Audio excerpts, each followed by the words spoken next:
Chapter 2796.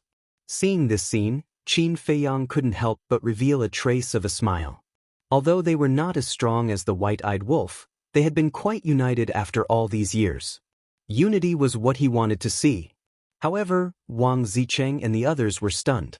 Gong Sunbei was the same. This large black dog was too ridiculously strong, wasn't it? What do you think? Do you admit defeat? The white-eyed wolf looked at them proudly.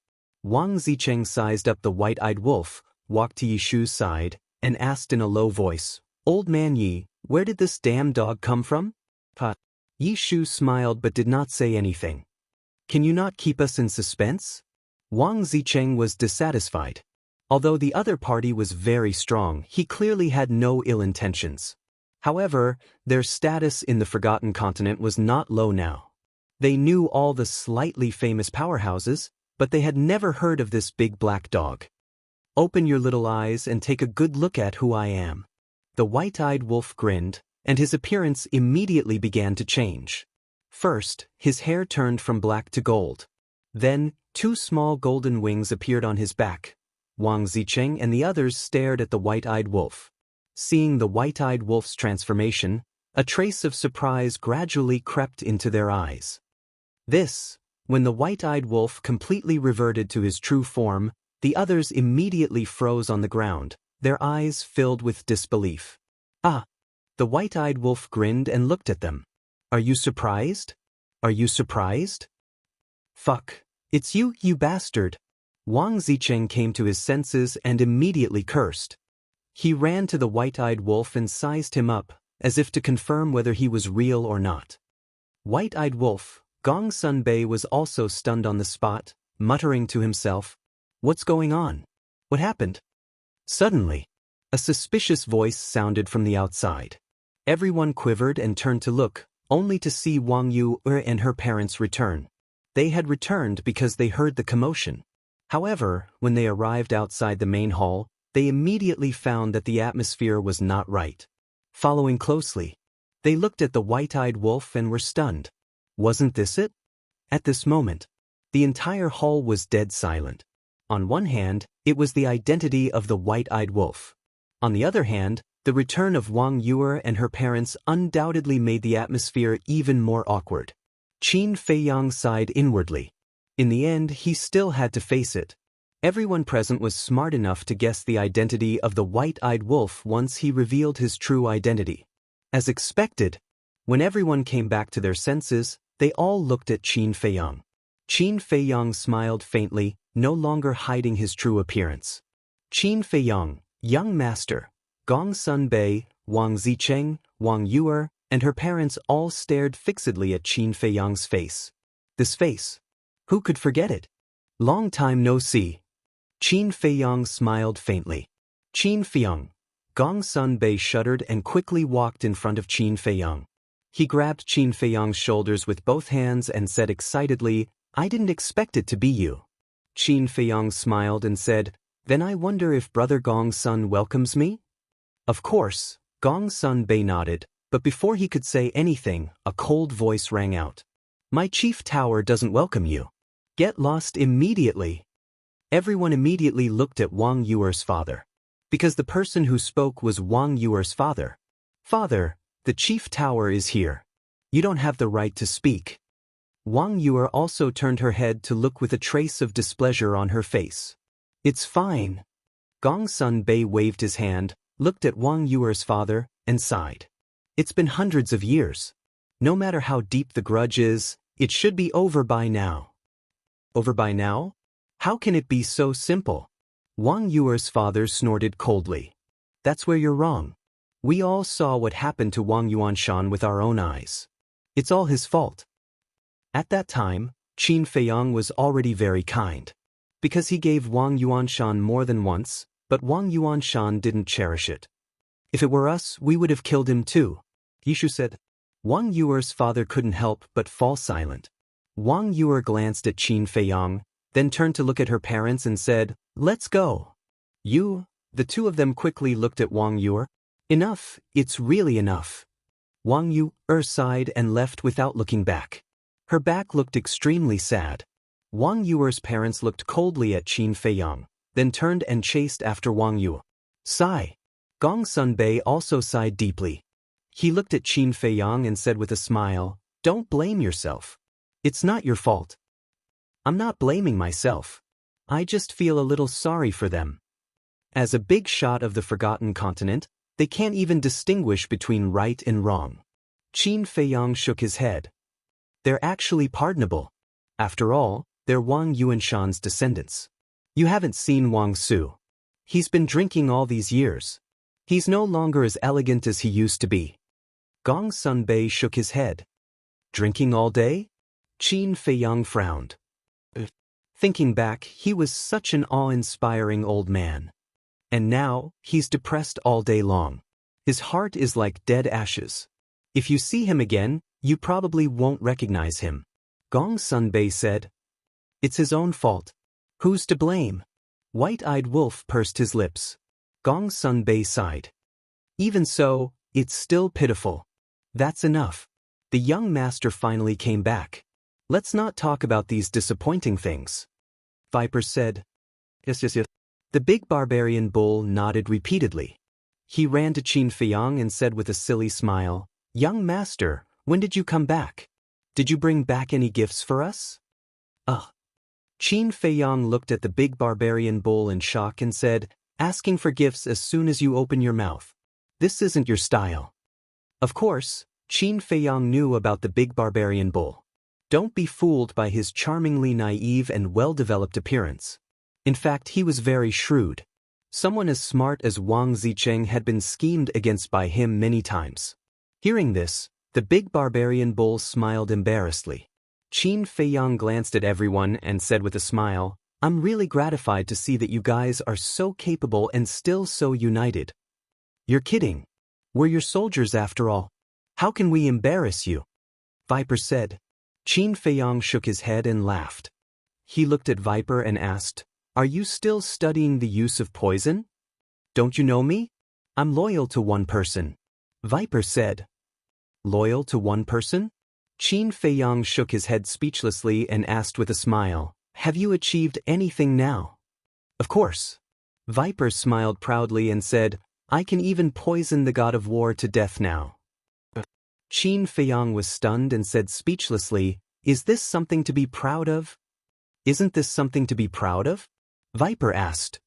I know an old man who uses poison in the ancient world. The poison he created can even poison the overlords of the Nine Heaven State. Qin Feiyang was naturally talking about the Grand Elder of the Nine Heaven Palace. The deputy pavilion master of the Rubao Pavilion was so strong, but he was still crippled by the Grand Elder. It was obvious. How terrifying was the Grand Elder's use of poison? Nine Heaven State? Viper was stunned. Gong Sun Bei, Wang Zicheng and the others also looked at Qin Feiyang suspiciously. Above the god of war is the Divine Lord, above the Divine Lord is the Paragon God, and above the Paragon God is the Nine Heaven State. Think about it, how big is the gap between you and that old man? Qin Feiyang looked at Viper and smiled. Viper was stunned. There are so many realms above the god of war? Yeah. Qin Feiyang nodded. Viper asked, Then what is your and Brother Wolf's cultivation level now? I'm really not talented, I've just stepped into the Nine Heaven State. Qin Feiyang laughed. The group of people looked at Qin Feiyang in shock. After not seeing him for a few hundred years, this guy had also learned how to act cool? However, Qin Feiyang's self-destruction of his cultivation had really scared them quite a bit. Who would have thought that this man and wolf would have already become so strong? It was no wonder that they were no match for the white-eyed wolf's claws when they joined forces. This was an absolute suppression. Are you guys done? Qin Feiyang looked at them and asked. We're done. Everyone nodded. Qin Feiyang laughed. Then let's go to the land of inheritance. Why are we going to the land of inheritance? Gong Sun Bei was suspicious. He originally thought that Qin Feiyang would say that everyone would gather at the restaurant, but he didn't expect that they would actually go to the land of inheritance. Qin Feiyang smiled faintly. I haven't been back for too long, I want to take a look. All right then. Gong Sun Bei couldn't figure out Qin Feiyang's thoughts, so he didn't ask any more and opened a portal. Immediately after, everyone entered in a single file. The land of inheritance. Qin Feiyang had once obtained the experience of the soul refining technique here. There were a total of 4 statues here. The first statue was of the first-generation Chief Pagoda Master, Tan Tai Li's father. The second statue was of the first-generation Chief Pagoda Master's disciple. The third statue was of Tan Tai Li herself. The fourth statue was of Qin Badian. At this moment, in the square where the statue was, an old man was sitting cross-legged. He had the cultivation of a god of war. He was the old man with a hooked nose. Yishu ran to the 9th area. The monkey-faced old man was in the Pill Pagoda Square, while the old man with a hooked nose stayed in the land of inheritance. Sensing the aura of Qin Feiyang and the others, the old man with a hooked nose opened his eyes. When he saw Qin Feiyang and the white-eyed wolf, his gaze trembled. "Greetings, old senior." Qin Feiyang bowed. I wouldn't dare. The old man with a hooked nose hurriedly got up and waved his hand. What a joke! Qin Feiyang was the savior of the great Qin and the forgotten continent. Even if he had to bow, he should be the one bowing to Qin Feiyang. After not seeing you for so many years, old senior has become more polite. Qin Feiyang smiled. The old man with a hooked nose shook his head and smiled. There was nothing he could do about it. If it were someone else, he could accept this bow with a clear conscience. But the person he was facing was Qin Feiyang. This was absolutely impossible. After all, back then, Qin Feiyang had sacrificed himself to save countless people who had died tragically. Such a noble act was enough to earn anyone's respect. When did you come back? Where's Miss and Rushuang? After the old man with a hooked nose calmed down, he looked at Qin Feiyang and asked. A few days ago. As for great-grandmother and the others, they're still in the ancient realm. They're doing well. Qin Feiyang smiled. He knew that the old man with a hooked nose would definitely ask about Tan Tai Li and Qin Rushuang's current situation like Yishu and the others, so he said it in advance. That's good. The old man with a hooked nose smiled and asked, Then why did you and the white-eyed wolf come back this time? I missed you, so I came back to see you. Qin Feiyang smiled. Ha, the old man with a hooked nose laughed, clearly not believing him. It's true. Qin Feiyang said. Is that so? The old man with a hooked nose was taken aback and smiled. Then it's our honor. Although hundreds of years had passed, this young man was still the same as before. He did not put on any airs and gave people a sense of familiarity. Chapter 2797. As you can see, the land of legacy hasn't changed at all. What's there to see? Gong Sunbei looked at Qin Feiyang suspiciously. But here, there are memories that belong to me.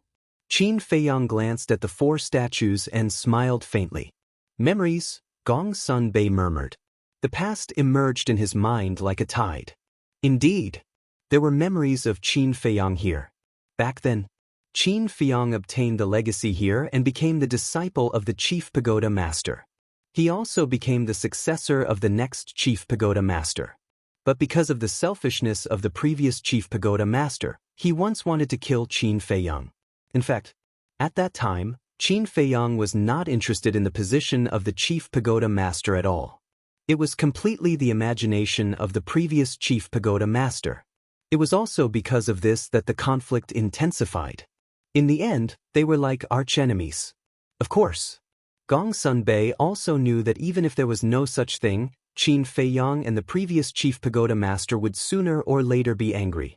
Because the previous Chief Pagoda Master had almost killed Tan Tai Li. As Tan Tai Li's junior, Qin Feiyang naturally could not stand by and watch. Thinking back, how good was my relationship with Mr. Hao? We were like brothers. Unfortunately, fate is also playing tricks on people. Qin Feiyang shook his head and sighed. At that time, Mr. Hao had given him a lot of help. And at that time, whether it was Qin Feiyang or Mr. Hao, they had no illusions about the position of the Chief Pagoda Master. It was because of the Chief Pagoda Master's self-righteousness that everything changed. Perhaps this is the cycle of cause and effect. Gong Sunbei sighed. The sins that had been committed in the past would be retribution sooner or later. The chief pagoda master was the best example. Because of his jealousy of Qin Badian, because of his desire for power, he ruthlessly killed Tan Tai Li. Later, Tan Tai Li returned and made him lose everything.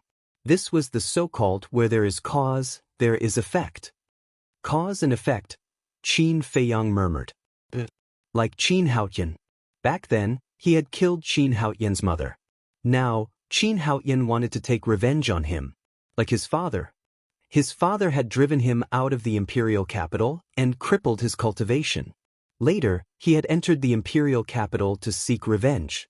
And the dragons wanted to plunder Qin Feiyang and Qin Baishan's bloodline power. Qin Feiyang and Qin Baishan's revenge was the result. Another example, he saved the common people because of karma. Now, the people of the world were grateful to him. This was the result. All of a sudden, Qin Feiyang seemed to have understood something, and his body quietly filled with an obscure aura. The white-eyed wolf was the first to notice Qin Feiyang's abnormality. He looked at Qin Feiyang suspiciously. At this moment, he felt that Qin Feiyang had become very ethereal. He was clearly right in front of him, but he seemed to be unable to capture him. What was going on? That's right. Everything in this world can't escape karma. It doesn't matter if it's a human or a ferocious beast. Every living thing in this world must have a cause and effect. In fact, this cause and effect is also a kind of power. Furthermore, this power seems to be inextricably linked together by thousands of threads. In this way, cause and effect are formed, Qin Feiyang whispered and slowly raised his arm. A wisp of almost transparent flame slowly condensed. This wisp of flame exuded an incomparably mysterious and profound aura. At this moment, the surrounding void began to distort. Gong Sun Bei and the others finally noticed Qin Feiyang's abnormality, and they all had a look of surprise. This is the aura of the power of law.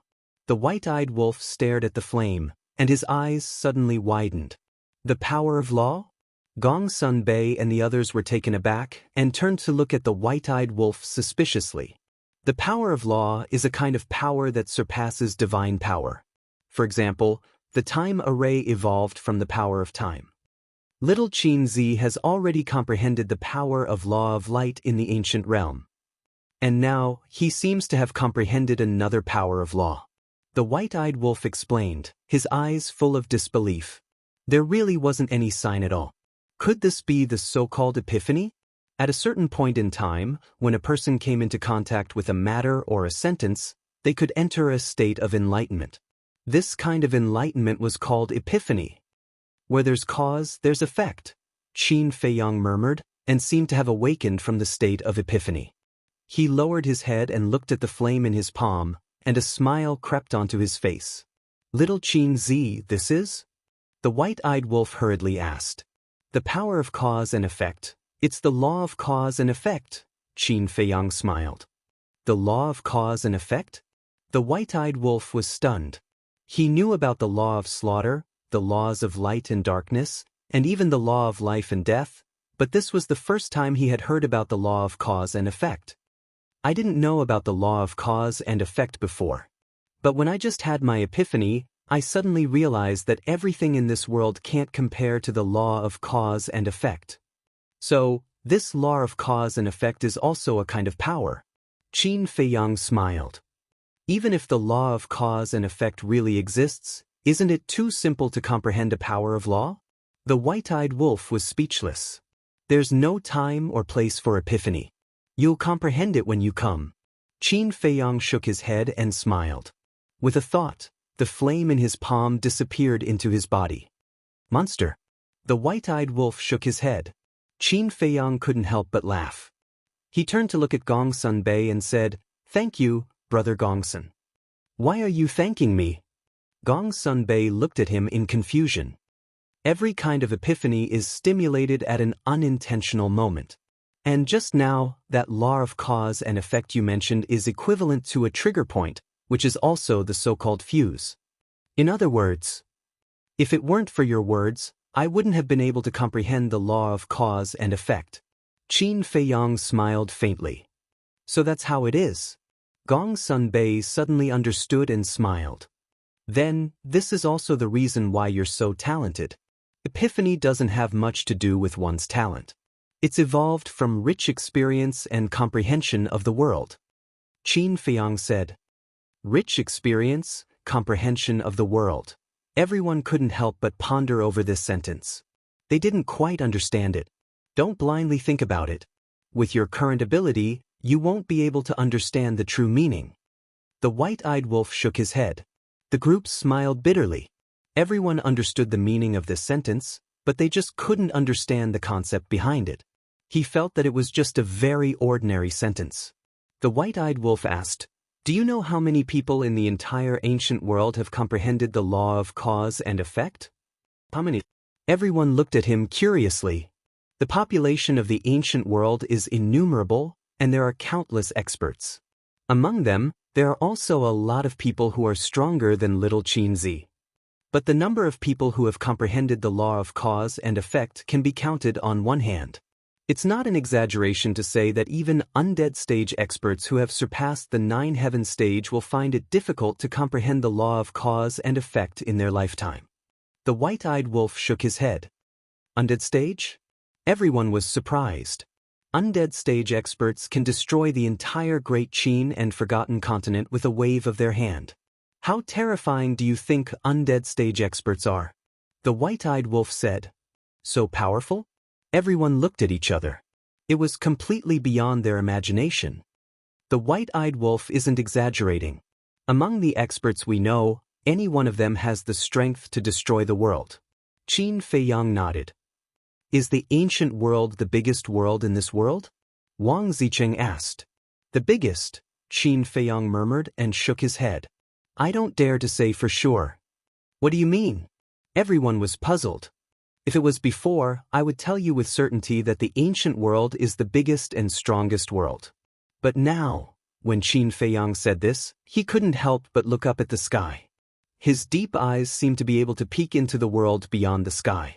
There was a 4th level in the divine level, and the small beast also said that there were as many undead stage experts on the 4th level as dogs. If the small beast wasn't exaggerating, then it was hard to imagine how terrifying the 4th level was. Even the ancient realm was probably just a small world the size of a pellet in front of the 4th level. Of course, before seeing it with their own eyes, they couldn't jump to conclusions. After all, the small beast's words weren't necessarily true. Seeing that Qin Feiyang was silent, everyone tactfully didn't ask any more. Because even if they asked and knew, they could only stare. However, after understanding how powerful this world was, their goals were different. In the past, their vision was limited to the Great Qin and the Forgotten Continent. They felt that it was good enough for everyone to step into the war god stage. But now, their goal was to reach a higher realm. For example, Sir God and Paragon God. Although the chances were slim, they still wanted to try. Fire Lotus, give me 10 crystal veins and spirit veins. Qin Feiyang glanced at everyone and secretly transmitted his voice. I've already prepared them for you. Fire Lotus's voice immediately sounded in Qin Feiyang's mind. You've already prepared them? Qin Feiyang was slightly stunned and shook his head with a bitter smile. This girl really knew him too well. She didn't even need him to say anything and she knew what he wanted to do? To be honest, probably even the Emperor and Lu Chuyu didn't know him as well as Fire Lotus. Qin Feiyang waved his hand, and 10 crystal veins and spirit veins immediately appeared. The energy next to them immediately surged in all directions with the land of inheritance as the center. This, Gong Sun Bei and the others were shocked and raised their heads to look at the spirit veins and crystal veins. Because at this moment, their cultivations were actually loosening. Do you still remember the Soul Stone? Qin Feiyang looked at Gong Sun Bei and asked with a smile. Soul Stone? Gong Sun Bei was stunned. After thinking for a while, he said, Are you talking about the Soul Stone that you got from the Gua family when you entered the ancient world? Qin Feiyang nodded. Of course I remember. Back then, you were able to step into the War God stage so quickly because of the Soul Stone. Gong Sun Bei said. The Soul Stone is produced from these spirit veins. Qin Feiyang pointed at the 10 spirit veins and smiled. What? Gong Sun Bei's eyes trembled. The other 10 are crystal veins. The divine crystals produced by them have the effect of recovering divine power. I'll give these to your main tower, Qin Feiyang said. This is also very valuable. That karma cycle just now, I just said it casually. You don't have to thank me. Gong Sunbei hurriedly waved his hand. Qin Feiyang looked at Gong Sunbei in shock and said, You think I'm giving you these spirit veins because I comprehended the law of karma? Isn't that the case? Gong Sunbei was stunned and looked at him suspiciously. Chapter 2798. Of course not. The main reason I came to the land of inheritance is to give you the soul line and crystal veins. Qin Feiyang shook his head and smiled. I see. Gong Sunbei nodded. The main tower is too big, and there are too many disciples. The energy of the soul line and crystal veins can't be taken care of. So, I think it's best to place the soul line and crystal veins here. As long as the soul line and crystal veins are properly placed, this place will instantly become a true cultivation holy land. At that time, you can let disciples with good talent and character come here to cultivate, Qin Feiyang said. Makes sense. Gong Sunbei nodded and clasped his hands. Thank you so much for giving us such a great gift as soon as you come back. Qin Feiyang smiled. If you really want to thank me, then follow me to the ancient world. The ancient world? Gong Sunbei was shocked. Yi Shu, the monkey-faced old man, and the old man with the aquiline nose were also stunned. The three of them looked anxious. They looked at Qin Feiyang and said, Brat, you can't poach our people. It had been hundreds of years, but this kid was still thinking about Gong Sunbei. There was nothing they could do. Gong Sunbei was so outstanding. I'm just joking. Look at how nervous you are. Qin Feiyang shook his head and laughed. You can make such a joke? Our aging hearts won't be able to withstand it. Yi Shu rolled his eyes. Qin Feiyang laughed and jumped into the sky. Then he waved his hand, and the entire land of inheritance was uprooted. After the crystal veins and soul line were placed and everything was restored, Yi Shu set up a divine power barrier. Soon, the place was filled with white mist. This was the energy of the soul line and crystal veins. Such terrifying energy.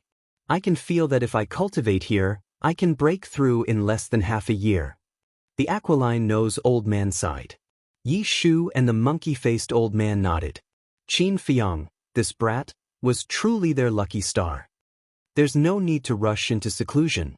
Qin Feiyang has finally returned. Naturally, we have to hold a welcoming dinner for him first. Gong Sunbei laughed. Right. Old man Yi, quickly go to the Longfeng Pavilion and make arrangements. We want to book the entire place tonight. The monkey-faced old man looked at Yi Shu and said, There's a fee for booking the whole place. Yi Shu said, Charging for our own people? You really are a stingy old man. The monkey-faced old man said with disdain.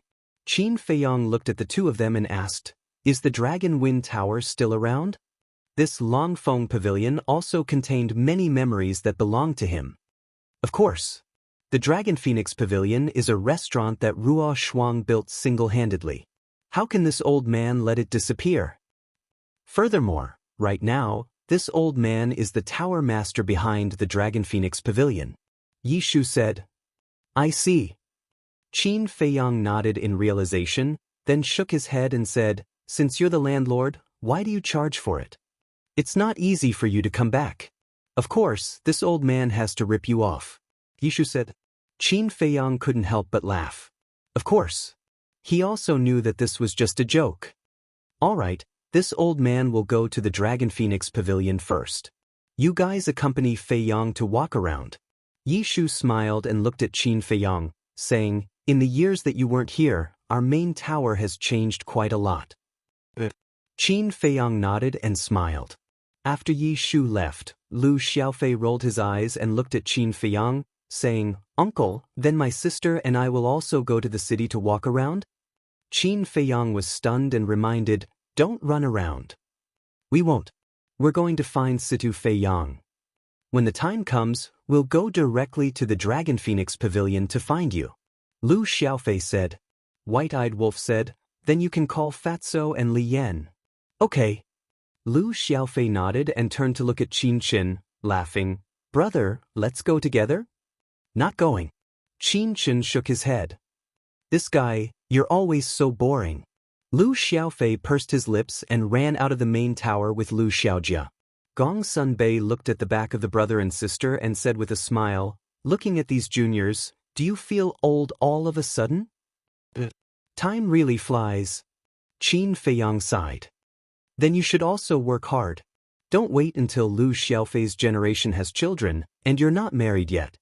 Gong Sunbei teased. Qin Feiyang smiled bitterly and looked at Gong Sunbei, saying, you have the nerve to talk about me? You seem to be older than me, but I don't see you married and have children. Gong Sunbei was stunned. At this time, he really couldn't refute. Let's go and walk around. Qin Feiyang smiled, and divine power surged out, forming a mask on his face. What are you doing? Wang Zicheng looked at him suspiciously. Avoiding some unnecessary trouble. Qin Feiyang smiled faintly. That's true. Wang Zicheng nodded. If the news of Qin Feiyang's return spread in the main tower, it would definitely cause an unprecedented sensation. The group of people strolled around the main tower, talking and laughing, and the atmosphere was very harmonious. As for the white-eyed wolf, he turned back into the big black dog. However, although he hid his identity, it still caused quite a stir. Gong Sunbei, the tower master of the main tower. Wang Zicheng and the others, although they didn't have an actual position in the main tower, they were still famous. The monkey-faced old man and the hook-nosed old man, needless to say. In the entire forgotten continent, they were supreme existences. Such a group of big shots actually accompanied a man and a dog to stroll around the main tower? For the disciples of the main pagoda, this was simply a shocking matter. So now, everyone was guessing Qin Feiyang's identity. Who exactly was this divine being? Unknowingly, the group of people walked in front of a lake, and there was a small island in the middle of the lake, with green trees and wild flowers everywhere, like a paradise isolated from the world. This place. Qin Feiyang looked up at the small island in the middle of the lake, and the dusty memories involuntarily surfaced in his mind. This was the place where he used to live, Soothing Lake. At that time, there was only him, young Master Hao, and Wang Yuer in the entire Soothing Lake. He still remembered that Wang Yuer had snatched a part of the soul refining technique, and in order to snatch back this part, he quietly hid in Wang Yuer's courtyard. Because he had activated the concealment technique at that time, Wang Yuer initially thought it was the ghost incident, and she was quite frightened. Now that he thought about it, he couldn't help but want to laugh. Qin Feiyang looked at Gong Sunbei and asked, is there anyone living in Soothing Lake now? Gong Sunbei shook his head. Then let's go and take a look. Qin Feiyang took a step forward, walking on the surface of the lake, step by step toward the small island. The white-eyed wolf followed behind. Brother Gongsun, why did you lie to him? Wang Yuer is clearly still living on this island. The Spirit Queen transmitted her voice. His memories are here. If he knows that Wang Yuer is still here, will he go over? Definitely not. Besides, he and Wang Yuer should have come to an end. Gong Sunbei sighed inwardly. Come to an end? Didn't they already come to an end at Wang Yuanshan's funeral back then? Wang Zicheng frowned. Gong Sunbei transmitted his voice. I'm referring to the knot in Yuer's heart. Not in her heart, the few of them mumbled. Yes. You all know about Yuer's state all these years. Although she looks very strong on the surface, there has always been a hidden pain in her heart. Otherwise, she wouldn't have become so cold all these years. Therefore, when Qin Feiyang returns this time, I sincerely hope that he can help her open up the knot in her heart and walk out of the past. Gong Sunbei said. I see. Wang Zicheng and the others were enlightened. Let's go. Gong Sunbei smiled and slowly followed him. The other places in the main tower had more or less changed. Only this calm heart lake, apart from the flowers and trees, was the same as before. Even the courtyard and pavilion were the same as before. Qin Feiyang scanned the familiar things with a smile on his face. But suddenly, the smile on his face froze. He saw a woman on a blue stone by the lake in front of him. This woman was Wang Yue. At this moment, Wang Yue was sitting on the blue stone, hugging her legs with both hands and curling up together. She looked at the lake in front of her with a lost expression. Where is she? Qin Feiyang was stunned and turned to look at Gong Sun Bei. Gong Sun Bei smiled and didn't explain. He went back the way he came and retreated to the lake shore. Wang Zicheng and the others looked at each other and turned back to the lake one after another. Seeing this, Qin Feiyang couldn't help but shake his head and smile bitterly. Obviously, these guys did it on purpose. This is a little interesting. The white-eyed wolf chuckled and also turned around, leaving Qin Feiyang behind. He didn't even look back as he rushed to Gong Sun Bei's side. Brother Wolf, you're not angry with us? Barbarian Bull looked at White-Eyed Wolf and asked. Why would I be angry? To tell you the truth, I just hope that little Qin Zi can be enlightened as soon as possible. White-Eyed Wolf smiled evilly. Everyone was stunned, then shook their heads and smiled helplessly. He was indeed a person who wanted to see the world in chaos. On the lake, Qin Feiyang looked at Gong Sun Bei and the others helplessly and then turned back to look at Wang Yue again. That lonely figure and that melancholy look made one's heart ache. Qin Feiyang took a deep breath, took off the mask on his face and walked over slowly. Although Qin Feiyang didn't hide it, Wang Yue still didn't notice his arrival. It could be seen that her mind was not here at all. Finally, Qin Feiyang walked in front of Wang Yue, but even so, Wang Yue still didn't notice him. It could be seen that she was in a mess now. As for the reason, it was obvious that it was because of Qin Feiyang. Qin Feiyang sighed and walked to the side, standing on a blue stone and looking at the calm lake. He didn't disturb Wang Yue and kept silent. At this moment, the time and air here seemed to be still. What's going on? On the other side of the lake, White-Eyed Wolf looked at Qin Feiyang and Wang Yue suspiciously. Why were they just standing there? There was no movement at all. I don't know where Yu's mind is now.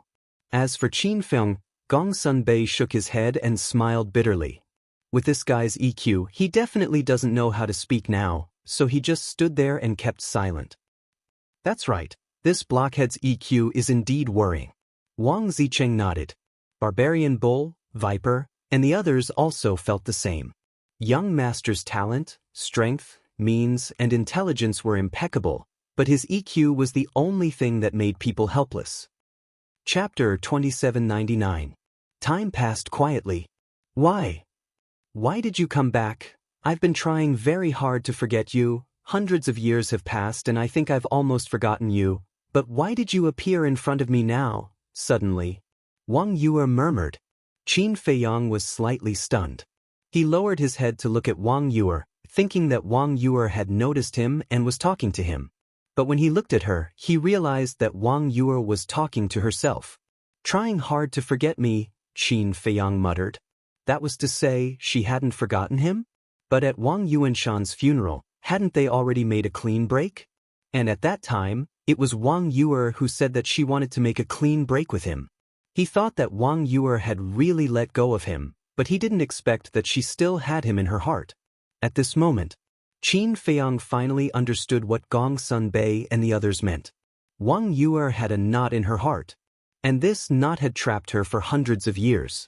And he was the key to unlocking this knot in her heart. But then again, hundreds of years had passed and she still hadn't really let go of him. This was really a silly woman. What did Qin Feiyang do to deserve a woman's love? At this moment, Qin Feiyang felt like a scumbag. A good woman had been hurt by him like this. Although all this was not his fault, he couldn't help blaming himself. Alas! Qin Feiyang sighed in a low voice. Although the sigh was very soft, it pulled Wang Yue back from her daze. Wang Yue quivered and immediately looked up at Qin Feiyang. Why you here? Immediately. She stood up, looking very flustered and didn't dare to look into Qin Feiyang's eyes. I've been here for a long time. Qin Feiyang smiled slightly. A long time? Wang Yue was stunned and hurriedly asked, just now. I heard what you said just now. Qin Feiyang nodded. I heard everything. She lowered her head and retreated, looking even more flustered as she tried to avoid Qin Feiyang's gaze. She was completely unaware that she was currently standing on top of the bluestone. If she continued to retreat, she would fall down. Be careful. Qin Feiyang saw it and hurriedly reminded him. Wang Yue looked at Qin Feiyang inexplicably and was still stepping back. In the end, she lost her footing and fell backwards with a cry of surprise. Seeing that the situation was not good, Qin Feiyang quickly stretched out his arm, grabbed Wang Yue's wrist, and gently pulled her back. Wang Yue was dumbfounded. She had never thought that she would have the chance to be in close contact with this man, even if he was just holding her wrist. At this moment, her heart was trembling, and her face was distressed. She forcefully shook off Qin Feiyang and shouted, Go immediately, don't appear in front of me again, no. Don't appear in front of me again, and I will never see you again. Was she running away because of love? Or was she running away because of hatred? In fact, Qin Feiyang knew it in his heart. He believed that Wang Yue was also very clear in her heart. Qin Feiyang sighed secretly and said, Calm down, okay? Qin Feiyang's words completely ignited Wang Yue's inner emotions. She roared, Tell me, how can I calm down? I know that we can't go back to the past. I don't expect you to forgive me. But I hope that you can let go of yourself and live happily every day. I believe that not only me, but all the people who care about you, such as your parents and Gongsun Bei, hope that you can walk out of the past. Qin Feiyang said. Live happily every day, Wang Yue murmured, slowly squatted down, looked down at the lake and whispered, How can I live happily every day when my heart is dead? My heart is dead. Qin Feiyang was instantly enraged. He stepped forward and grabbed Wang Yue's shoulder. He shouted, You don't live for others, and you don't live for me. You live for yourself. Do you understand? Wang Yue looked up at Qin Feiyang's eyes and couldn't help but smile sadly. On one side is the family blood is thicker than water, and on the other side is the feelings that can't be let go. Can you understand this despair and powerlessness? In these hundreds of years, I have been forcing myself not to think about it, not to pay attention to it, to forget all of it. But is it really so easy to forget? The more I want to forget, the clearer I remember it. Every bit of it is like it happened yesterday. I want to use indifference to cover all of it, but who knows the real pain and helplessness in my heart? But this is not your fault, nor grandfather and father. I blame myself for being too incompetent. Wang Yue shook her head, her face full of self-mockery. I'm sorry, I really didn't expect to hurt you so deeply. Qin Feiyang sighed. He didn't expect that Wang Yue's feelings for him were still as deep as back then. It was even deeper than back then. If he didn't stop it, he was afraid that she would continue to sink deeper and deeper. But how could he stop it? Feelings came from one's heart. Other than Wang Yue herself, who could cut it off? If others tried to persuade her, it would probably be counterproductive. You should go. Over the years, I have long been used to being alone. The more others persuade me, the more frustrated I feel. Let me be alone. I will be able to calm down after a while. Wang Yue said in a low voice. But in her heart, she didn't want Qin Feiyang to leave. She longed for a warm embrace. But she knew that she couldn't do this. The figures of her grandfather, father, and mother appeared in her mind from time to time. Helplessness, despair, pain. They were like a curse, pressing down on her until she was about to suffocate and collapse. Qin Feiyang looked at her silently. Since all of this started because of him, let him end it completely so that both of them could be free. Phew! Qin Feiyang took a deep breath, stepped forward, took Wang Yue's hand, and said, Take me to see your grandfather and parents. What do you want to do? Wang Yue was stunned and quickly asked. Propose marriage. Qin Feiyang said. What? Propose marriage? Wang Yue was stunned, her face full of astonishment. That's right. If I miss such a good woman like you, it may be the regret of my life. Qin Feiyang lowered his head, looked at Wang Yue, and said with a smile. Regret? Wang Yue stared at Qin Feiyang in a daze. She didn't expect Qin Feiyang to suddenly say these words. Was she happy? Of course. There were countless nights in the past, she had yearned and fantasized about this scene. But in addition to being happy, she also had a trace of hesitation in her heart. It was too sudden and she was not prepared at all. Besides, would her grandfather, father, and mother agree? Let's go. Qin Feiyang smiled slightly. Wang Yue instinctively got up, but suddenly came back to her senses and shook off Qin Feiyang's hand again, shaking her head. No. Why not? Qin Feiyang was suspicious. You're just sympathizing with me. Besides, my grandfather and the rest will not agree. In this life, we are destined to be the most familiar strangers. Wang Yue shook her head. Qin Feiyang frowned and said, You think I'm sympathizing with you? Aren't you? Wang Yue asked. I'm serious. Speaking of which, it's quite funny. I've always thought that I'm a responsible man. But now I realize that I'm not. Because if I'm really a responsible man, I won't leave you alone in the forgotten continent and face all the pressure alone. Although I've been in the ancient realm all these years, looking at you now, I can imagine how you've spent all these years. I really don't want to make you sad again. Let's go and propose marriage. If they don't agree, I'll snatch you away from them. Qin Feiyang lowered his head and looked at Wang Yue with a gentle smile. Wang Yue looked at Qin Feiyang in a daze and said, Are these your heartfelt words? Qin Feiyang nodded. Hearing this, Wang Yue fell silent. Why aren't you saying anything? Are you unwilling? Qin Feiyang asked. No, of course I'm willing. I want to be with you even in my dreams, but I'm just afraid. Wang Yue hurriedly shook her head. Qin Feiyang asked, Afraid of your grandfather? Afraid of your parents? Wang Yue nodded. Qin Feiyang looked at her deeply, and his divine sense rolled out, instantly enveloping the entire tower. Immediately after, 3 formless powers descended on 3 different locations in the main tower. The next moment, 3 figures appeared opposite Qin Feiyang and Wang Yue. These 3 people were Wang Su and Wang Yue's parents. Looking at the current Wang Su, Qin Feiyang felt emotional. He was sallow and emaciated, looking extremely sloppy. His white hair was messy, his eyes were dim and lifeless, and his entire body was filled with the smell of alcohol. Indeed, as Gong Sunbei said, he was no longer as elegant as before. Qin Feiyang. The 3 of them were suddenly detained here, and they were a little stunned. But immediately after, Wang Yue's parents rushed to Wang Yue's side, pushed Qin Feiyang away, and shouted, What are you doing here? Qin Feiyang. Wang Su looked at Qin Feiyang, and his turbid eyes were filled with hatred.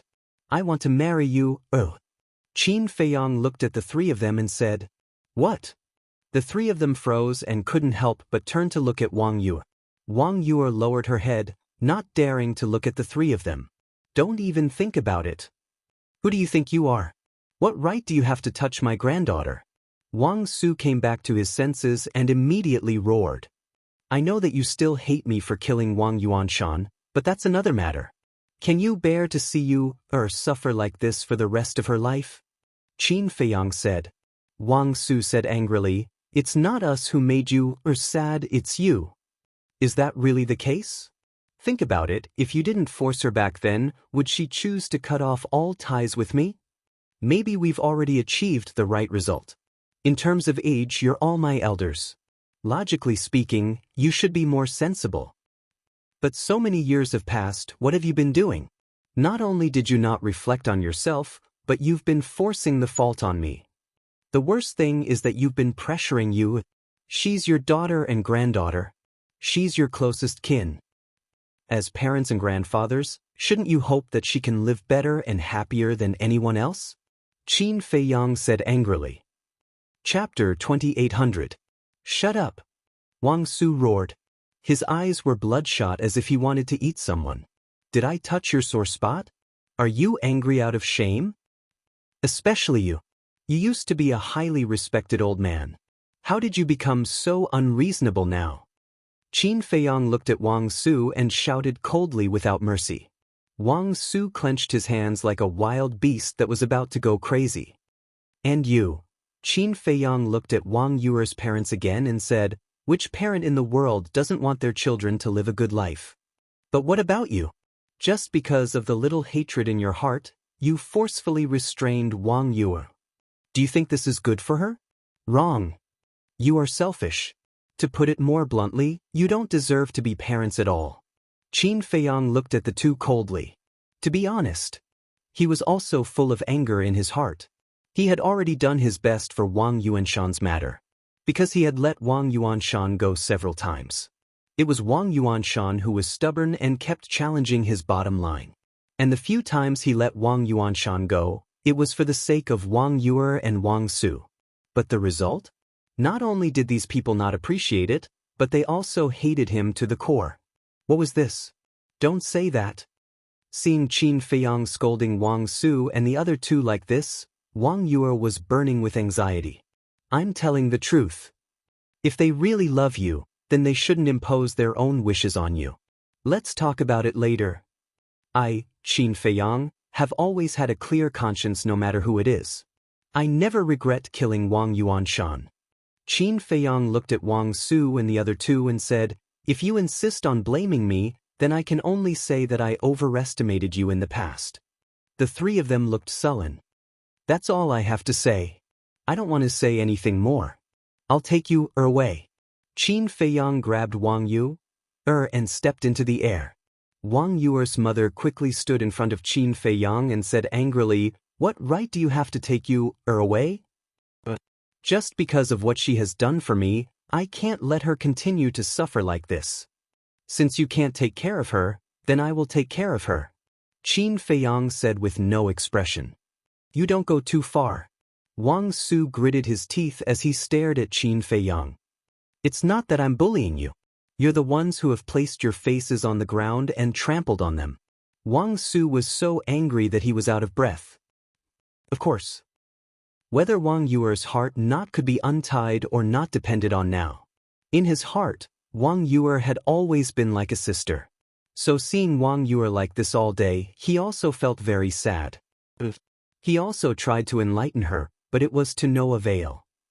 If Wang Yue and Qin Feiyang could really be together, it would naturally be the most perfect ending. But if they couldn't be together, as long as she could untie the knot in her heart for many years and let her accept and face all this calmly, it would be a good ending. Please step aside. Qin Feiyang looked at Wang Yue's mother and said. Looking at Qin Feiyang, Wang Yue's mother had some fear in her eyes. Although Qin Feiyang was a junior, she was no match for him in terms of means and strength. She couldn't help but look at Wang Yue. Since she didn't dare to do anything to Qin Feiyang, she could only put pressure on Wang Yue. Wang Yue lowered her head, and her painful face was full of struggle. Qin Feiyang sighed and said, I'm sorry to put you in a dilemma again. Wang Yue looked up at Qin Feiyang, her face full of tears. Qin Feiyang raised his hand and gently wiped away Wang Yue's tears. Then he looked at Wang Su and the other two and said, really, don't force her anymore. If there's anything, just come at me. I'll come at you. Wang Su couldn't bear it anymore. With a roar, he charged at Qin Feiyang like a wild beast, with murderous intent all over his body. Grandpa. Wang Yue's face suddenly changed. Don't worry. Qin Feiyang smiled at Wang Yue. But Wang Yue wasn't worried about him. She was worried about Wang Su. Although she didn't know Qin Feiyang's current cultivation, she could imagine that with Qin Feiyang's talent, it must be far better than before. In the past, Wang Su was no match for Qin Feiyang, let alone now. This woman. Qin Feiyang shook his head and looked up at Wang Su, with a cold light flashing in his eyes. Don't hurt my grandpa, please. Wang Yue grabbed Qin Feiyang's arm and begged. Then aren't you afraid that he will hurt me? Qin Feiyang asked without looking back. Hurt you? Wang Yue was slightly taken aback. She lowered her head and muttered, with your strength, how can Grandpa hurt you? Qin Feiyang shook his head and laughed. An aura emerged and gently pushed Wang Yue away. Just by this aura, Wang Yue judged that her grandpa's strength was not at the same level as Qin Feiyang at all. The worry in her heart couldn't help but grow stronger. Wang Yue's parents were also very nervous. They watched Qin Feiyang grow up, so they were very clear about Qin Feiyang's character. If others didn't offend him, he wouldn't offend them. If he was angered, even if the emperor was standing in front of him, he would dare to kill him. They were afraid that Qin Feiyang would be angry and have the intention to kill the old master. This is a bit bad. On the other side, the Spirit Queen whispered, "Yes. Who doesn't know the temper of the young master?" Wang Yuanshan's matter back then had already given Wang Su and Wang Yu enough face. After so many years, Wang Su still refuses to let go. With the young master's character, I'm afraid he will really be angry. Viper murmured. Gong Sunbei was also a little worried. Would they end up making a fool of themselves? In the blink of an eye, Wang Su had already rushed to the front of Qin Feiyang. His eyes were bloodshot. Obviously, he had lost his mind. At this moment, everyone's heart was in their throat. However, everyone thought that Qin Feiyang would be angry and have the intention to kill, but he didn't show any signs of making a move. Bang! Wang Su slapped on Qin Feiyang's chest. Qin Feiyang spat out a mouthful of blood on the spot, and his whole body retreated continuously. Everyone froze there. He didn't make a move? Was this Qin Feiyang? Was Qin Feiyang the kind of person who would stand there and take a beating? The white-eyed wolf frowned. What's wrong? Wang Zicheng was surprised. With little Qin Zi's cultivation, even if he stands still, Wang Su can't hurt him at all. But now, he is spitting out blood. The white-eyed wolf said in disbelief. Hearing this, they couldn't help but look at Qin Feiyang again. Scoundrel! Suddenly, the white-eyed wolf cursed. What now? Wang Zicheng and the others were taken aback by the white-eyed wolf. He must have given up all his defense. Otherwise, how could he be injured? The white-eyed wolf snorted coldly. Gave up all his defense? They were slightly stunned. Viper asked suspiciously, "Why did young master do this?" "How would I know?" The white-eyed wolf glared at him. Viper smiled embarrassedly. Gong Sunbei glanced at the white-eyed wolf, looked up at Qin Feiyang, and then looked at Wang Yu. There was a trace of understanding in his eyes. There was also a trace of gratitude on his face. He murmured, "Thank you." Obviously, Gong Sunbei had already noticed Qin Feiyang's intention.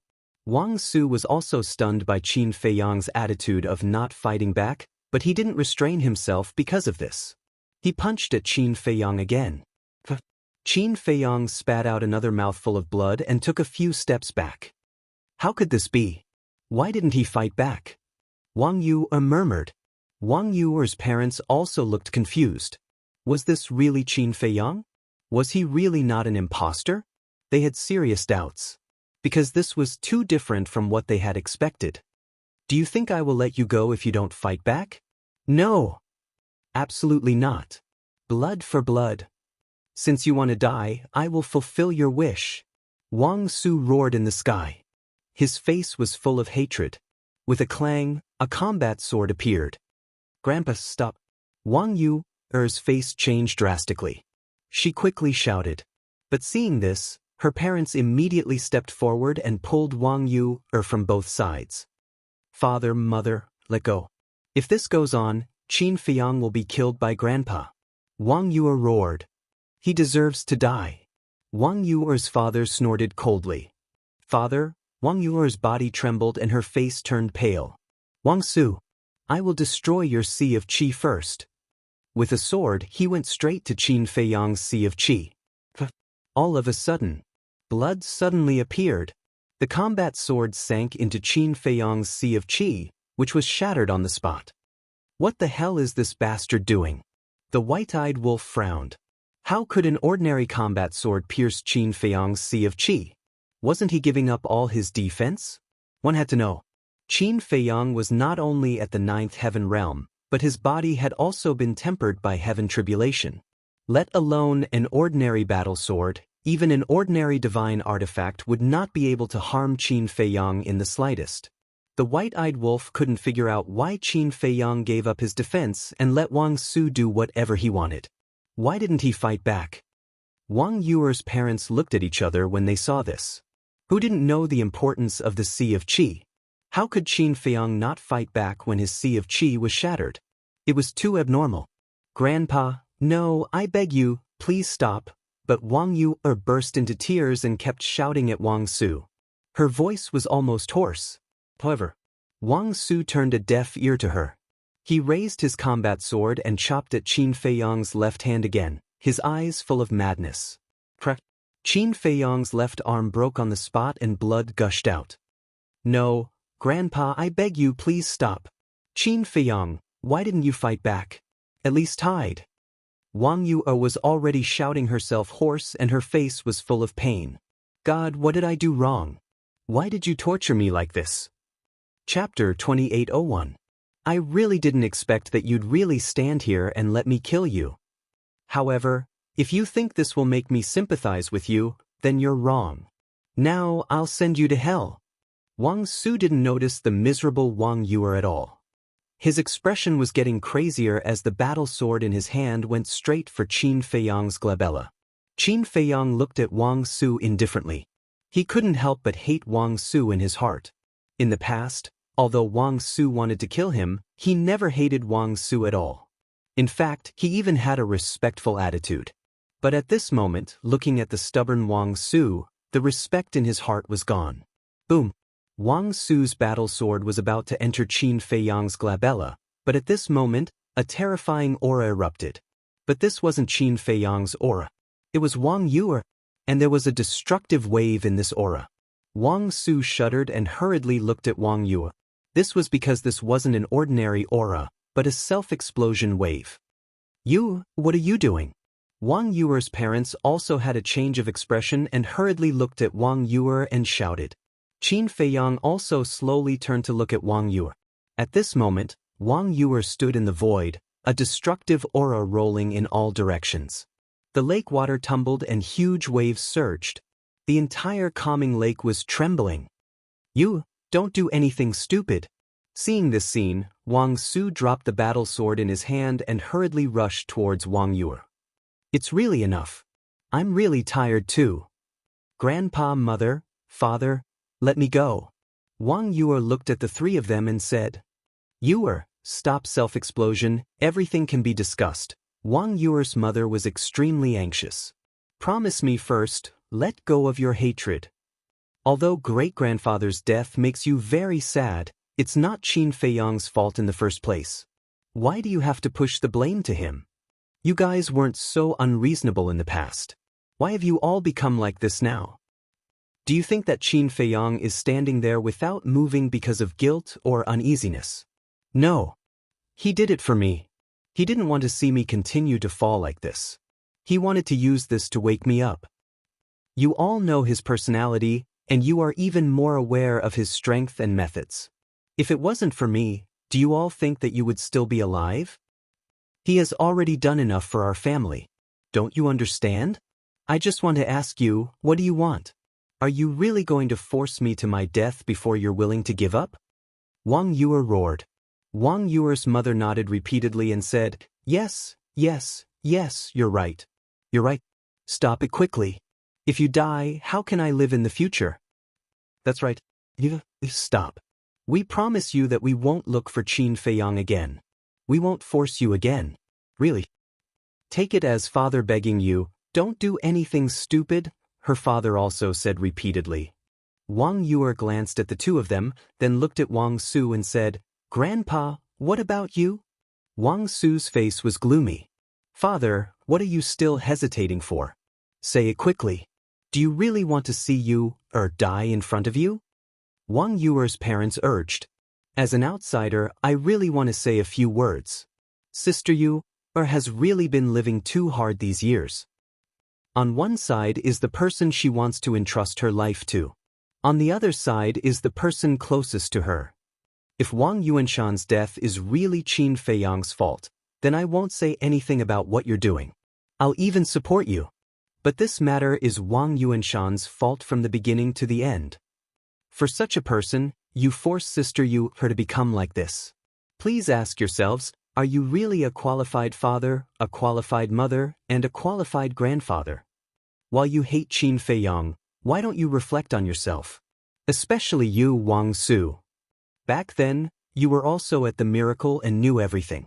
Ask yourself with your conscience, is this really Qin Feiyang's fault? Gong Sun Bei sighed softly and walked over step by step. Hearing these words, Wang Su and the other two were silent, and they finally realized the harm to Wang Yue. Stop. Gong Sun Bei walked to Wang Yue and smiled. Brother Gong Sun. Wang Yue's momentum dissipated, and then she lay in Gong Sun Bei's arms and cried bitterly. Don't cry. Everything will be fine. Gong Sun Bei patted Wang Yue's shoulder and comforted her softly. Little Qin Zi, are you stupid? Just these small fries, I can send them to the Western paradise with a flick of my finger, and they even made her like this. I think you're just itching for a beating. White-eyed Wolf also flew over and scolded Qin Feiyang. Qin Feiyang smiled faintly. What are you laughing at? Just looking at your brother makes me angry. White-eyed Wolf glared at him and said angrily, Why aren't you taking the divine life pill? Qin Feiyang shook his head, took out a divine life pill and a spiritual sea pill, and threw them into his mouth. His broken sea of qi and broken arm immediately began to repair. White-eyed Wolf looked at Wang Su with an extremely unfriendly look and said, Have you vented enough? Hearing White-eyed Wolf's tone, Wang Zicheng and the others' eyelids suddenly twitched. This brother wolf was not as easy to talk to as the young master. Wang Su looked at White-eyed Wolf, his eyes flashing coldly. Boom! A monstrous ferocious aura suddenly rushed out of White-eyed Wolf's body and instantly enveloped Wang Su and the other two. The three immediately felt a fatal crisis in their hearts. Enough! Qin Feiyang patted White-eyed Wolf's head. I didn't say I was going to kill them. I just wanted to show them our current strength. White-eyed Wolf snorted and looked at the three. With your poor cultivation, I can kill you thousands of times with just a breath. Speaking of this, White-eyed Wolf paused and sneered. So, not to mention that little Qin Zi is right, even if he is wrong, you can only bear with it. After that, White-eyed Wolf withdrew his ferocious aura and looked at the three with disdain in his eyes. Seeing this, Wang Zicheng and the others couldn't help but breathe a sigh of relief. Fortunately, Brother Wolf didn't go crazy, otherwise, who could stop him? Although White-eyed Wolf's words were very strong and domineering, Wang Su and the other two didn't dare to do anything, because White-eyed Wolf's ferocious aura had almost cast a shadow on them. Qin Feiyang looked at the three and shook his head. As you said, you all know me. I have been very polite to you, so I also hope this matter will end here. Wang Su was silent. Wang Yuer's parents looked at each other and also fell silent. In fact, the reason is very simple. You hate me and even want to kill me, but it won't affect me at all, because I can completely ignore it. But I hope that you can live a happier, more relaxed, and more free life. You are all her dearest people. If you really love her, you should think more about her. Qin Feiyang said. Alas. Hearing this, Wang Yuer's mother looked at Wang Yue, who was crying in Gong Sun Bei's arms, and couldn't help but sigh and say, Forget it, forget it. Wang Yuer's father also nodded. Over the years, they didn't realize that some inadvertent restrictions and some self-righteous decisions, which they thought were for their daughter's good, had caused so much harm to her. How could they make up for this harm? Daughter, I'm sorry, we've never thought about your feelings and made you suffer so much. Don't worry, we won't force you to do anything in the future. Even if you really get together with Qin Feiyang, we won't stop you. As long as you're happy and happy. The couple walked behind Wang Yue, their eyes full of self-blame and guilt. Mother, father, Wang Yuer's delicate body trembled, and she turned to look at the two of them. Her tears were even more uncontrollable. Hundreds of years. Although a few hundred years was just a blink of an eye to cultivators, to her, every day felt like a year. And now, it was finally over. You've suffered all these years. The woman raised her hand and tidied up the messy hair on Wang Yuer's forehead. No, no. Wang Yue shook her head and threw herself into her mother's arms, crying non-stop. But this time was different. This time, it was tears of joy, tears of relief. Wang Zicheng looked at Wang Su and said with a smile, Old Master Wang, it's time for you to say something. After all, you're the head of the family. And you've seen how happy Yue is now. I believe you don't want to see her again. Return to your previous state. Let us see your demeanor and elegance back then. We've always believed that you're a sensible old man. Barbarian Bull and the others also spoke. Wang Su looked at everyone present. Not only Wang Zicheng and the others, but even Gong Sun Bei and Wang Yuer's parents looked at Wang Su encouragingly. Wang Su, don't make us look down on you. The monkey-faced old man and the hook-nosed old man, who had been silent, also spoke at this time. Wang Su looked at the two of them, then at everyone, and finally at Wang Yuer. Wang Yuer also looked at him with anticipation. Wang Su took a deep breath and turned to look at Qin Feiyang. All right, let's end this matter here. But remember, I'm not doing this because I'm afraid of you. I'm doing this for your sake. Qin Feiyang smiled. Was this important? Of course not. As long as these grudges could be resolved and Wang Yuer could be reborn. And if you want to get married, it'll never happen unless I'm dead. After saying that, Wang Su turned around and left without looking back. Everything is fine now. Why are you still stopping them? If you want me, we should immediately choose an auspicious day and hold their marriage. Maybe before we leave, we can even give birth to a fat boy for you. The white-eyed wolf was displeased. What are you shouting for? Qin Feiyang secretly glared at it. The white-eyed wolf said in surprise, didn't you say that you wanted to propose marriage? Qin Feiyang was speechless. Gong Sun Bei secretly laughed. Brother Wolf, you don't understand this. What? The white-eyed wolf was puzzled. The marriage proposal is just a fuse used to ignite the anger of Wang Su and the others. Gong Sun Bei transmitted his voice. Fuse? The white-eyed wolf was stunned. That's right. Wang Su and the others hate Qin Feiyang to begin with. How will they react when Qin Feiyang suddenly proposes to marry you? They'll definitely be very angry. If they're angry, they'll naturally lose control and attack Qin Feiyang. And this is Qin Feiyang's purpose. He wants to make use of this to make Yu's inner emotions completely erupt. After all, Yu has always been deeply in love with Qin Feiyang. Seeing Qin Feiyang being beaten up like this, she definitely can't control herself. And the result is, as you saw, using self-destruction to threaten Wang Su and the other two. Let's talk about Wang Su and the other two. What do they care about the most? Of course, it's you. Can they be indifferent when they see you self-destruct? Definitely not. They'll stop and persuade her. At this time, Yu will also say what she's been hiding in her heart. In the end, when all of us stand out to help persuade them, they can't help but reflect on themselves. Why did they come to this point today? As long as they reflect, they'll naturally be able to find the root of the problem and realize the harm they've caused to you over the years. Then, this grudge can be resolved. Gong Sun Bei explained secretly. I see. The white-eyed wolf suddenly understood and asked suspiciously, wait, why do you say it can be resolved?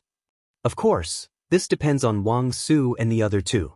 If they insist on having their own way and hate Qin Feiyang to the end, it naturally can't be resolved. Fortunately, the three of them haven't been blinded by hatred and let all of this finally come to an end. Gong Sun Bei smiled with relief. This was not only a knot in Wang Yu's heart but also in his. He had always regarded Wang Yu as his younger sister. Seeing Wang Yu getting more and more depressed, he naturally felt uncomfortable in his heart. Now that Wang Yu was free, of course, he was relieved. Chapter 2802. Dust settled. White-eyed wolf pursed his lips and said, what kind of dust settled? Only when they get married will it really be dust settled. Marriage? Gong Sun Bei looked at Qin Feiyang and Wang Yu. If they could really get married, it would really be a perfect ending. However, even if Wang Su agreed, Qin Feiyang probably wouldn't have this idea. Although Qin Feiyang had tried to accept Yu back then and might have some feelings for her in his heart, hundreds of years had passed.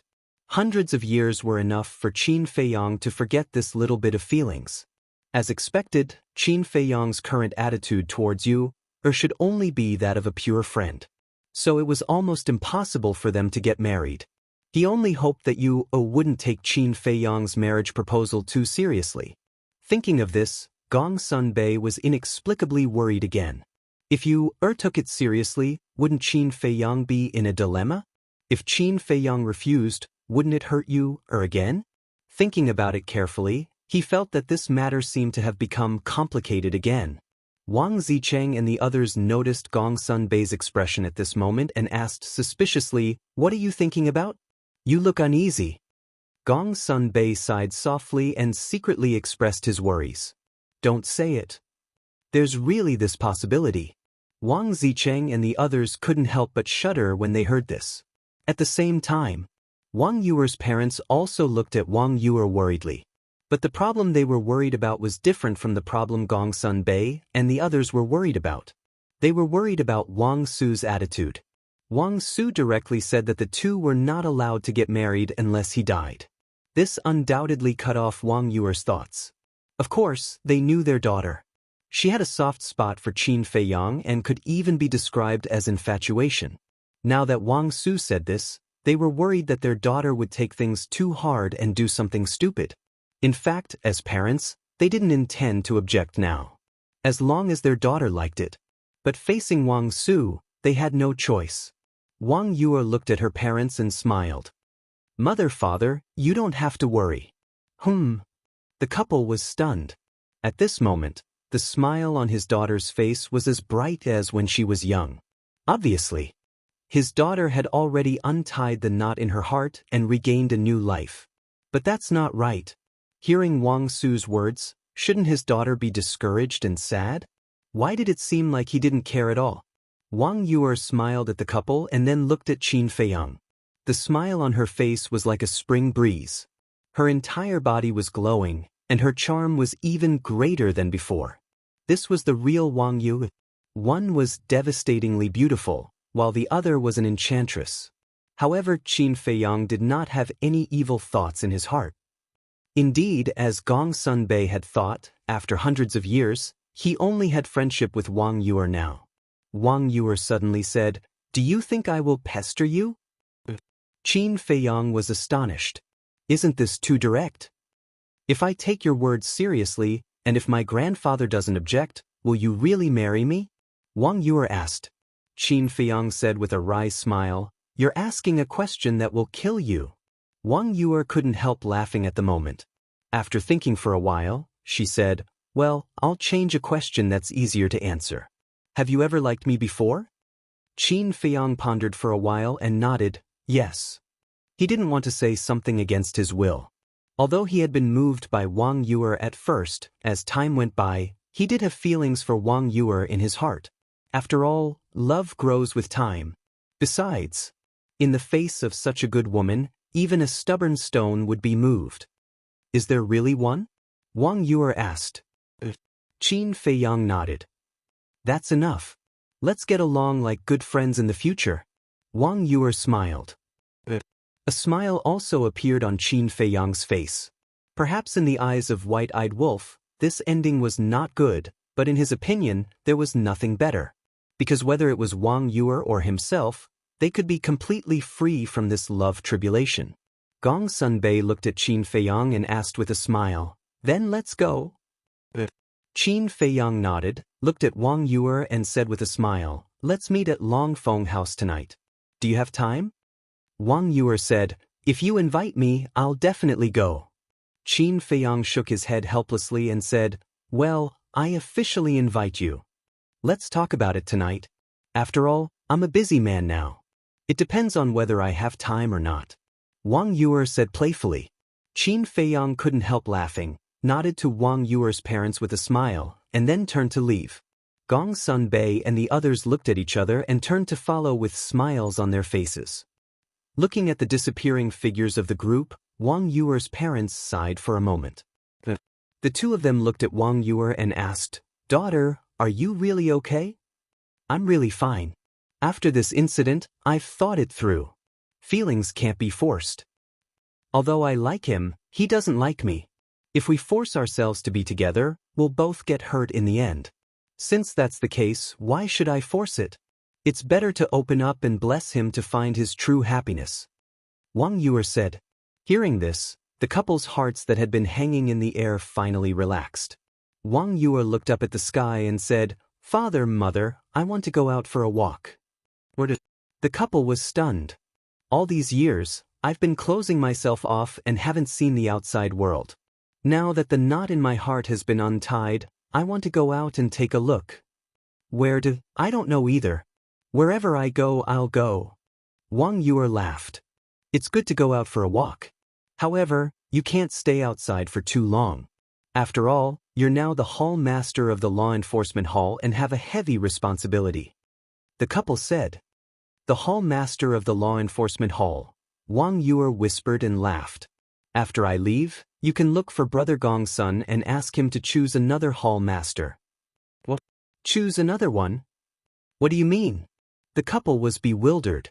It's not easy to be free.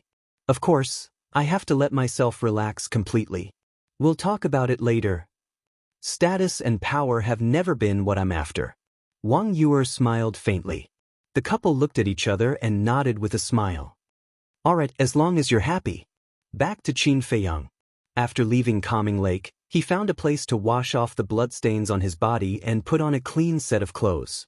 He felt refreshed. Gong Sun Bei looked at Qin Feiyang and said with a smile, "Thank you." "Thank me?"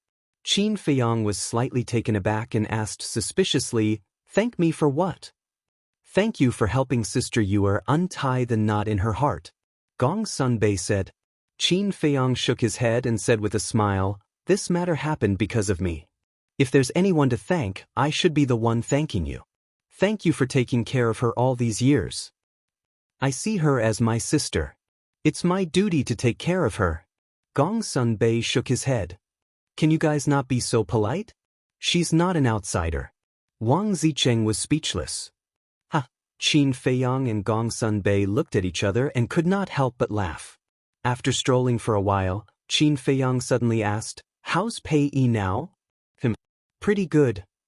And all these years, with his own ability, he has managed the Divine Python tribe well. Excluding the Sky Tiger tribe, the current Divine Python tribe is already the strongest tribe on the Forgotten Continent." Gong Sun Bei said. "It's all within my expectations." Qin Feiyang smiled. He had always admired Pei Yi and expected that this person would definitely have amazing achievements. As for the Sky Tiger tribe, needless to say, Yan Wei used to be his subordinate, and because of this, the Sky Tiger tribe's status rose. No matter how strong the other tribes were, they would not dare to be presumptuous in front of the Sky Tiger tribe. "To be honest, I want to kidnap this kid to the main tower now. If he joins, I believe that the main tower will definitely become stronger in the future." Gong Sun Bei smiled. "That shouldn't be possible. After all, the Divine Python tribe is his home." Qin Feiyang said. "That's what I'm thinking. But sooner or later, we have to find time to talk to him." Gong Sun Bei said. Qin Feiyang pondered for a while and asked, "Why don't we go and see him now?" Gong Sun Bei was stunned. "Although I know many people on the Forgotten Continent, there are only a few who left the deepest impression. Pei Yi is one of them. It's rare for me to come back. I have to go and see this old friend." Qin Feiyang smiled. "All right then." Gong Sun Bei opened a teleportation gate and a group of people filed in. The next moment, they descended above a mountain range. In the mountains, ancient trees towered into the sky and ferocious beasts ran rampant. There was a huge city in front that emitted an ancient aura. That was the Divine Python tribe. The monkey-faced old man said, "If you don't want to cause a commotion, let Wang Zicheng go and get Pei Yi here." "I'm not an errand boy." Wang Zicheng was displeased. "You have a problem with me just going to get Pei Yi?" The monkey-faced old man was stunned. "Of course. Viper is here and so is Barbarian Bull. Why don't you let them go?" "Old man, do you think I'm easy to bully?" Wang Zicheng said angrily. The monkey-faced old man was speechless. "Calling someone over is bullying me? What logic is this? You have so many opinions? Seems like I haven't taught you a lesson in a long time. You're itching for a beating." The white-eyed wolf went forward and slapped him with his paw. There was no suspense. Wang Zicheng wailed and flew towards the Divine Python tribe like a shooting star. When Big Barbarian Bull and the rest saw this scene, they all had gloating faces. "Why don't you take a look at who's here? How dare you be so arrogant? You're just asking for it. You're just relying on the fact that you're stronger than me. Just you wait. Once I catch up to you and surpass you, I'll teach you a lesson. Wang Zicheng muttered under his breath, his face full of displeasure. Chapter 2803. Wang Zicheng flew out of the divine python tribe with a young man. The man was handsome and looked about 25 or 26 years old. He was wearing a white robe and his figure was tall and straight, exuding an elegant aura. That's right. He was Pei. A few hundred years had passed. His aura was even more outstanding. No matter where he was the brightest star. But at this moment, he looked at Wang Zicheng with a trace of doubt and asked, "Who are you going to see? Why are you being so mysterious?" "You'll know soon." Wang Zicheng then pointed to the mountain in front and said, "Look, they're all there." Pei looked up and saw Qin Feiyang and the others standing at the edge of the cliff. However, at this moment, Qin Feiyang turned around and could only see their backs. Besides, he had completely concealed his aura. The white-eyed wolf was nowhere to be seen. Where was he hiding? Looking at Gong Sun Bei, the monkey-faced old man, the hook-nosed old man, and the bull, Pei Yi's eyes were full of shock. What's going on? The big shots of the main pagoda actually came to the divine python tribe? Pei Yi hurriedly flew over and landed in front of Gong Sun Bei. He looked at Qin Feiyang's back view and felt that it seemed a little familiar. However, he didn't think too much about it and hurriedly looked at Gong Sun Bei and asked, "Brother Gong Sun, did something big happen?" "Something big?" Gong Sun Bei was stunned. "Otherwise, why would you all come to the divine python tribe and be so mysterious?" Pei said. Gong Sun Bei smiled secretly and nodded with an extremely serious expression. "There is indeed something big." Pei Yi's heart skipped a beat and he asked in a deep voice, "What is it?" "Someone wants to see you. This person is not to be trifled with and seems to have a feud with you," Gong Sun Bei said. Barbarian Bull and the others couldn't help but blush when they saw Gong Sun Bei speaking as if he was telling the truth. "See me?" Pei Yi was slightly stunned and asked, "Who?" Gong Sun Bei pointed at Qin Feiyang. Pei Yi looked at Qin Feiyang again, only to find that he did look rather familiar. "Brother Pei, I'm the one who's here to cause trouble for you." Qin Feiyang chuckled and turned around slowly to look at Pei Yi. Staring at Qin Feiyang's face, Pei Yi was dumbfounded. "Brat, take this." It was also at this moment. The white-eyed wolf hollered coldly and leaped out from a bush on the mountainside. It swiped its paw at Pei. Pei Yi frantically turned to look at her, only to be dumbfounded. What was going on? If he remembered correctly, they seemed to be Qin Feiyang and the white-eyed wolf. But didn't they go to the ancient realm long ago? Although white-eyed wolf seemed menacing, he suddenly braked when he was near Pei Yi and draped his arm around Pei Yi's neck. He chuckled and said, "Are you surprised? Are you surprised?" "This, you guys?" Pei Yi glanced at white-eyed wolf and then looked at Qin Feiyang, who was standing opposite him. He could not react at all. "Why do all of you have this reaction when you see us? I know you miss us very much, but can't you calm down?" The white-eyed wolf was helpless. "This is not a matter of being calm. You guys appeared too suddenly. At least let us know in advance." Pei Yi smiled bitterly and looked at Gong Sun Bei and the others. He said helplessly, "And you guys, you actually joined forces to scare me." How could he remain calm when he suddenly saw his old friends whom he had not seen for years standing in front of him? Gong Sun Bei and the others could not help but laugh. "How is it? Are you doing well now?" Qin Feiyang asked with a smile. Pei Yi took a deep breath and said with a smile, "Thanks to you, everything is fine." "What has it got to do with me?" Qin Feiyang shook his head. "Of course it has something to do with me. We're friends. Because of this, Brother Gong Sun, as the chief tower master, will naturally take special care of the divine python tribe." Pei Yi smiled. "Don't say that. If outsiders hear this, they'll think that I'm giving special treatment." Gong Sun Bei shook his head and smiled. "Ha!" Pei Yi laughed and looked at Qin Feiyang. He asked, "Why did you come back?" "After so many years, I missed you guys, so I came back to visit." Qin Feiyang smiled. "Come back to visit?" Pei Yi was slightly stunned. He looked at Qin Fei Yang and the white-eyed wolf and asked, "In other words, you guys are still going to leave?" Qin Fei Yang nodded. "Alright. For major figures like you, Great Qin and the Forgotten Continent aren't big enough for you." Pei Yi shook his head and smiled. "You're making fun of us. What big shots? We're just ordinary people. I envy you. You're carefree and carefree. When you're free, you can even get together with a group of old friends to drink tea and chat. How great is that?" Qin Fei Yang said. "There's nothing to be envious about. Because that's how life is. When you're envious of others, others are also envious of you. Besides, our situations and pursuits are different. Naturally, the paths we take are different." Pei Yi smiled. "That's true." Qin Fei Yang nodded. "Are the two of you interesting? It's not easy for you guys to get together. Why are you guys talking about such incomprehensible principles?" The white-eyed wolf glared at the two of them. "Ha!" Qin Fei Yang and Gong Sun Bei looked at each other and laughed. Pei Yi asked, "How about it? Shall we take a walk in the tribe?" "Forget it, I don't want to cause a stir." Qin Fei Yang waved his hand. "What should we do then? I still want to talk to you and have a few drinks." "Visit. We'll have a gathering at Longfeng House tonight. Let's have a few drinks then," Qin Fei Yang said with a smile. "So you've already made plans?"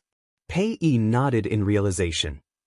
Qin Fei Yang said with a smile, "That's why I specially came to invite you. I wonder if Brother Pei will do me the honor?" "You rascal!" Pei shook his head and laughed. Even if he didn't, he would still take the initiative to visit Qin Fei Yang when he knew that he would be at Longfeng House tonight. This was because he had always treated Qin Fei Yang as a true friend, one that didn't have any beneficial relationship with him. This kind of friend was the purest. "Alright then, we'll go to other places and wait for you at Longfeng House tonight," Qin Fei Yang said with a smile. "Okay." Pei Yi nodded. "Also," Qin Fei Yang said again. "Go ahead." Pei Yi smiled.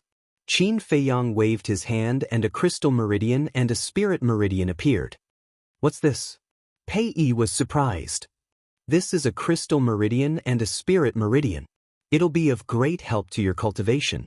Take it as a token of appreciation between friends. Don't mind." Qin Fei Yang said with a smile. "What?" Pei Yi smiled bitterly and shook his head. "How can I mind what you give me? However, although I don't know what the crystal meridian and spirit meridian are for, I can tell at a glance that they're not ordinary items. I'm really a little..." Before Pei Yi could finish, Qin Fei Yang waved his hand and said with a smile, "Since we're friends, don't stand on ceremony with me. Besides, I've already given you 10 crystal meridian and spirit meridian. Since you've already said so, if I still refuse, I'll seem too pretentious. Okay, then I'll accept it." Pei Yi nodded. "There's more." Qin Fei Yang took out a legendary divine artifact and a supreme divine art. He smiled and said, "This is for you too." "This?" Pei Yi looked at the divine art and divine artifact and said, "I'm a little flattered that you're giving me these gifts as soon as you come back." "Enough. Don't be like a girl. This is a legendary divine artifact and a supreme divine artifact. It's more than enough to be the most precious treasure of the divine python tribe," White-Eyed Wolf said. Pei Yi nodded and took the divine artifact and the divine art. He said with a smile, "I won't say any words of gratitude. I'll keep it in mind." Qin Fei Yang smiled and said, "Also, when I leave, I'll leave behind all the pills that can unlock the door of potential. When the time comes, you can go to the Great Qin Empire and get them from my father." "Then I definitely won't stand on ceremony." Pei Yi smiled. Pei Yi's door of potential was not fully opened because Qin Fei Yang couldn't open the last few pages of the Pill Sutra at that time. "Okay, let's meet again tonight," Qin Fei Yang said.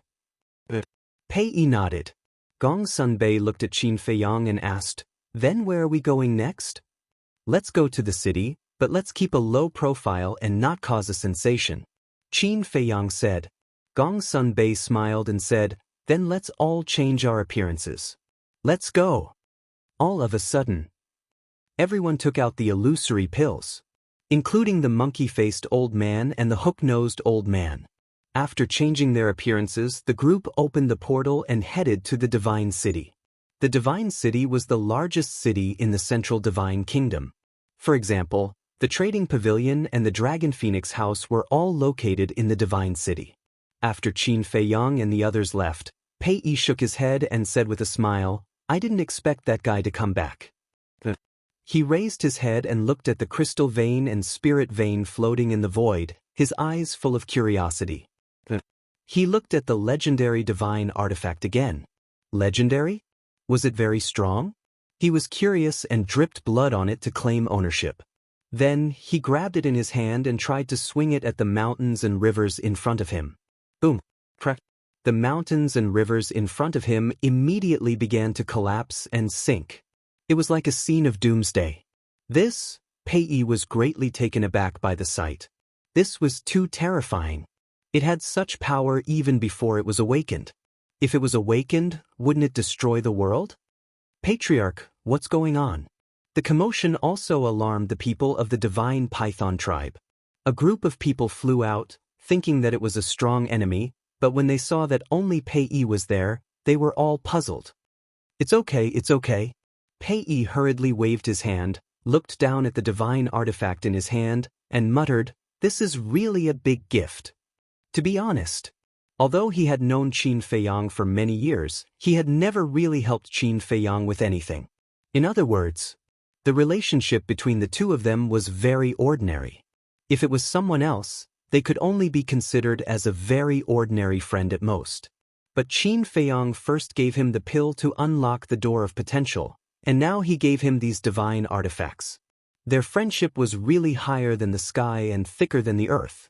It was rare to have such a close friend in life. This friendship must be cherished. Chapter 2804.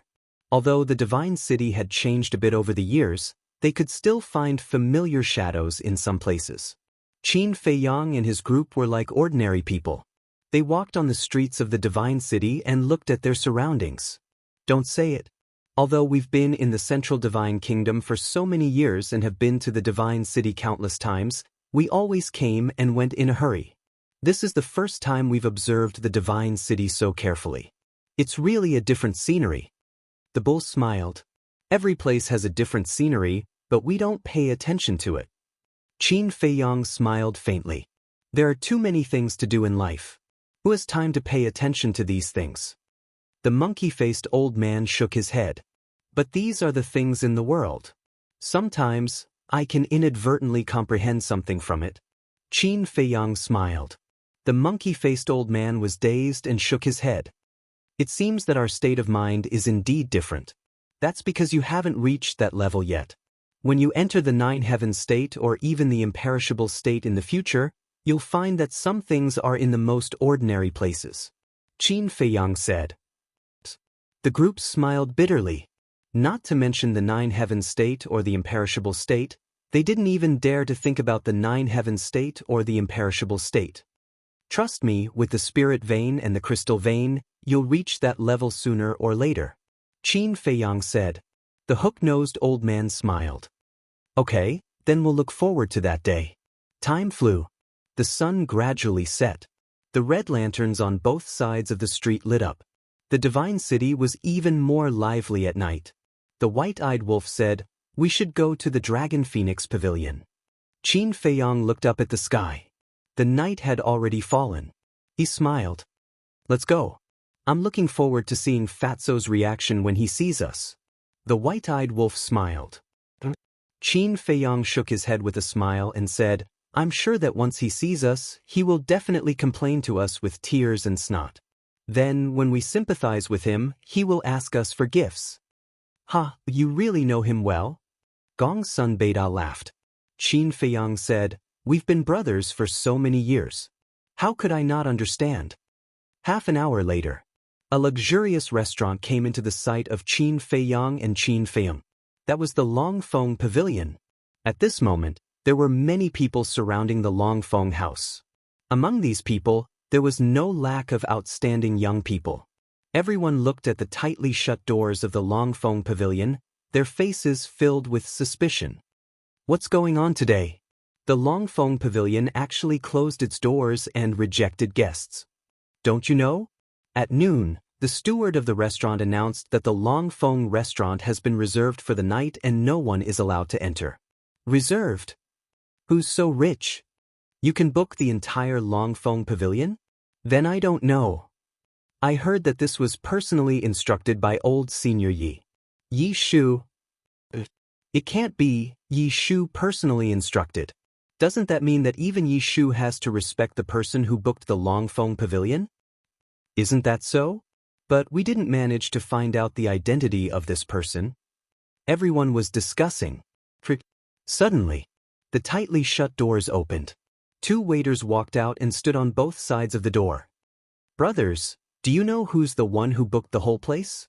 One of the young men in luxurious clothes immediately ran over, looked at the 2 waiters, and asked doubtfully. We don't know either, so don't ask. Also, I'll have to trouble everyone not to surround this place. The attitude of the 2 waiters was not bad as they smiled warmly.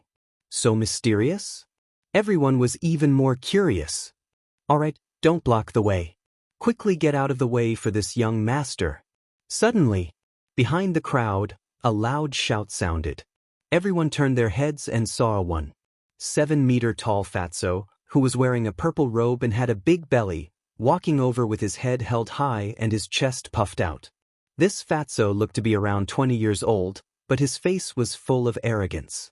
Moreover, although he looked a little arrogant and domineering, the aura he exuded was very strong. A 5-star war master. Sidu Feiyang. When everyone saw Fatso, their expressions changed slightly as they hurriedly retreated to the side. Beside Fatso, there was a man and a woman. This man and woman were Lu Xiaofei and Lu Xiaojia. Behind the 3 of them, there were 10 guards. They were all wearing cold black armor and their faces were expressionless. They looked extremely cold. Their cultivation was even stronger, and they were all 9-star war emperors. At the same time, Qin Feiyang and the others also walked to the back of the crowd and immediately looked at Lu Xiaofei and the others. Isn't that Xiaofei and Xiaojia? The white-eyed wolf muttered.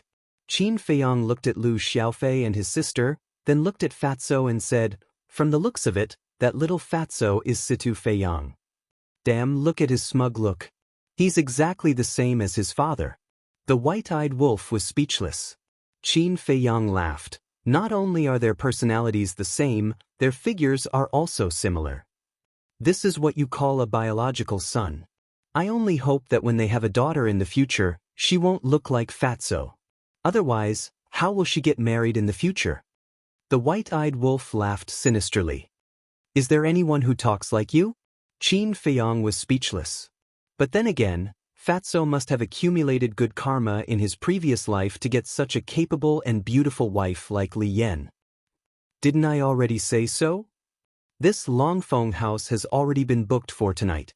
What are you all still doing here? Looking at the monkeys? Sidu Feiyang walked through the crowd and slowly turned around to look at the people around him as he shouted.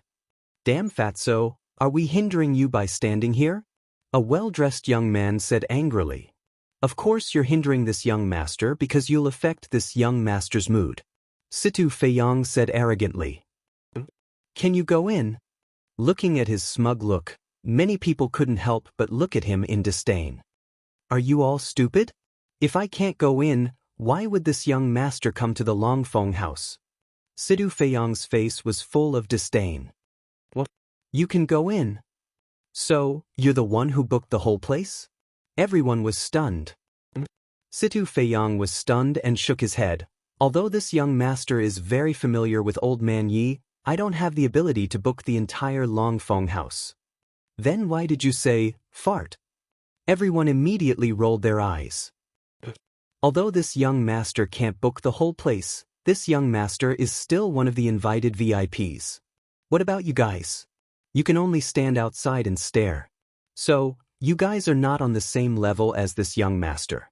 Situ Feiyang raised his head and his nose to the sky.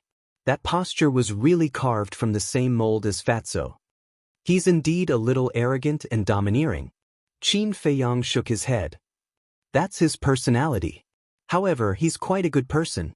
He's also very respectful to us old people.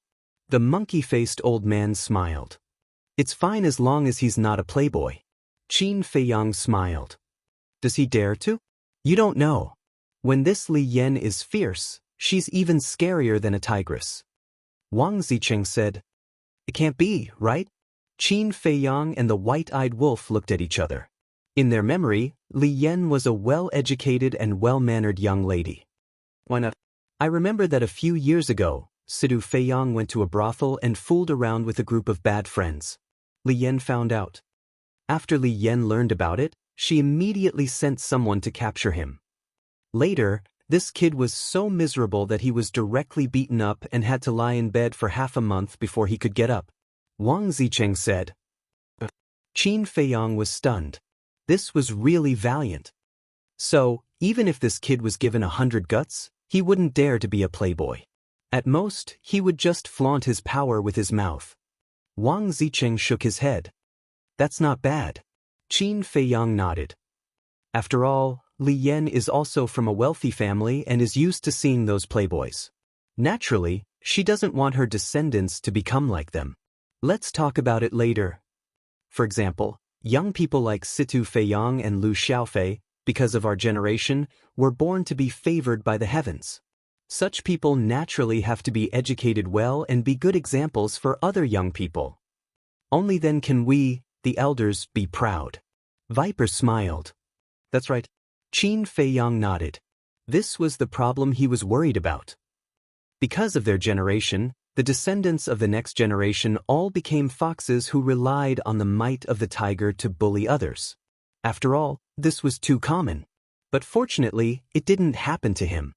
Someone at the scene couldn't stand Sidu Feiyang's attitude and said angrily, "Damn fatso, don't just talk.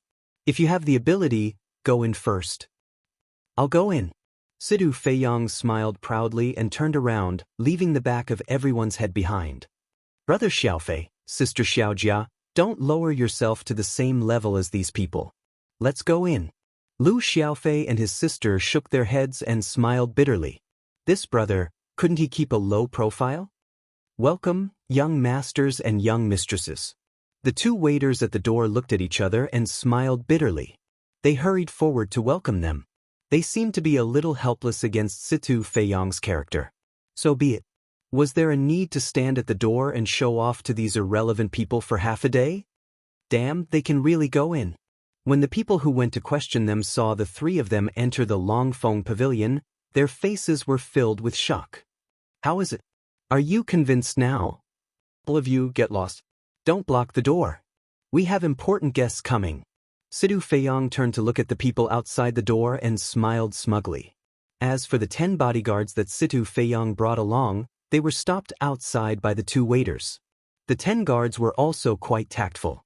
They stood on both sides of the door and obediently guarded outside. We have important guests? Everyone was stunned. There are so many people. Accompanied by a faint laughter, a young man in white landed at the entrance of the restaurant. Uncle Pei, long time no see. I missed you so much. Sidu Feiyang's eyes lit up and he immediately scurried towards the young man in white. It's the chief of the divine python tribe, Pei Yi. He's here too. Everyone was shocked. Yes, that person was Pei Yi. Pei Yi was now a famous figure in the Central Divine Kingdom. It was difficult for ordinary people to see him. But now, he actually came to Longfeng Pavilion personally. What was going on? At the same time, staring at the fawning Sidu Feiyang, Pei Yi couldn't help but chide. Rascal, you actually miss me too? I swear to God. Sidu Feiyang exclaimed. Hello, Uncle Pei. Lu Xiaofei and his sister also stepped forward to bow. They were not very close to Pei Yi, but they had met him several times. You guys are here too. Pei Yi looked at the siblings and smiled gently. The siblings nodded. Pei Yi scanned the empty hall and asked apprehensively, Are you guys the only ones here? Where are the others? We just arrived too. The others should be on their way here too. Lu Xiaofei said. Seems like I'm early then. Pei Yi shook his head and smiled. It's getting late, hurry and come in. At this moment, Accompanied by the sound of an old man's laughter, Yi Shu walked out of the back hall of the restaurant. "Greetings, Mr. Yi." Pei Yi hurriedly bowed. "How many times have I told you not to bow so casually? We're not strangers anyway." Yi Shu looked at him in displeasure. "You're an elder while I'm a junior. I still have to show you the proper etiquette." Pei smiled. Yi Shu shook his head and chuckled. "Okay, come in." "All right." Pei Yi smiled and entered the restaurant. Yi Shu smiled and asked, "He invited you here, right?" Pei Yi nodded and smiled again.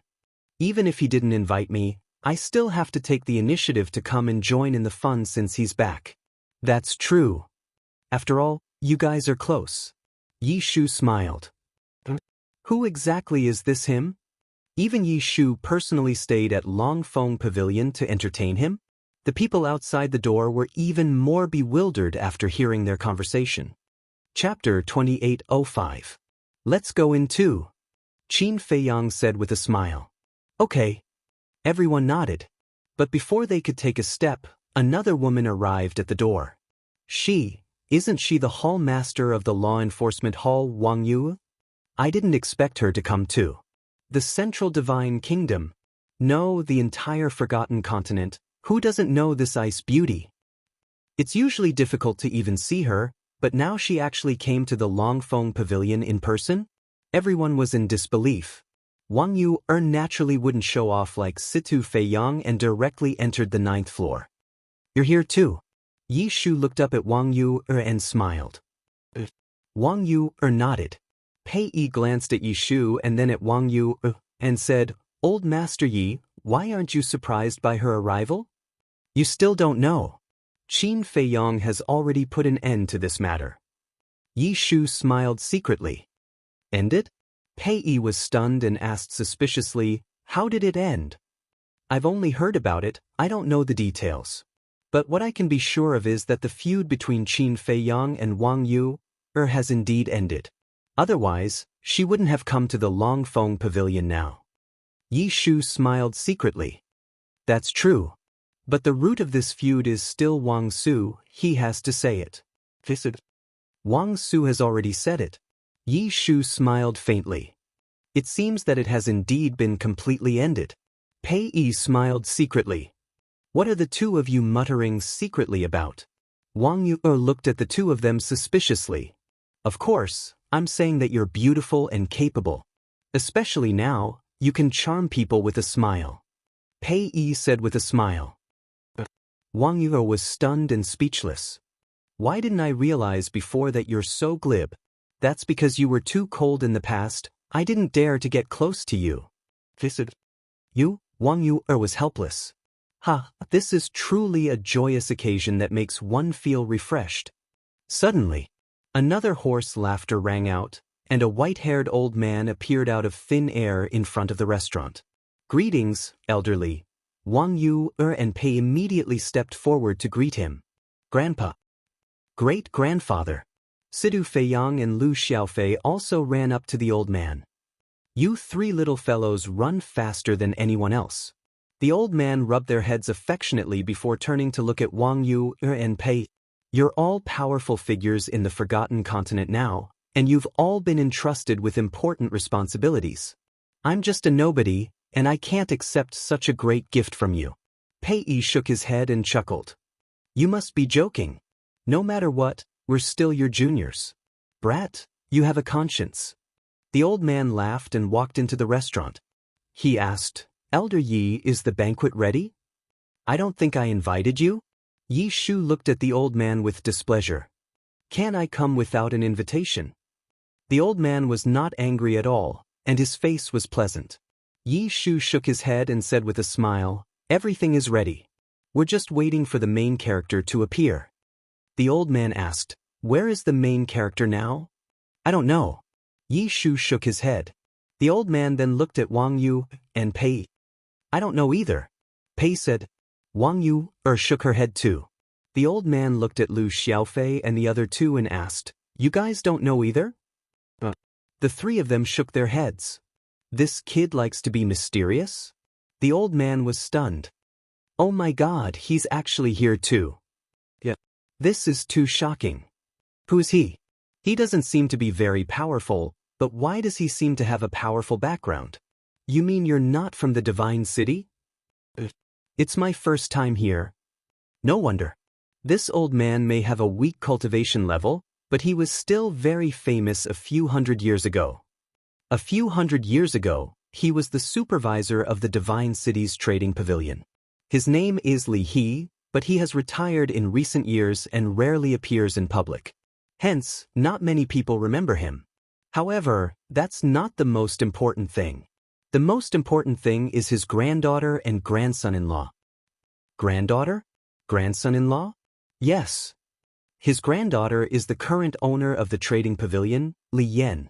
Oh, I see. Since it's Li Yan, I won't say much about Li He's grandson-in-law. I know that. He's fatso. I think his name is Situ? Yes, Situ Tianyu, and he's Qin Feiyang's brother. That's right. But I heard that this guy is very henpecked. That can't be. He's Qin Feiyang's brother. Why would he be henpecked? Isn't Qin Feiyang's brother afraid of his wife? I reckon that even Qin Feiyang is a henpecked husband. The people murmured softly. Who said that Fat Lord is henpecked? Come out and see how Fat Lord will deal with you. Suddenly, an angry shout came from the back of the crowd. Everyone turned their heads to look and their faces suddenly changed. A fat man with a big head and big ears strode over. That big belly looked like it was pregnant for 10 months. He was wearing a loose golden robe and looked like a nouveau riche. However, such a fatso was followed by a petite woman. The woman was about 27 or 28 years old. She had fair skin and a slim waist, exuding the charm of a mature woman. The woman was holding Fatso's arm like a little bird. No matter who saw this scene, they would have the same thought. A flower was inserted in a pile of cow dung. Damn, the gap is too big. It's too unreasonable. Such a man can actually marry such a capable and beautiful wife. The people were indignant. You little guys only care about appearance. You're too shallow. Do you know what a beautiful heart is? A beautiful soul, that's what Grandpa Fatty is talking about. You can torture him slowly. Wife, let's go. Fatso glanced at the group of people with disdain and went straight into the restaurant. A beautiful heart? On the other side, Qin Feiyang and White-Eyed Wolf were speechless when they heard this. Since when did Fatso have anything to do with a beautiful heart? Sigh. What kind of world is this now? I really can't figure it out. Look at me. I'm so handsome, but I still don't have a girlfriend. Are women nowadays blind? Someone lamented in their heart. Brother, didn't you just say that he's afraid of his wife? But why doesn't it look like it now? What do you know? This is a sensible woman. A sensible woman will leave enough face for her man outside. It's hard to say when they get home. When Qin Feiyang and the others heard these discussions, they couldn't help but shake their heads and laugh. Back home? Of course, they would be served with a washboard. Let's go. Qin Feiyang smiled faintly. Thank you, please excuse me. Gong Sun Bei walked in front, smiling apologetically while gently pushing the crowd in front. Why are you pushing? Do you think you can go in? Someone looked at Gong Sun Bei with dissatisfaction. But Gong Sun Bei just smiled faintly. In the end, the group of people finally got through the crowd and came to the entrance of the restaurant. At that moment, everyone looked at them in surprise. Everyone, I'm sorry. Tonight, our Longfeng restaurant is entertaining distinguished guests, so please choose another place. The two waiters also blocked in front of Qin Feiyang and the others, saying apologetically, We're invited. Gong Sun Bei smiled. You guys? The two of them looked at the group of people suspiciously. These people, regardless of appearance or temperament, were very ordinary. How could they be invited? I've never seen them before. But looking at them, they don't seem to be lying. It's really strange. The surrounding people were also filled with suspicion. Yi Shu noticed the situation outside and looked up. At first, he was also a little confused because they were all unfamiliar faces. However, when he saw the white-eyed wolf transformed into a big black dog, his face suddenly changed slightly. He quickly ran out, looked at the two waiters, and shouted, What are you doing? What are you doing? Get out of the way for this old man. The two waiters were shocked and quickly retreated to the side. Then, they looked at Qin Feiyang and the others in surprise. Were they really invited distinguished guests? And looking at Elder Ye's attitude, it seemed that they were very important. You've been waiting for a long time. Qin Feiyang looked at Yi Shu and said with a smile. Since you know, why didn't you come earlier? We were waiting for you. Yi Shu glared at Qin Feiyang angrily. I had nothing to do, so I went to walk around. Qin Feiyang faintly smiled. Then he marched forward and entered the restaurant. Gong Sunbei and the others also walked in one after another. Fatso, Li Yan, Li He, and Zhuge Feiyang had been staring at Qin Feiyang for a long time. Especially Fatso, his body was trembling. Is he the one Yi Shu is serving? Who is he? Yi Shu, Pei Yi, Wang Yu, Fatso and his wife. Which one of them isn't a powerful figure? And now, they're waiting for this person? Everyone stared at Qin Feiyang's back, their eyes full of surprise. If they knew that Gong Sunbei, the monkey-faced old man, the hook-nosed old man, and Wang Zicheng were also there, they would be even more shocked. Yi Shu turned to look at the people outside and said to the two waiters, "Guard outside and close the door. Don't let anyone in to disturb us." The two of them responded respectfully and closed the door of the restaurant. Then they stood straight at the door and scanned the people on the street with sharp eyes. Chapter 2806. Outside the restaurant, it was noisy. But inside the restaurant, it was as silent as dead ashes. The others had already seen Qin Feiyang, only Fatso's family had not seen him yet. At this moment, the family looked at Qin Feiyang, nervous and expectant. Qin Feiyang smiled, took out a facial restoration pill and put it in his mouth. The others also changed back to their original appearances. Boss, Brother Wolf. Looking at the familiar faces of the man and the wolf, Fatso's eyes suddenly moistened. Long time no see. Qin Feiyang smiled. Boss. Fatso immediately pounced on Qin Feiyang and hugged him tightly, saying, Boss, do you know how much I've missed you all these years? I've missed you too. Qin Feiyang smiled. Damn. What's the use of just missing? Don't you have to compensate me for the mental damage? All these years, I've been thinking about you day and night, and I've been in a daze all day. Look at me now, I've lost a lot of weight thinking about you. Fatty exclaimed with tears and snot running down his face. Sure enough. Gong Sunbei and the others looked at each other. Qin Feiyang and the white-eyed wolf were right. They complained as soon as they met and asked for a greeting gift. Lost a lot of weight? The corner of Qin Feiyang's mouth twitched, and he kicked Fatso away, saying, Go and look at yourself in the mirror. Have you lost weight? You've obviously gained a lot of weight. Have I? Fatso was stunned. Qin Feiyang rolled his eyes, looked at the couple, and said with a smile, But I'm really happy to see you guys living so well. We're also very happy to see you back. Li Yan smiled. Relatively speaking, Li Yan was calmer. Boss, I'm not happy at all. You don't know, I've been bullied by this tigress all these years, mentally and physically exhausted. Boss, no matter what, you have to make it up to me. Fatso looked at Qin Feiyang pitifully with a bitter face. Who are you calling a tigress? Li Yan's face suddenly darkened as she shouted. This. Fatso immediately panicked. He hurriedly hid behind Qin Feiyang and said, Boss, did you see that? His nature has been exposed. Sidu Feiyang walked up to Li Yan and said disdainfully, Mom, look at how embarrassing Dad is. Stinky brat, who are you talking about? Fatso glared at him. I didn't say who. Dad, you must be too excited. You must be hallucinating and hearing things. Situ Feiyang chuckled. Get lost. Fatso glared at Situ Feiyang. Li Yan shook her head and laughed. She looked at Situ Feiyang and said, Your father is happy. Even if you're happy, you don't have to be like this. Situ Feiyang pouted. You brat, do you understand? Do you know how I got along with your Uncle Qin back then? We were brothers who went through life and death together. You, on the other hand, have no manners at all at your age. Don't you know how to greet Uncle Qin when you see him? Fatty stepped forward and smacked Situ Feiyong's head hard on the head. It hurts. Situ Feiyong immediately rubbed his head and looked at Fatso with dissatisfaction. You know pain? Do you still need me to do it? Fatso said angrily. Thok. Situ Feiyong hurriedly waved his hand and walked up to Qin Feiyong. He bowed and said, Greetings, Uncle Qin. What kind of bow is this?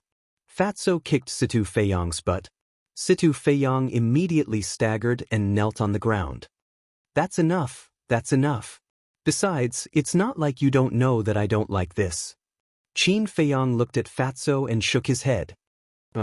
He's your nephew. That's a must. Fatso's attitude was very firm. He looked at Situ Feiyong and said, Brat, do you need me to teach you what to do? Situ Feiyong was about to cry. He lay on the ground and said, Greetings, Uncle Qin. Qin Feiyong shook his head and smiled. He reached out and pulled Situ Feiyong up and said, You're too much like your father. Who the hell is like him? Henpecked husband. Situ Feiyong pouted. What did you say? Fatso immediately frowned. No. Situ Feiyong hurriedly waved his hand and said with a flattering smile, I said that you're a good man who loves his wife. That's more like it.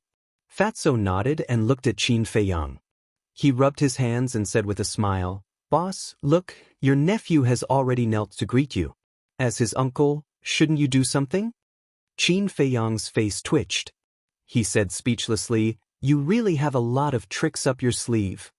How would I dare to trick you, boss? I just wanted to say that since it's the first time you've met, you should give me some gifts, right? Fatso chuckled. That's right, Uncle Qin.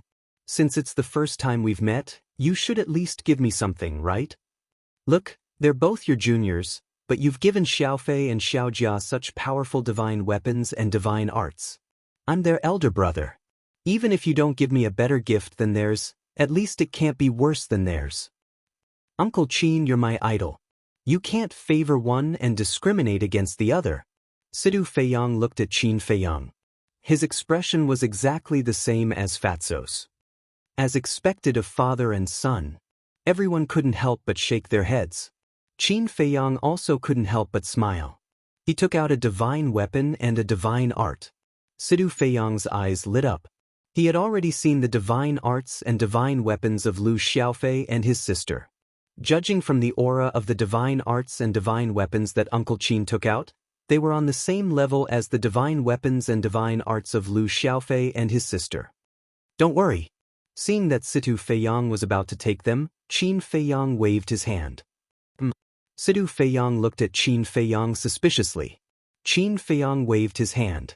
The divine weapons and divine arts flew to Li Yan and said, Let your mother take care of them first. I'll give them to you after you perform well. Situ Feiyong's face fell when he heard this. Give them to his mother? Wasn't this like throwing a meat bun at a dog? Wasn't it a one-way trip? All right. I'll reluctantly take care of them for you first. Li Yan chuckled. Mom, you can't do this. Situ Feiyong said weakly. What? You have a problem with it? Li Yan glared at him. I wouldn't dare. I was just about to give them to you personally. After all, I'm still so young. Why would I need divine weapons and divine arts? Situ Feiyong smiled flatteringly. You're the only one with a glib tongue. Li Yan glared at Situ Feiyong in amusement. Then, under Situ Feiyong's pitiful gaze, she put away the divine weapons and divine arts. Boss, this stinky brat already has them. As his father, I can't not have them. Fatso rubbed his hands and said with a smile. All right. Qin Feiyong nodded and took out another divine weapon and divine arts. Fatso didn't hesitate to snatch them. Qin Feiyong's eyes were sharp and his hands were fast. The divine weapons and divine arts flew to Li Yan in an instant. He said with a smile, Here. Then I'll work a little harder and take care of them for him. Li Yan said with a smile. Don't. My lord wife. Fatso hurried over, but he didn't have time. He could only watch as Li Yan put them away. Fatso was also stunned. The father and son looked like frosted eggplants. What was the difference between giving them and not giving them? Why was their life so hard? Dad, Why did you fall in love with Mom back then? Why didn't you change? Sidu Feiyong sighed. Maybe it was because your eyes were blinded by shit back then. Fatso shook his head. Everyone didn't know whether to laugh or cry. Li Yen and Li He were also used to it, because this kind of situation happened almost every day. Don't say it. It was quite happy to live in such a family. Alright, the banquet is ready. Let's go up, Yi Shu said with a smile. Lu Xiaofei looked around and asked, Where is it? Why don't I see it? Look at how impatient you are. Come with me. Yi Shu shook his head with a smile, turned around, and walked upstairs. It's all because the food in Dragon Wind restaurant is too delicious. Lu Xiaofei followed and chuckled. As long as it's delicious. I'll fill you up today. Yi Shu laughed heartily.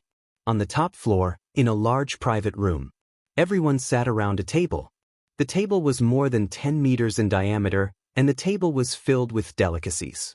There were also dozens of jars of wine in the corner. So much wine? Old man Yi, are you going to drink until you're drunk?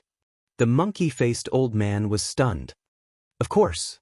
Yi Shu nodded, then looked at everyone and said, I'll make it clear in advance. No one can use battle chi or divine power to dissolve the alcohol. Bring it on. Do you think I'm afraid of you? The hook-nosed old man said with a provocative look. Arrogant. Don't beg for mercy later. Yi Shu sneered. Let's see who's going to beg for mercy later. The monkey-faced old man said. Look at the two of you. Are you planning to join forces to deal with me? Yi Shu looked at the two of them and frowned.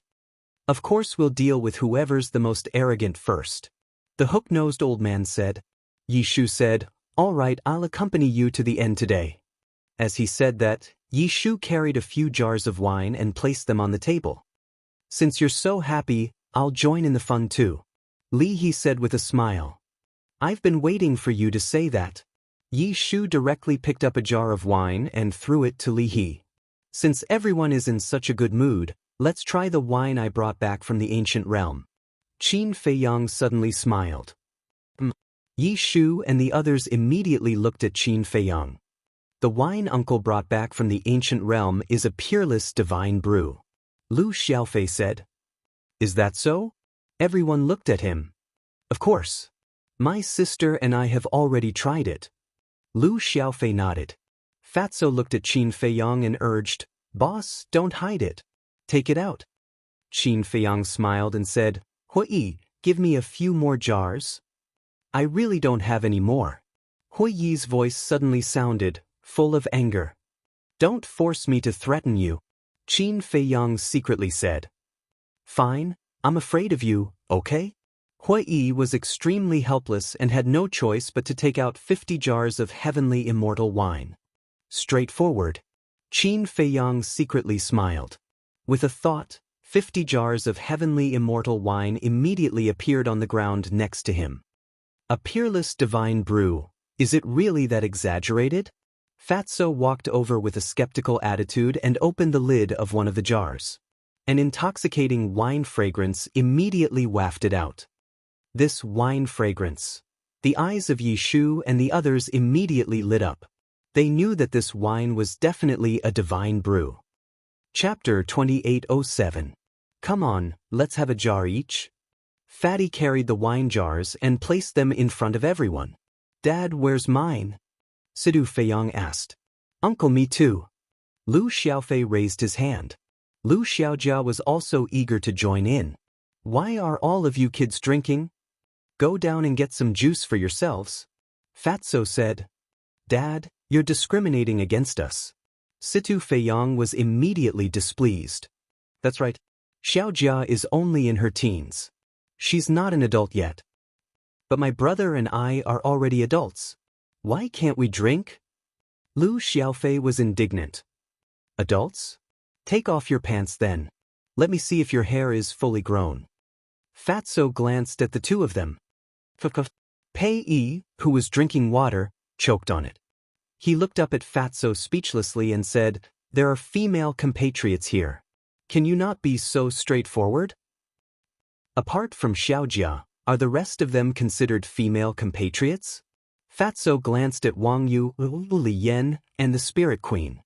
Fatso, what do you mean by that? Aren't we women? His words immediately aroused the anger of the few women. You're all tigresses. How are you women? Fatso shook his head. Wang Yu's face turned sullen and she looked at Li Yan. You're really asking for a beating. Don't worry, let him be smug first. I'll teach him a lesson when we get home. Li Yan said with a smile. Fatso's body stiffened. Wang Yu and the other women immediately gloated. Qin Feiyang and the others also had a mocking look on their faces. Li He chuckled and looked at Fatso. Since Xiaofei and the rest want a drink, give them a jar. Grandpa, Li Yan immediately looked at Li He in displeasure. I'm happy. Just let them be. Besides, they won't each have a jar. The three of them will share a jar. It's not a big deal. Li He said with a smile. You're spoiling them. Li Yan was displeased. Actually, it doesn't matter. Thinking back to when you guys were little Fei's age, didn't you all start drinking? Yishu said. Li Yan glanced at Yishu, then at Li He, then at Lu Xiaofei, his sister, and Sidu Feiyang. I agree, but don't go too far. Thanks, Mom. Thank you, Aunt. The three of them laughed joyfully. Lu Xiaofei immediately ran over with a jar and said, Brother, come and ask if it smells good. Sidu Feiyang leaned forward, his face instantly filled with intoxication, and said, This wine should only exist in the heavens. Looking at the two brats, Li Yan shook her head and smiled helplessly. Fatso returned to his seat, looked at Lu Xiaofei and the other two, and said, The three of you, don't get drunk over there. Go and pour wine for everyone. Little Jia, you go. Lu Xiaofei and Situ Feiyang were already drinking. This smell was simply too delicious. Lu Xiaojia shook her head helplessly. She stood up and poured wine for everyone. She appeared natural and unrestrained, sensible, and obedient. It's good to have a daughter.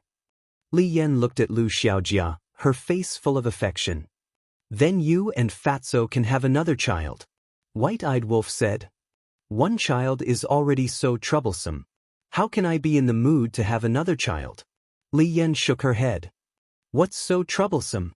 If you can't take care of him, Grandpa will help you. Li He looked at Li Yan and said. Obviously, he had this thought long ago. Li Yan glanced at Li He, shook her head and said, Forget it. I don't know what will happen if you bring him up. Why do I feel that you're disdainful of him? Li He was displeased. I'm not disdainful. I'm just being close to him. You old people spoil the children too much. Especially you. You're 2 generations away. If you bring him up, won't you spoil him to the heavens? Li Yan shook her head. Li He smiled bitterly. If this was not disdain, what was it? After Lu Xiaojia returned to her seat, Fatso held a wine glass, stood up, and said with a smile, First of all, let's toast to welcome Boss and Brother Wolf back. At that moment, everyone held up their wine glasses, stood up, smiled at Qin Feiyang, and drank the wine in their glasses. Thank you. Qin Feiyang stood up with a smile, held his wine glass, and drank it in one gulp. Why don't you be so polite? White-Eyed Wolf directly held a wine jar, drinking as he said, This is not polite. It's a welcoming ceremony. After Fatso finished speaking, he poured another glass, looked at Qin Feiyang and said, Boss, I want to toast you alone. Thank you. Why are you thanking me? Qin Feiyang smiled slightly. If it weren't for you, Fatso, wouldn't have achieved what I have today. It's even possible that I would have died in Black Bear City a long time ago, and there wouldn't even be anyone to collect my body. It's also you who fearlessly took me to Yunzhou to avenge my family. There were countless nights that I had been thinking, if I hadn't met you in this life, what would have happened to me? Without a doubt. Even if I had a blood feud, I could only endure it silently. Even if I worked hard, I would only be like a dead dog, struggling at death's door for the rest of my life. Not to mention, marrying such a beautiful wife, and now the status and power that others can't pursue in their lives. Really? The person I'm most grateful to in my life is you. As long as you say the word, tell me to die, and I won't hesitate. After Fatso finished speaking, he raised his head and drank it in one gulp.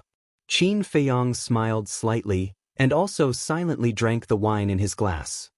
The second glass is also to you. To say something pretentious, boss, you're also my idol. You're responsible, I admire you, I worship you.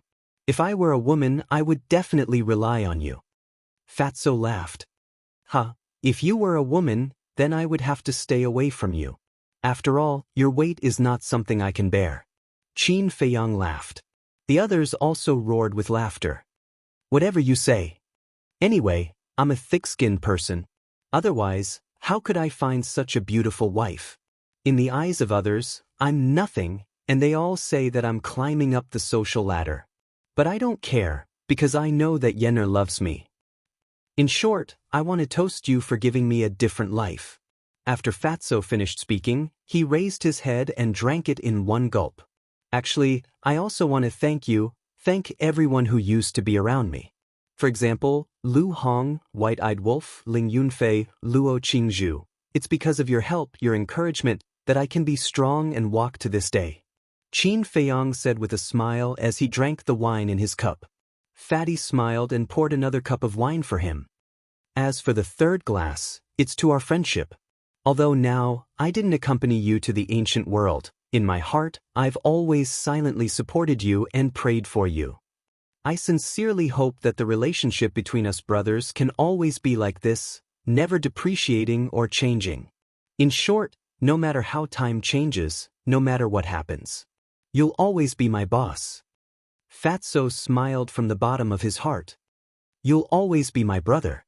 Qin Feiyang smiled slightly. Then let's toast to our rare brotherhood. Fatso laughed. Cheers. Qin Feiyang smiled. The two raised their heads and drank it in one gulp. After drinking, Fatso poured another glass, but this time, he didn't look for Qin Feiyang, but for White-Eyed Wolf. Brother Wolf, although I've been bullied by you, I know that you're good to all of us. Thinking back, as long as we encountered difficulties, you were duty-bound. So thank you. And thank you for always accompanying my boss, so that he won't feel lonely. Fatso said. Since you know that I'm good to you, why don't you drink a few more glasses? White-Eyed Wolf said. But I'll drink 3 glasses in a row to show my respect. Fatty laughed heartily as he downed cup after cup. Don't drink so much. Li Yen whispered. I'm happy. It's okay.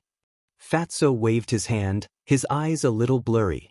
A few hundred years, for Qin Feiyang and White-Eyed Wolf, was just a snap of the fingers, but for Fatso, it was too long. Now that they finally gathered together, the joy in his heart was hard to extricate. Everyone looked at Fatso, and for a moment, they couldn't help but feel emotional. Although life became longer as one's cultivation increased, the time they spent together became less and less. So they should cherish every opportunity to get together, because no one knew when the next time would be. Don't say sentimental words, just drink, I have more if it's not enough. Qin Feiyang smiled. Then we won't stand on ceremony. Old man Yi, aren't you very arrogant? Come on. The monkey-faced old man held a wine glass, looked at Yi Shu and teased. Don't worry, you'll definitely go back tonight. Yi Shu glanced at him, then looked at Qin Feiyang and said, Feiyang, I'd like to toast you too. Thank you for taking care of Miss and Rushuang all these years. It's what I should do. Qin Feiyang smiled. There's no such thing as should, only willing. Some people don't even take their biological parents seriously. But you're different. Whether it's friends or family, you've always protected them with your life. There aren't many young people like you in this world. This old man admires you. Yi Shu said. Aren't you the same? Back then, it was you who had always protected great-grandmother and the others. I admire your greatness as well. In fact, we're all protecting the most important people. We don't ask for praise, we just want to have a clear conscience. Qin Feiyang smiled.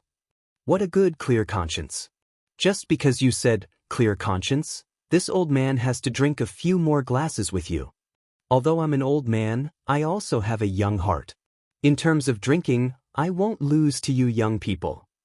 Come, let's not go home until we're drunk. Yi Shu laughed heartily. Qin Feiyang smiled. picked up the wine glass in front of him, and gently clinked it with Yi's shoes. Immediately, the two of them raised their heads and drank in one gulp. The atmosphere was very harmonious. Everyone said whatever they wanted without any restrictions or concerns. The fragrance of wine, laughter, intertwined, forming a happy picture. Chapter 28:08. The next morning, Qin Feiyang got up from a bed, rubbed his aching forehead, and looked around in confusion. Where was this? At this moment, he was in an unfamiliar bedroom. The decoration of the bedroom was quite luxurious. Outside the bedroom, there was a separate tea room, and an exquisite tea set was placed on the coffee table.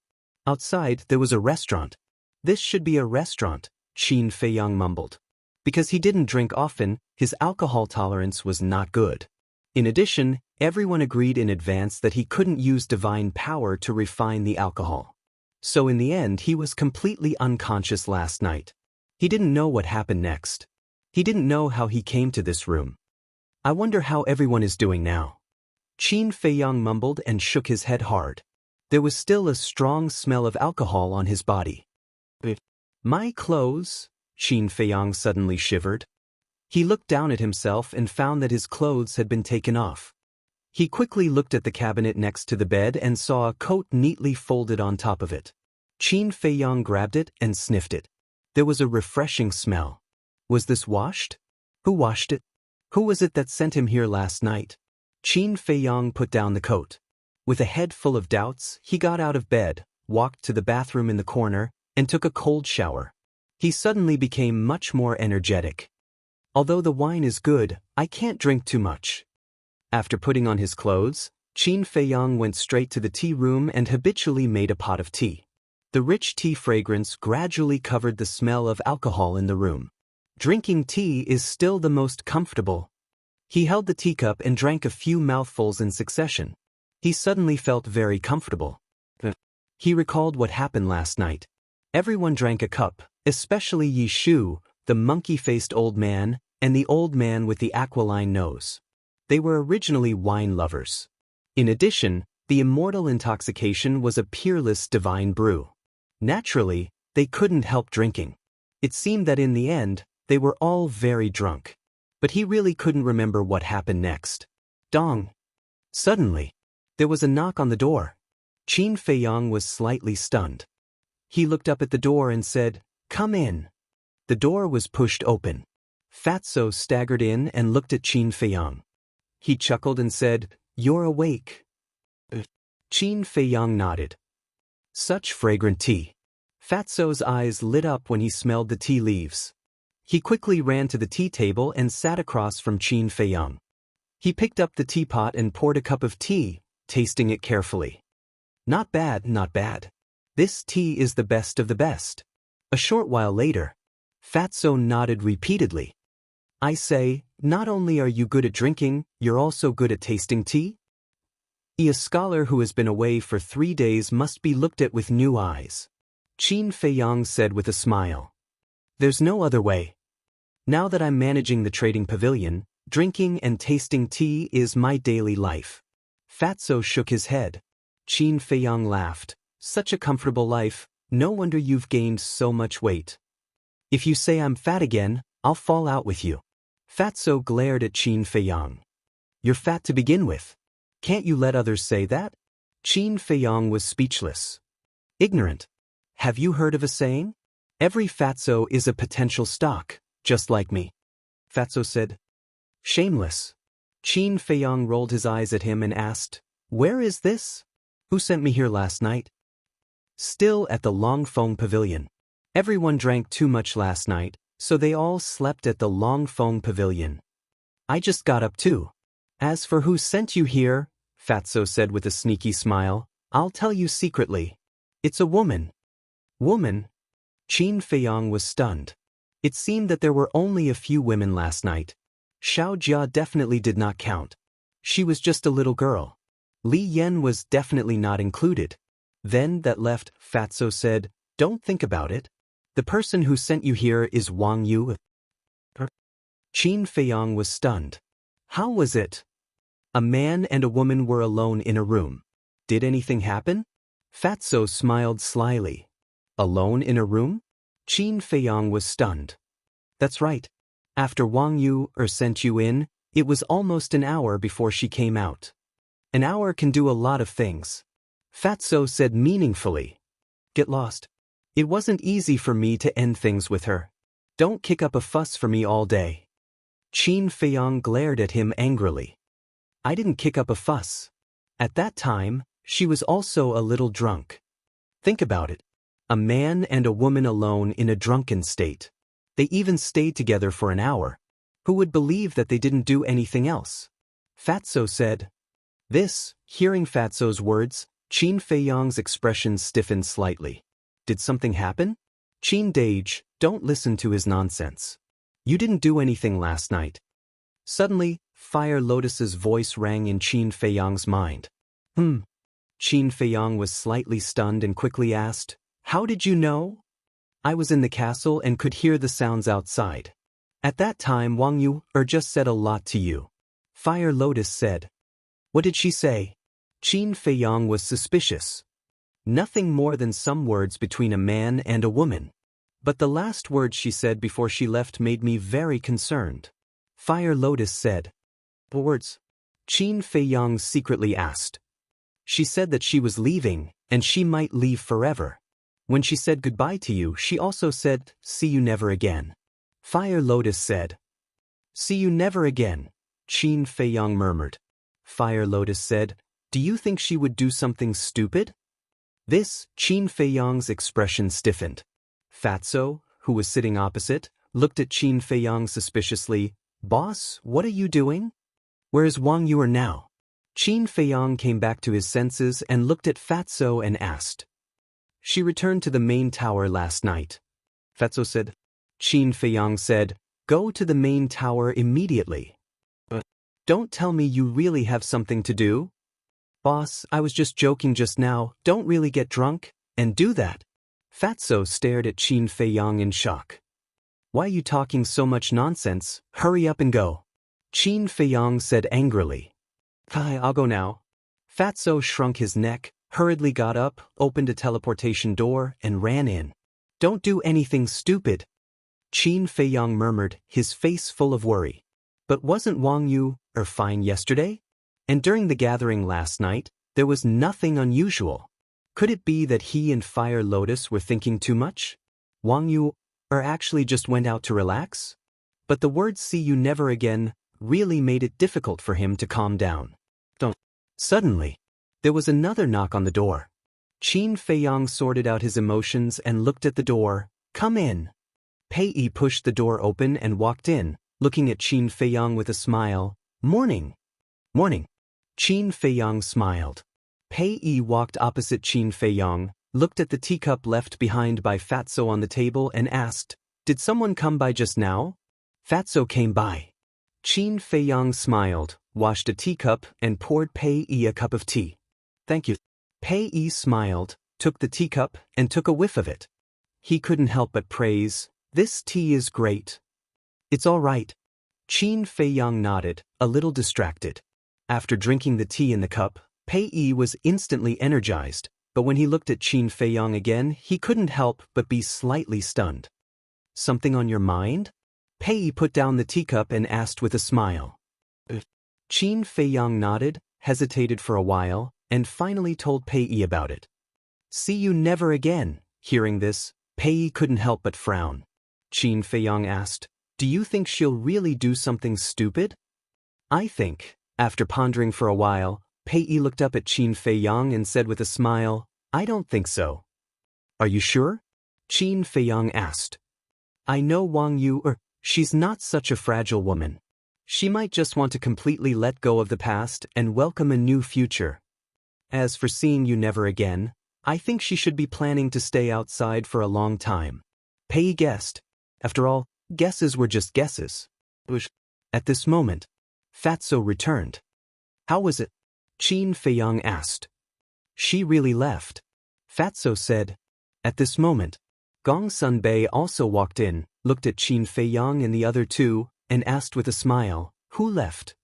Fatso was a little hesitant. What are you hiding from me? Gong Sun-bei was curious. There's nothing to hide from you. It's Wang Yu. Fatso shook his head. You? Gong Sun-bei was stunned and hurriedly asked, she left? Where did she go? I don't know. I went to the chief pagoda to look for her, but I only saw her parents. I heard from her parents that Wang Yu left alone before dawn. She said she wanted to go out for a walk and see the outside world. Fatso said, that's it? It's a good thing to go out for a walk. Why are you so nervous? Gong Sun-bei was speechless. But the problem is her parents said that she has to step down as the chief of the law enforcement hall. Fatso said, what? Gong Sun-bei looked at Fatso, his face full of shock. That's what her parents said. Fatso said. Gong Sun-bei frowned and said, why don't I know about it? You're the chief pagoda master and she's your subordinate. If you don't know, how would I know? Fatso was speechless. This nonsense. She just needs to go out for a walk. What's the point of stepping down as the chief pagoda master? Gong Sun-bei said angrily. I don't think her ambition lies in this. Qin Feiyang said. Actually, I know that she doesn't like managing the chief pagoda, but for such an important matter, she should at least inform me in advance. Gong Sun-bei rubbed his forehead. Qin Feiyang smiled faintly and said, as long as she's happy, it's fine. When she's happy, I have a headache. You all know the importance of the law enforcement hall in the chief pagoda. Who should I find to replace such an important position? Gong Sun-bei had a headache. That's your problem. Fatso chuckled. The law enforcement hall was indeed important, because it was an existence that maintained order. As the chief of the law enforcement hall, one naturally had to have extraordinary ability. The most important thing was that one couldn't be selfish and had to trust someone. Where could one find such a person in a short time? Chapter 2809. Qin Feiyang glanced at Gong Sun-bei, then looked at Fatso and asked, are you sure she's fine? She's fine. Wang Yu also expected that we would go to her, so she asked her parents to tell us that she has really let go and won't do anything stupid. Don't worry. Fatso waved his hand. That's good. Qin Feiyang finally heaved a sigh of relief. It seemed that Wang Yu had also helped him wash his clothes. He drank too much last night and inevitably got wine on his body, so she helped him wash it. What a meticulous woman. If he had met Wang Yu before meeting the mermaid princess, he might have really gotten together with Wang Yu, because such a good woman was really hard to turn down. It could only be said that they were not fated to be together. Are you all up? Come down for breakfast if you're up. Li Yan's voice sounded in the hall below. Let's go then. Let's go for breakfast. Fatso called out and turned to run outside. Pei Yi chuckled and followed him out. Qin Feiyang finished the last sip of tea and walked to Gong Sun-bei. He smiled and said, Brother Gongsun, what's there to think about? Isn't there a ready-made candidate in front of you? Gong Sun-bei looked up at him suspiciously. Isn't he? Qin Feiyang looked at Pei Yi in front of him and said in a low voice. Gong Sun-bei looked up and a bright smile appeared on his face. Let's have something simple for breakfast. We'll have some millet porridge and some light dishes. Li Yan, who was busy going downstairs one after another, said with a smile. Something light is good. I drank too much last night. I really can't eat greasy food. The monkey-faced old man smiled bitterly. That's it? I'm still preparing. Let's compete in the morning. Yi Shu walked down and looked at the monkey-faced old man with a smile. I admit defeat. The monkey-faced old man waved his hand. Look at you. You're all so old. Why are you still so childish? The hook-nosed old man shook his head and came to the main hall. It's true that you're old, but your mentality must be young. But then again, the strength of the celestial immortal intoxication is truly terrifying. Even old men like us, who have experienced hundreds of battles, ended up drunk to the point of unconsciousness. Yi Shu shook his head.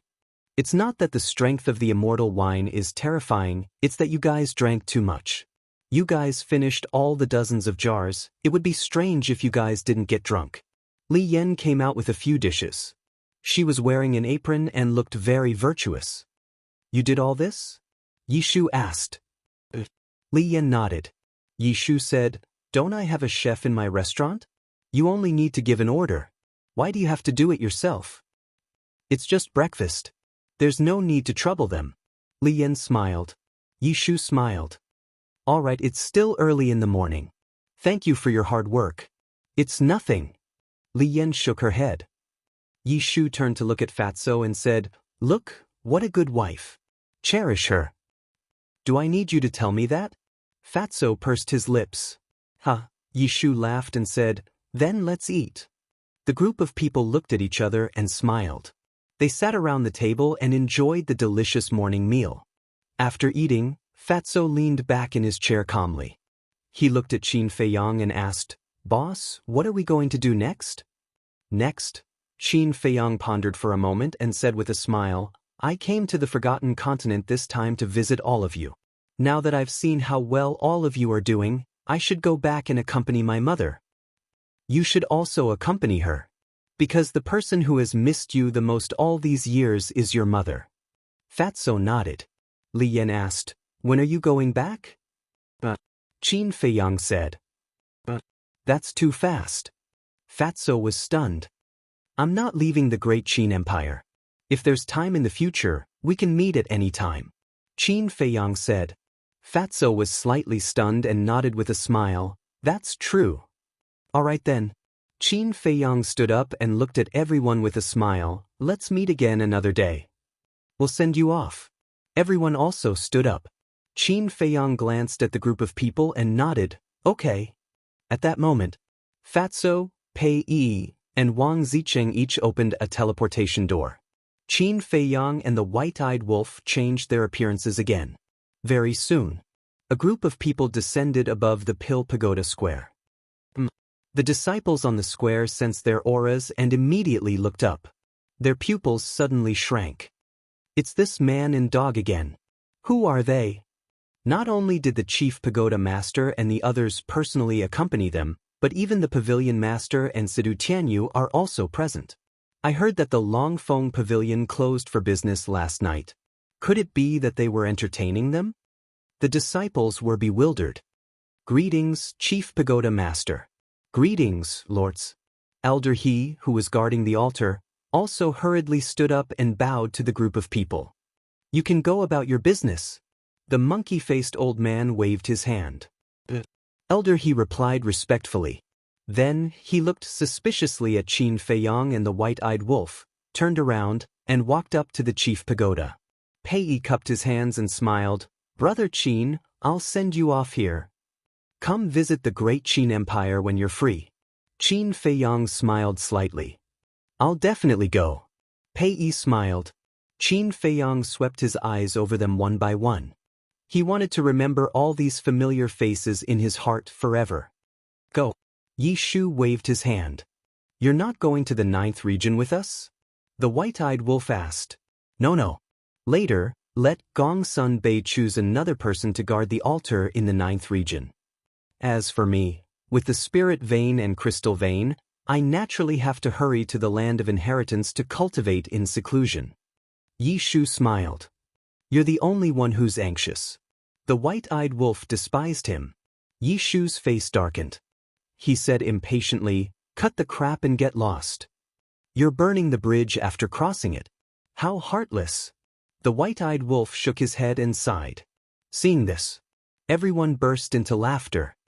"Then I'll take my leave." Qin Feiyang also shook his head and smiled. Then he cupped his hands at everyone and stepped onto the altar with the white-eyed wolf, Lu Xiaofei, and Qin Qin. The monkey-faced old man waved his hand, and a stream of divine power flowed into the altar, which immediately revived. Suddenly, Qin Feiyang seemed to have thought of something and looked at Situ Feiyang. Situ Feiyang chuckled and said, "Uncle, you won't miss me, right? Don't be like this, I'll be shy." The corner of Qin Feiyang's mouth twitched. He looked at Fatso and Li Yan and said, "Give this kid to me." "Give him to you for what?" Li Yan was suspicious. "Your woman is really stupid. Since boss said that, he must want to cultivate this brat." "This is great news." Fatso glared at Li Yan, looked at Qin Feiyang, and waved his hand. "Just take him away." How can you be a father like this? Sidu Feiyong looked at Fatso with dissatisfaction. What do you know? To be able to be cultivated by your uncle, that's the merit of your previous life. It's also because your mother and I have done too many good things. Now it's all on you. Fatso said. Shameless. Situ Feiyong muttered. Li Yan also understood. She looked at Qin Feiyong and smiled. Then I'll leave him to you. You can beat him to death or cripple him. I'll go. Am I your biological child? Sidu Feiyong looked at the couple angrily. Don't say it. You're really not our biological child. We picked you up from the river. Fatso pursed his lips. Fine, you win. Sidu Feiyong snorted coldly. Having such a father, he was full of bitterness. He walked up the altar helplessly. Qin Feiyong and Sidu Feiyong couldn't help but shake their heads and smile. With a wave of his hand, 10 crystal veins and spirit veins appeared. He looked at Fatty and Li Yan and said, "These are for you." Thank you, boss. Fatso smiled. Qin Feiyong took out 10 legendary divine artifacts and 10 supreme divine arts. Brother Gongsun Bei, I gave you the spirit veins and crystal veins yesterday, as well as the divine artifacts and divine arts. Take these. Gongsun Bei was not as polite as yesterday. Then we'll meet again. Qin Feiyong said with a smile. Go, go. Everyone waved their hands. The sacrificial altar revived again, and Qin Feiyong's group quickly disappeared. Brother Gongsun Bei, are we brothers? The fatty retracted his gaze and looked at the 10 divine weapons and the 10 divine arts with shifty eyes. Then he moved closer to Gongsun Bei and grinned. Cut it out. How could Gongsun Bei not know him? He put away the divine artifacts and divine arts immediately. Stingy. Fatso looked at Gongsun Bei with disdain and said, Wife, let's go. Li Yan shook her head and smiled. She turned to Li He and said, Grandpa Tianyu and I will go to the trading pavilion. You take these spirit veins and crystal veins back and put them away. Li He nodded. After Fatso and Li Yan left, Li He smiled at Gongsun Bei and the others and immediately left with the 10 spirit veins and crystal veins. Then I'll take my leave too. Pei Yi smiled. Don't be in such a hurry. Gongsun Bei grabbed him. What? Pei Yi looked at him suspiciously. Gongsun Bei smiled and said, I have something to discuss with you. What is it? Pei Yi looked at him warily, feeling like a weasel greeting a chicken. Don't be nervous. It's not a good thing, but it's not a bad thing either. You resigned as the Hall Master of the Law Enforcement Hall. Now the Law Enforcement Hall has no leader. And Wang Zicheng and the others don't have the time to manage this, so, Gongsun Bei looked at Pei Yi with a smile. Pei Yi looked at Gongsun Bei in shock. It was obvious that he wanted him to enter the main tower and be the Hall Master. What did you say? You resigned as the Hall Master? When did this happen? Why didn't we know? Yi Shu, the monkey-faced old man, the hook-nosed old man, and Wang Zicheng all looked at Gongsun Bei in shock. Qin Feiyong, Gongsun Bei, and Fatso didn't mention this at the dinner table, so everyone was still in the dark. I'll explain it to you later. Gongsun Bei looked at everyone and comforted them. Then he looked at Pei Yi again and said, You're capable and responsible. Your strength is one of the best in the Forgotten Continent. You're the talent that the main tower needs. Stop. Pei Yi hurriedly raised his hand and interrupted Gongsun Bei. He looked around and said, We'll meet again if fate wills it. After saying this, he turned and ran away without looking back. This guy, Gongsun Bei's mouth twitched, then a smile appeared on his face. No matter what, he had to get this guy to join the main tower. Chapter 28:10. The Ninth Area. After Qin Feiyong and his group appeared, they did not delay and directly left Ice Crystal City. Sidu Feiyong looked at Qin Feiyong and asked suspiciously, Uncle, are you really going to teach me? Looking at your expression, you seem to be a little unhappy? Qin Feiyong was puzzled. No. Sidu Feiyong quickly waved his hand and laughed. I just heard Qin Chin and Brother Shao Jie say before that your way of teaching people is a little inhumane. Cough cough. Qin Chin coughed dryly and stared at Sidu Feiyong. When did I say that? You forgot so quickly? 3 years ago, at the end of the year, we gathered together. You and Brother Xiaojia said that Uncle Qin trained you guys, and tortured you guys to death. Situ Feiyang said. Qin Chen's face darkened. Did this little fatso not understand his expression? He even said it. Qin Feiyang glanced at Qin Chen. Qin Chen's expression was rather flustered. Qin Feiyang laughed. Don't panic, after all, this is the truth. Don't panic? How was that possible? Looking at the smile on Qin Feiyang's face, he knew that something bad was about to happen. Suddenly, Qin Feiyang stopped and looked at Qin Chen. Do you know why I brought you along? Qin Chen shook his head. The reason is very simple. I just want you to understand how strong the white-eyed wolf and I are now. You should understand it well now, Qin Feiyang said. Qin Chen nodded. Whether it was the soul vein, crystal vein, divine artifact, divine art, or the white-eyed wolf strength that defeated Wang Zicheng and the others with one claw, it was all beyond imagination. Then let me tell you now, Mu Qing's current cultivation is stronger than me and the white-eyed wolf. Do you still plan to take revenge? Qin Feiyang asked. Never wavered, Qin Chen said. Qin Feiyang looked at him deeply and asked, Then are you willing to go to the ancient world with me? I'm willing, Qin Chen replied without hesitation, his eyes burning with passion. All right. I'll bring you to the ancient realm and nurture you with all my might. But remember, don't disappoint me. Qin Feiyang said. I will definitely work hard. Qin Chen nodded. All right. Qin Feiyang glanced at the four of them and smiled. Now, I'll take you to a place. After saying that, Qin Feiyang waved his hand and brought the four of them to appear above the desert of death. Where is this? The four of them scanned their surroundings in bewilderment. I believe your fathers or elders have all told you that I have a black tortoise realm, Qin Feiyang said. Situ Feiyang nodded. It was said that the black tortoise world was an independent small world. This is the black tortoise realm, Qin Feiyang said.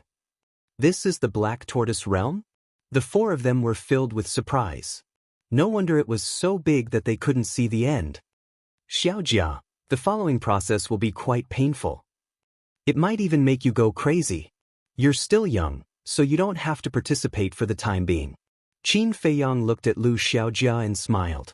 Lu Xiaojia glanced at the desert below and shook her head. Uncle, I'm not a child anymore. I'm not afraid.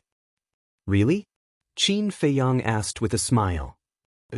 Lu Xiaojia nodded heavily. All right. Qin Feiyang smiled and brought Fire Lotus over from the Devil's Land. What a beautiful sister. Uncle, I didn't expect you to keep a mistress in a golden house. Situ Feiyang stared at Fire Lotus, his eyes filled with amazement. Keeping a mistress in a golden house? Qin Feiyang's face darkened as he smacked Situ Feiyang's head. Fire Lotus couldn't help but laugh. These little guys, each more interesting than the other. Qin Feiyang looked at Fire Lotus and asked, It's been 2 days. How are Qin Haoyan and the others? Not bad. Qin Haoyan's cultivation has already reached the level of War God. Qin Yun, Qin Ji, Qin Xian, and Qin Wan have all reached the level of 9-star Combat Emperor. Qin Yi, the twins have also reached the level of 9-star Combat Saint. Fire Lotus said. What? Uncle Haoyan has already reached the level of War God.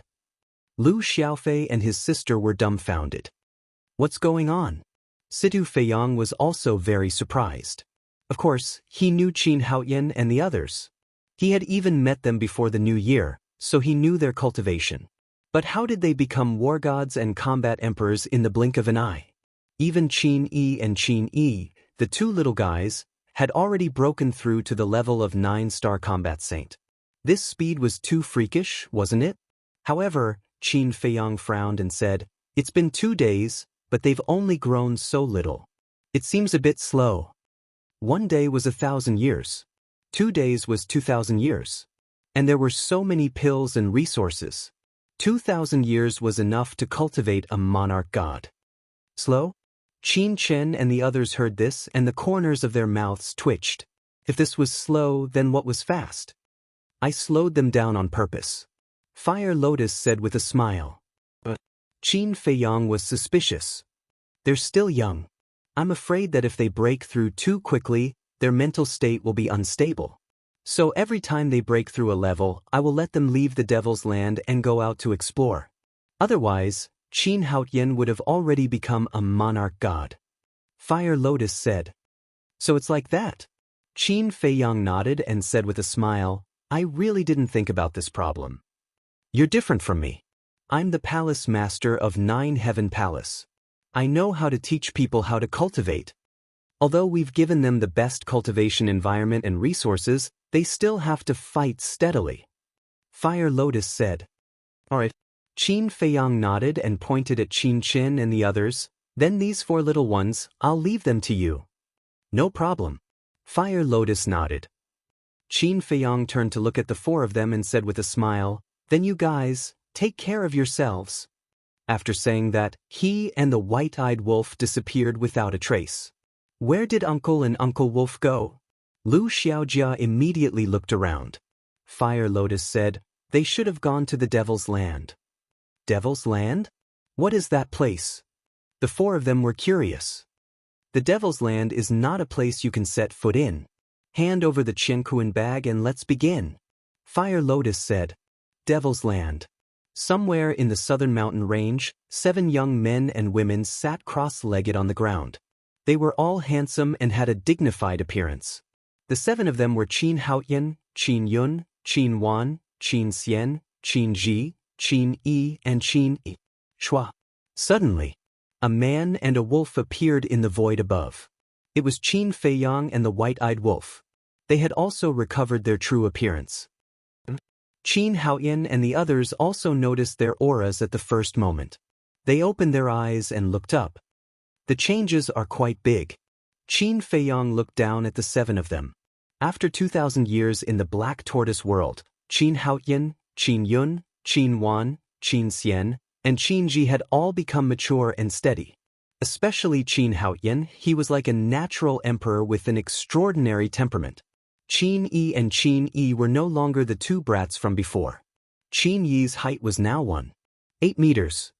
His figure was tall and straight, and there was a shocking sharpness between his eyebrows. As for Qin Yi, she was also about 1.75 meters. Her black hair draped over her shoulders, and her exquisite figure revealed a breathtaking beauty. Big brother. Seeing Qin Feiyang appear, Qin Yun and the others quickly stood up and bowed. Qin Haotian also stood up, but did not speak. He stared at Qin Feiyang, and a trace of fighting spirit burned in his eyes.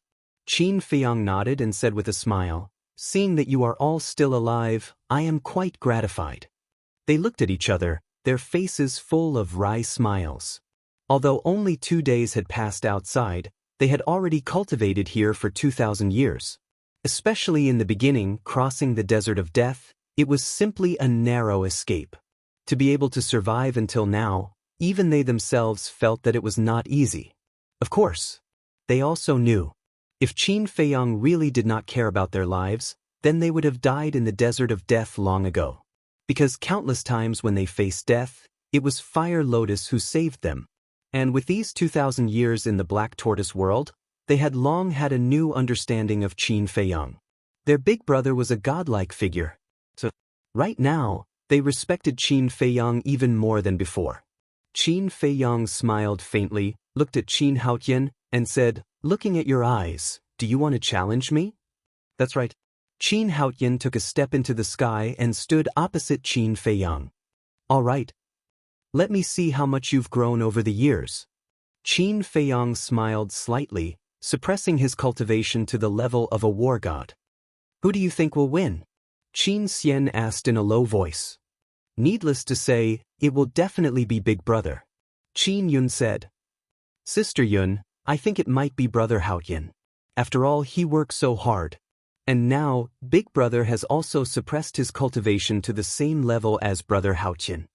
Qin Yi said, losing her childish and mischievous attitude from before, appearing natural and unrestrained. No matter how hard he works, he won't be able to defeat Big Brother. Big Brother, that is the undefeated legend. Qin Ji opened his mouth and raised his head to look at Qin Feiyang. He had absolute confidence in Qin Feiyang. Let's begin. High up in the sky, Qin Feiyang looked at Qin Haoyan and said with a faint smile. Boom! Qin Haoyan's aura suddenly erupted. He took a step forward and blasted towards Qin Feiyang. But in this regard, Qin Feiyang didn't dodge at all, nor did he have any intention of fighting back. Boom! Qin Haoyan's punch landed solidly on Qin Feiyang's chest. But Qin Feiyang didn't even take a step back. His entire person was like Mount Tai, standing there. Qin Feiyang said indifferently, "Are you tickling me?" Qin Haoyan was stunned. What was going on? Didn't he already suppress his cultivation to the same level? Why couldn't he cause any damage to the other party with his full strength? What a naive kid. White-eyed Wolf shook his head. With the strength of Qin Feiyang's physical body, not to mention the same level, even if Qin Feiyang suppressed his cultivation to the pseudo-god realm, Qin Haoyan wouldn't be able to hurt him at all. Strong indeed. Qin Ji clenched his fists. This big brother was the goal he wanted to pursue. Let's continue. Qin Feiyang looked at Qin Haoyan and said with a faint smile. Qin Haoyan formed a seal with both hands, accompanied by a loud dragon roar. The first, second, and third moves of the Dragon God technique appeared one after another. Not bad. Qin Feiyang nodded. Not only did he inherit the Dragon God technique, but he had also upgraded it to the mid-tier divine technique level. Emperor Prison. Qin Haoyan roared again. A purple gold dragon soul roared out from behind him. Purple gold dragon soul? Emperor Prison? Qin Feiyang was stunned. He even activated the purple gold dragon soul.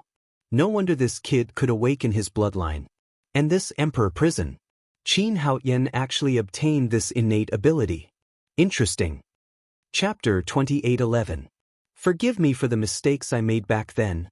Qin Haoyan let out a low roar, the three moves of the divine dragon art and the purple gold dragon soul, carrying a powerful aura, charged towards Qin Feiyang. Forgive me. If you really want to talk about forgiveness, it should be for your mother. Qin Feiyang shook his head, still standing there motionlessly. The three moves of the divine dragon art and the purple gold dragon soul instantly drowned Qin Feiyang. However, when all the dust settled, Qin Feiyang's body was still unscathed. So strong. Big Brother's body must be made of iron. Below, Qin Xian and the others were dumbfounded. Qin Haoyan also looked at Qin Feiyang in a daze. This was his strength? Even if he suppressed his cultivation, even if he stood there motionless, he couldn't hurt him at all? Suddenly, accompanied by a series of ear-splitting dragon roars, the three moves of the divine dragon art appeared once again. But this was not Qin Haoyan's divine dragon art, but Qin Feiyang's divine dragon art. A terrifying dragon's might spread in all directions. This is also the divine dragon art. Brother Haoyan's divine dragon art is not on the same level as Big Brother's divine dragon art. Under the envelopment of the dragon's might, Qin Xian and the others all felt a great pressure, feeling as if they were ants. Qin Haoyan's mind also trembled. They were both divine dragon art, but the other party's divine dragon art was actually so much stronger? Supreme divine dragon art, experience it. Qin Feiyang said indifferently, and the three moves of the divine dragon art fell with a loud bang. Qin Haoyan immediately felt the aura of death. Facing Qin Feiyang's divine dragon art, he actually didn't even have the courage to fight back. Just as the three divine arts were about to drown Qin Haoyan, they suddenly stopped above Qin Haoyan's head. The divine might enveloped Jiang Haoyan, causing his heart to panic and feel helpless.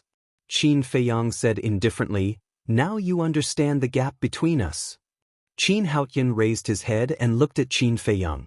After a long time, he slowly lowered his head and sighed. No matter how hard he tried, it was impossible for him to defeat his elder brother. This was the gap between them that could not be crossed. Don't be discouraged. One day maybe you can. Qin Feiyang smiled faintly and waved his hand. The three styles of the Dragon God technique disappeared. I didn't expect it to be so easy. Qin Xian shook his head. I've said it before. Big Brother is an invincible legend. Qin Ji raised his head and looked at Qin Feiyang, his eyes blazing. I finally understand why all the civil and military officials in the imperial court and everyone in the imperial palace are so respectful of Big Brother. Although he is not an emperor, he is the true emperor in everyone's hearts. As long as he exists, Great Qin will exist. Qin Yun and the others also had looks of admiration on their faces. They were proud to have such a big brother. Qin Feiyang looked at Qin Haotian and transmitted his voice. I'll say one more thing.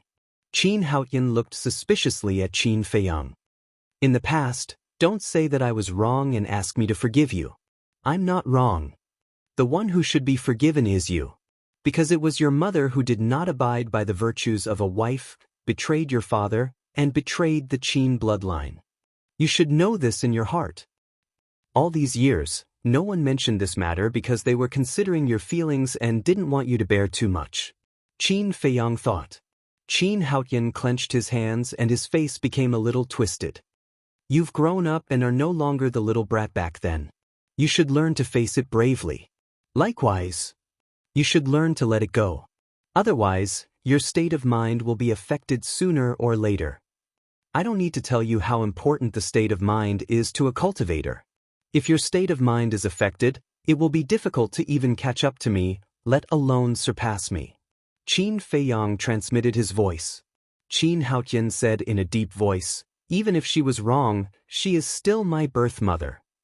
I can understand. But what happened in the past has become a fact. No one can erase it. You can only try to forget and let it go. Qin Feiyang thought. Qin Haotian took a deep breath and looked at Qin Feiyang, coldly snorting, don't be too proud. I will continue to work hard and defeat you sooner or later. I'll say the same thing again. I'm looking forward to it. Qin Feiyang smiled faintly. Big brother, you're really amazing. Can you teach us cultivation personally? Qin Yi ran up and hugged Qin Feiyang's arm, giggling. I'll teach you? Qin Feiyang shook his head and smiled, saying, in this aspect, I'm really not as good as Fire Lotus. Cindy, I think you think we're troublesome. Qin Yi pouted. It's indeed troublesome. Qin Feiyang chuckled. Big brother. Qin Yi stomped her feet in anger. Ha! Qin Feiyang laughed heartily. He looked at the group of people and said, your cultivation ends here. Ends here? Everyone was stunned. I'll be responsible for laying a good foundation for you. The rest will depend on your luck. Qin Feiyang smiled faintly. Qin Xian frowned. Big brother, are you chasing us out? You can say that. In short, you can't rely on me too much. After all, I'll leave sooner or later. Let's talk about it later. Your current cultivation is enough to establish a foothold in Great Qin and Forgotten Continent. Qin Feiyang laughed. Don't, big brother. It wasn't easy for us to pass Sister Fire Lotus's test and come to the Devil's Land. Just let us stay for a few more days. At least wait for us to break through to the War God realm. Qin Yi hurriedly opened his mouth, his eyes full of pleading. Qin Yi, Qin Xian, Qin Yun, Qin Ji, and Qin Wan were the same. Initially, in the Desert of Death, they really wanted to escape. But now, they had already fallen in love with this place. Not for anything else, but for the cultivation environment and resources here. For example, this time formation. 1,000 years in a day. If it was in the past, this was something they wouldn't even dare to think about. Not to mention Qin Xian and the others, even Qin Haotian was reluctant to leave now. Qin Feiyang looked at the few of them, smiled helplessly and nodded, all right, I'll give you 2 more days. Thank you, big brother. The few of them were wild with joy. Qin Haotian was also secretly delighted. 2 days of time was completely enough for him to break through to the Divine Lord realm. Divine Lord, in the entire Great Qin and Forgotten Continent, only Yuan Bo and the Snow Python were at this level. At that time, he would be the 3rd person. Young Master. Suddenly, along with a shout, Dan Wangkai hurriedly ran over. Qin Feiyang looked at Dan Wangkai and waved to Qin Haotian and the others. You guys go and cultivate first. The few of them nodded, looked at Dan Wangkai suspiciously, and flew down. Look at how anxious you are. Did something happen? Qin Feiyang looked at Dan Wangkai and asked. Dan Wangkai lowered his head and looked at Qin Feiyang and the others, then pulled Qin Feiyang to the other side and said in a low voice, "Young master, do you still remember the disaster-crossing heavenly pill?" "What is the disaster-crossing heavenly pill?" The one who spoke was the white-eyed wolf. Dan Wangkai was so mysterious, of course it would be interested, so it followed him. Dan Wangkai said, "Brother Wolf, just listen, you'll understand later." Qin Feiyang pondered for a moment, then asked, "Are you talking about the disaster-crossing heavenly pill recorded in the pill scripture?" Dan Wangkai nodded. Qin Feiyang laughed and asked, "Then how is your research going?" "According to my research, I came to a conclusion that this disaster-crossing heavenly pill has the ability to break all curses." Dan Wangkai said excitedly, "The ability to break all curses?" Qin Feiyang was stunned. Dan Wangkai took out a jade box from his arms and handed it to Qin Feiyang. Qin Feiyang opened the jade box and looked inside. Surprisingly, there were 3 dazzling golden pills inside. There were also 3 dragon-shaped pill chi lingering around them. "This is the disaster-crossing heavenly pill?" Qin Feiyang was surprised. "When I went to the medicine field to check, I found that there were ready-made medicinal herbs, so I refined 3 pills." Dan Wangkai nodded. Qin Feiyang looked at the 3 pills curiously. "A pill to break the curse? What was the use of this?" Dan Wangkai said, "Young master, isn't the snow python cursed?" Qin Feiyang patted his head. Dan Wangkai said, "I want to see if this disaster-crossing heavenly pill is useful or not." "Break the curse," Qin Feiyang muttered. "In that case, could the curse on Yuan Bo's body also be broken?" Immediately, Qin Feiyang realized the importance of the disaster-crossing heavenly pill, and said, let's go find the snow python now." Qin Feiyang waved his hand and left the Black Tortoise realm with the white-eyed wolf and Dan Wangkai, immediately rushing to the glacier forest. With their speed, they could cross the 9 regions in a dozen breaths, so there was no need to open a portal or something like that. Beside the frozen lake, Dong Jingyang sat on the snow.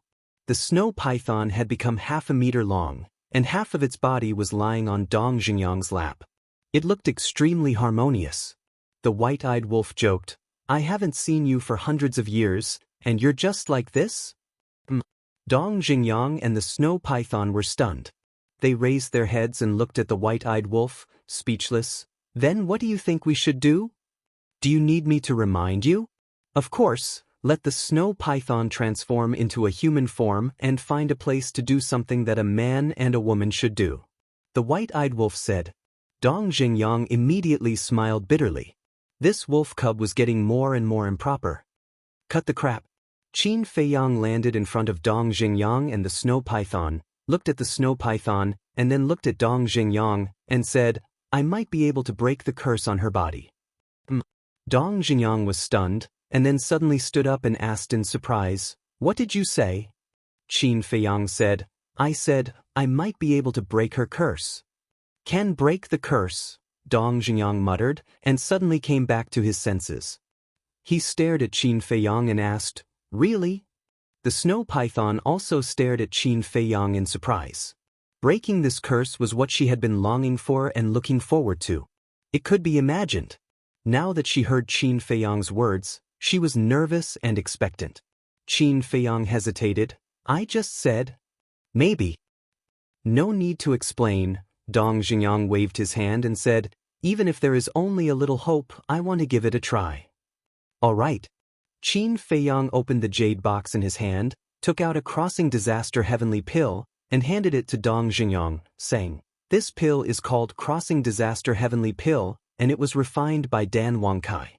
It has the effect of breaking all curses, but, speaking of which," Qin Feiyang paused and sighed, "you also know that the curse in the snow python's body was, after all, left by a small beast, so I don't have much confidence."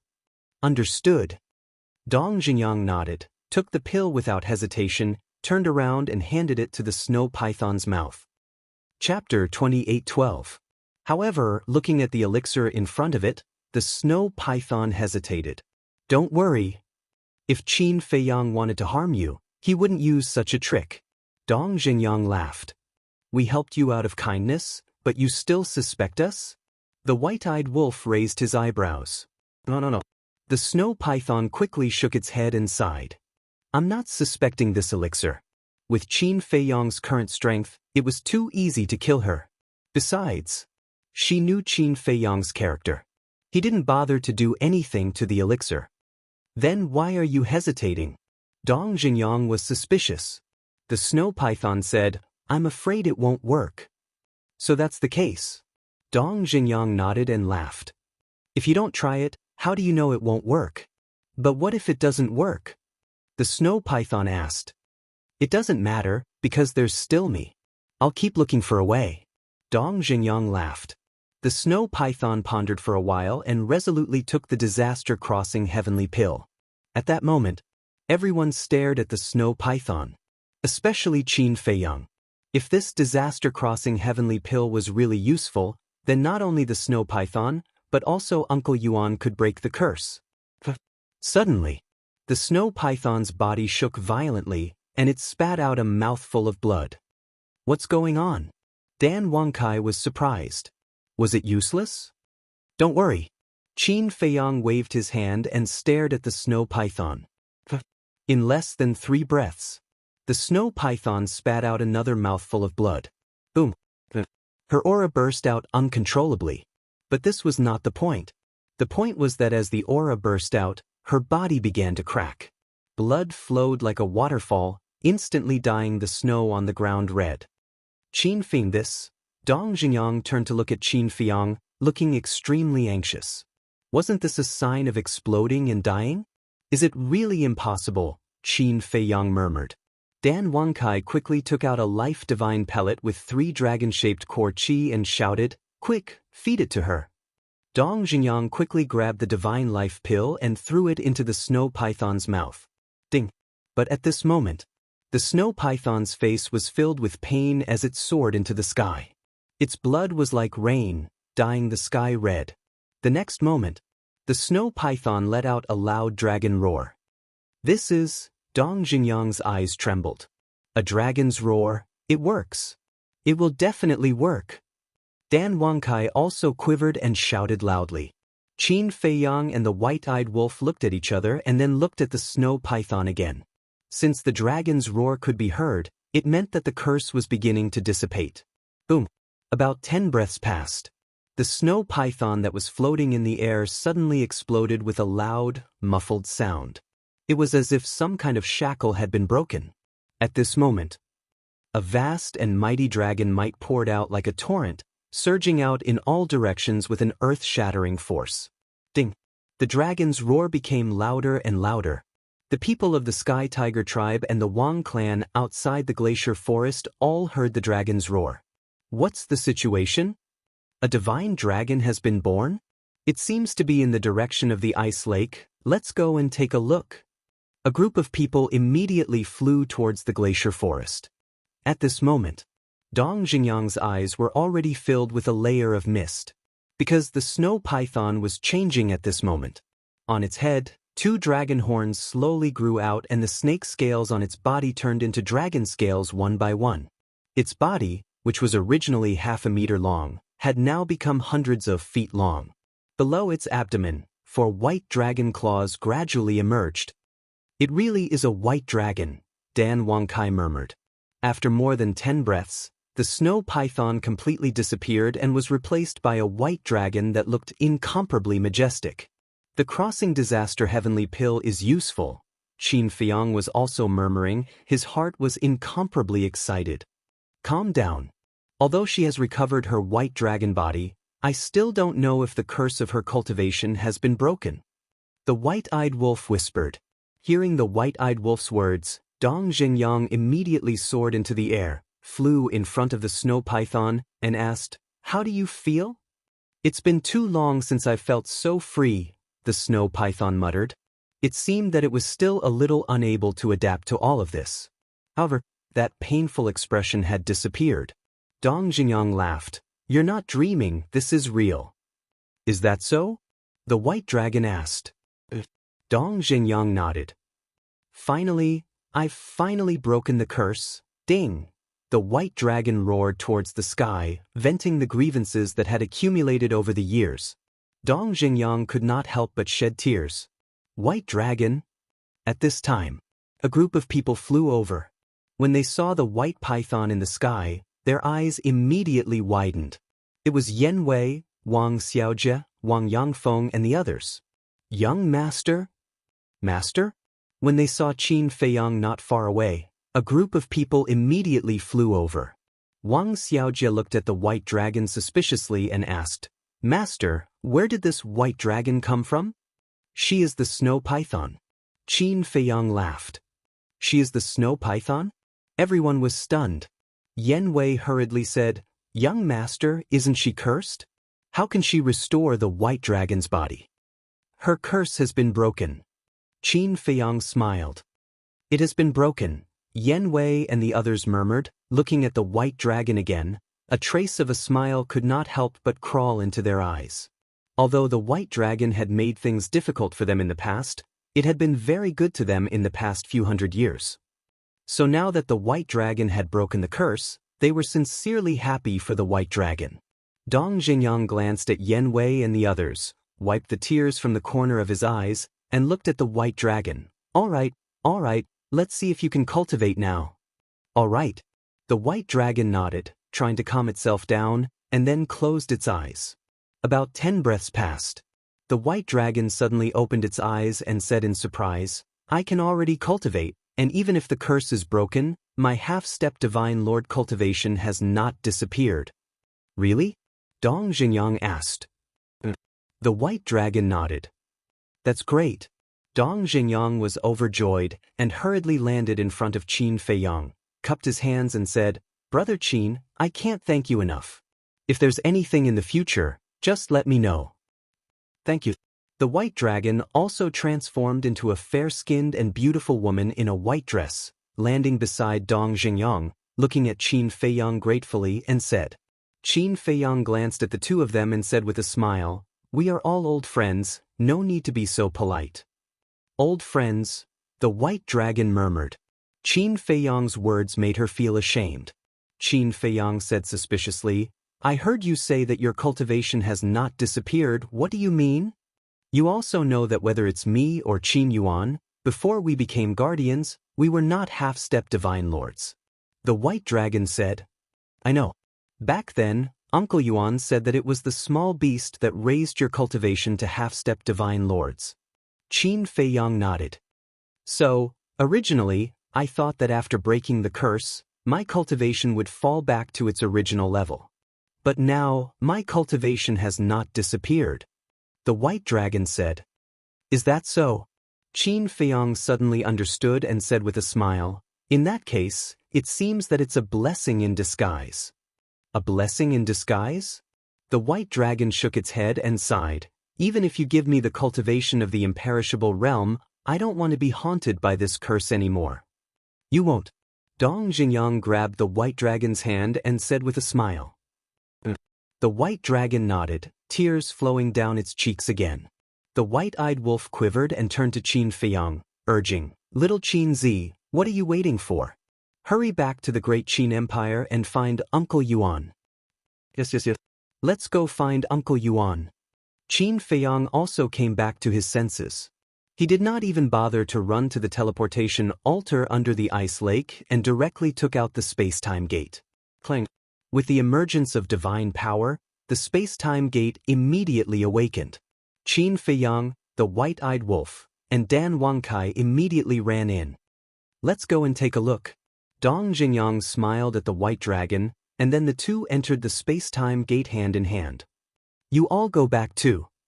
Yen Wei and Wang Yangfeng instructed their clansmen behind them and rushed into the space-time gate. Of course, Wang Xiaojie would not let go of this opportunity to join in the fun. Imperial Capital. In the sky above a sea area of the Sea of Reincarnation, Qin Feiyang and the others appeared one after another. After putting away the space-time gate, Qin Feiyang immediately released his divine telekinesis in all directions. Now, his divine telekinesis was enough to cover the entire imperial capital, including the sea of reincarnation. So, he sensed a familiar aura on a small island. Swoosh. Following closely, Qin Feiyang waved his hand, swept everyone up, and rushed to the sky above the small island like lightning. The island was only about a few miles in size, but the island was full of birds and flowers. In the center of the small island, there was an inconspicuous small wooden building. The wooden building was only 2 stories high and looked very old, but it was very clean. In front of the wooden building, there was a round stone table. Around the stone table, there were 4 stone stools, and it looked very simple. A white-haired old man over 50 years old sat at the table, leisurely drinking tea. The old man was dressed very plainly, and there was no aura on his body. He looked like a country bumpkin. However, looking at the old man, whether it was Qin Feiyang, Yan Wei, or the others, they were all full of respect. "Uncle Yuan," Qin Feiyang called out softly. Qin Yuan raised his head and looked at Qin Feiyang as if he was not surprised, and said with a smile, "You're here." Qin Feiyang nodded, landed beside the stone table, and directly knelt on the ground. "Get up." Qin Yuan got up and helped Qin Feiyang up, and said with a smile, "Come, let Uncle Yuan take a good look. After these few hundred years, have there been any changes?" Qin Feiyang giggled. "Without a doubt, I have become more handsome and charming than before." Perhaps only in front of Qin Yuan would Qin Feiyang reveal such a childish side. "Ha!" Qin Yuan could not help but laugh and said, "You stinking brat, you actually became shameless." Qin Feiyang scratched his head. "You guys are here too. But I don't have any good wine or dishes to entertain you here." Qin Yuan looked at Dong Xingyang and the others and said with a smile. Bai Long chuckled and said, "Homemade dishes are still delicious." Qin Yuan looked at Bai Long in surprise and said, "It's rare for these words to come out of your mouth." "She's in a good mood now," White-Eyed Wolf said. "In a good mood?" Qin Yuan was slightly stunned, turned to look at Dong Xingyang, and said with a smile, "No wonder she's in a good mood. It turns out that reunion after a long separation is better than being newly married." "You damn old man." Bai Long's cheeks turned red, and he could not help but laugh and scold. Chapter 28:13. "Uncle Yuan, why aren't you surprised at all to see us back?" The White-Eyed Wolf looked at Qin Yuan suspiciously. "What's there to be surprised about? I already knew about it the day you came back. I also know that you're going to meet a lot of old friends, so I didn't disturb you." Qin Yuan chuckled. "You knew about it the day you came back?" The White-Eyed Wolf was stunned. "Don't forget that I'm the guardian of this continent." Qin Yuan laughed. "Huh." The White-Eyed Wolf laughed dryly. "Indeed. As the guardian of this continent, as long as Uncle Yuan was willing, as long as there were any signs of trouble, he would be able to know at the first moment. Don't just stand there. Sit down and talk." Qin Yuan said. Bai Long looked at the teapot on the table and said, "We're not here to drink tea with you this time." Qin Yuan was stunned. "Do you know why I'm so happy? It's because I've broken the curse." Bai Long said. "What? Broken the curse?" Qin Yuan looked at Bai Long in surprise. Bai Long shook his body and returned to his true form. Looking at Bai Long's current dragon body, Qin Yuan was stunned. "It's Qin Feiyang. Qin Feiyang helped me break the curse." Bai Long smiled and turned back into his human form. He continued, "And now, I can still cultivate." "You can still cultivate?" Qin Yuan was stunned. He turned to look at Qin Feiyang and asked, "How did you do it?" "It's a kind of elixir." Qin Feiyang opened the jade box again and took out a disaster crossing heavenly elixir. "This is the disaster crossing heavenly elixir. It can break all curses." Disaster crossing heavenly elixir. Qin Yuan took the elixir and said in surprise, 3 dragon-shaped elixir auras? Did you refine this?"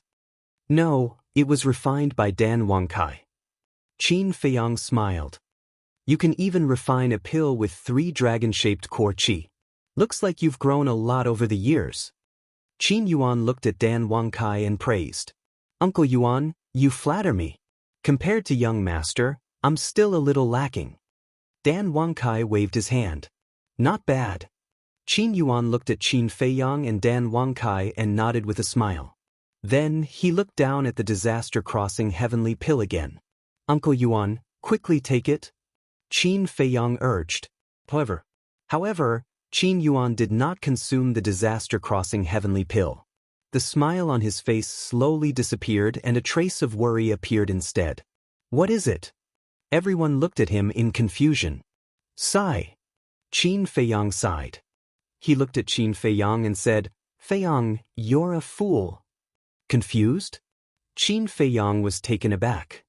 Damn old man, what's wrong with you? He came all the way here to deliver the pills. Why are you scolding him? White Dragon frowned. I didn't scold him. I'm very happy that Feiyang thought of me at the first moment. However, have you all thought of a problem? This curse was set by Small Beast. Now that the curse has been broken, won't it be alarmed? Qin Yuan said. Small Beast. Upon hearing Qin Yuan's words, everyone's expression changed. That's right. Why didn't they think of Small Beast? Qin Feiyang also slapped his head. Because he was too happy and couldn't wait, he completely neglected this point. How is it? White Dragon came back to his senses and immediately looked up at the sky. His white face was full of worry. Don't be afraid. Dong Xingyang comforted, but he was also very nervous in his heart. White Dragon has been breaking the curse for so long, but I don't see Small Beast appearing. I think it might not have noticed it. Dan Wangkai looked at the sky and frowned. For a moment, everyone looked at the sky and was silent. It's useless to worry. Qin Yuan shook his head and smiled. He threw the disaster-crossing heavenly pill into his mouth and appeared extremely calm. This was the state of mind. Even if danger came, he would not panic. What happened to White Dragon happened to Qin Yuan once again. Boom. So, accompanied by a low and loud sound, the curse on Qin Yuan's body was also successfully broken. Moreover, his cultivation did not drop and was still a half-step divine lord. Uncle Yuan, how do you feel? Qin Feiyang quickly asked. Qin Yuan smiled and said, I've regained my freedom. Of course I feel good. You guys are very good, but Grandpa Frog is very unhappy now. Before Qin Yuan's voice fell, a voice full of anger suddenly sounded in the sky above. This voice, the group of people's faces changed drastically. They immediately looked up and saw a small golden figure standing in the void above. If that wasn't the golden small beast, who else could it be? What should we do? The snow python suddenly panicked. Dong Xingyang's face was also full of fear. Sigh. In the end, it still came. Qin Yuan sighed and walked in front of Qin Feiyang and the others. Uncle Yuan, what are you doing? Qin Feiyang looked at Qin Yuan's back. Qin Yuan turned a deaf ear to him. Looking at the golden small beast, he said respectfully, Lord Beast God, all of this has nothing to do with them. I asked them to do this.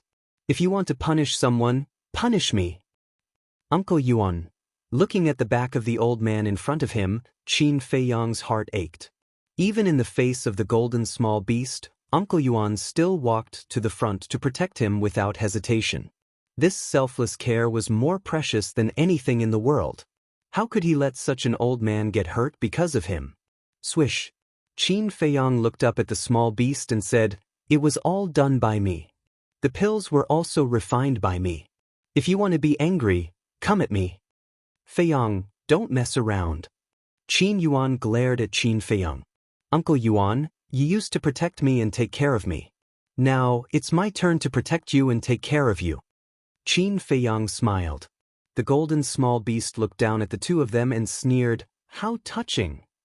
A cold-blooded creature like you will never understand. Qin Feiyang sneered. Feiyang, shut up. Seeing Qin Feiyang provoking the golden small beast, Qin Yuan shouted angrily and knelt on the ground. He looked at the golden small beast and said, I'm sorry. I didn't teach it well. Please forgive me, Lord Beast God. Uncle Yuan, why are you kneeling to it? Is it worthy? Get up.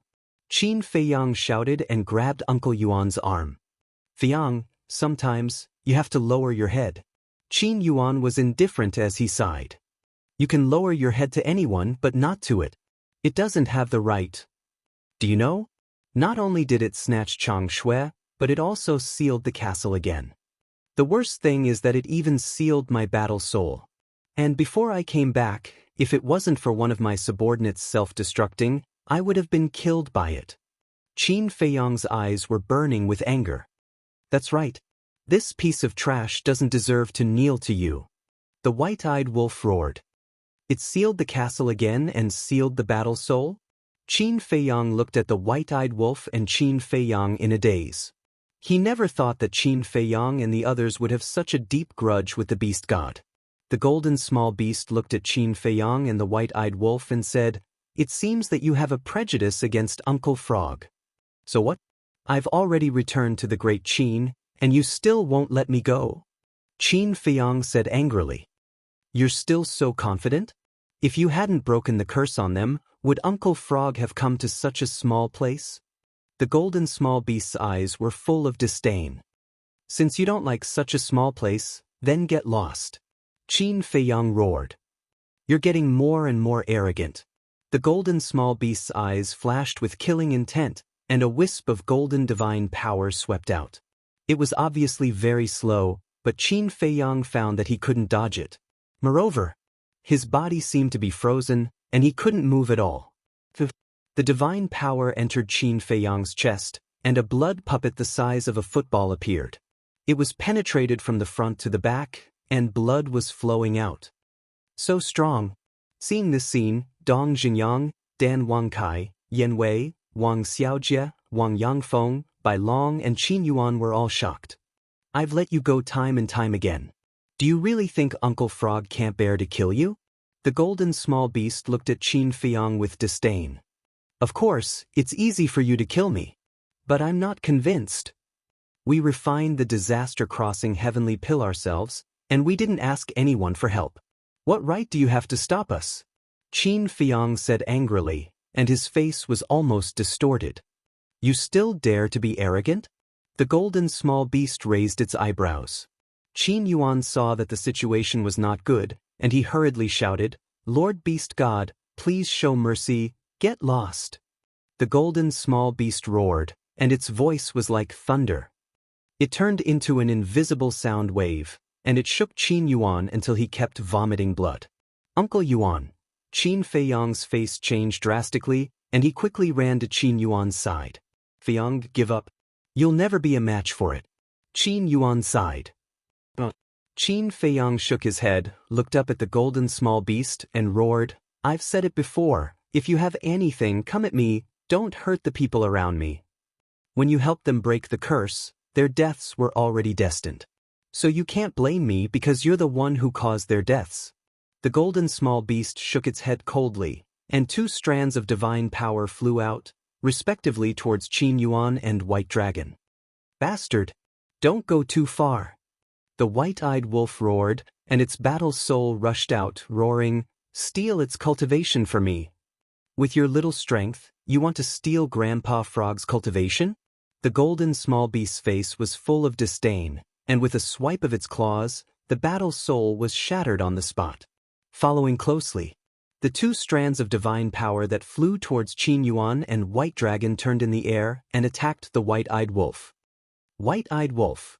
Qin Feiyang roared, wanting to rescue him, but no matter what, his feet couldn't move, as if he was stuck in a quagmire. Boom! The two strands of divine power blasted the white-eyed wolf's body, and its physical body was torn apart, leaving only half of its soul. "White-eyed wolf, brother wolf!" Everyone roared in grief, gritting their teeth. "Lord Beast God, I beg you, let them go, I'm willing to accept any punishment." Qin Yuan looked at the golden small beast and pleaded. The white dragon was so scared that it stood there trembling. Even the current Qin Feiyang and the white-eyed wolf couldn't resist in front of the beast god, let alone them. They had just broken the curse and they were going to die? They couldn't accept it.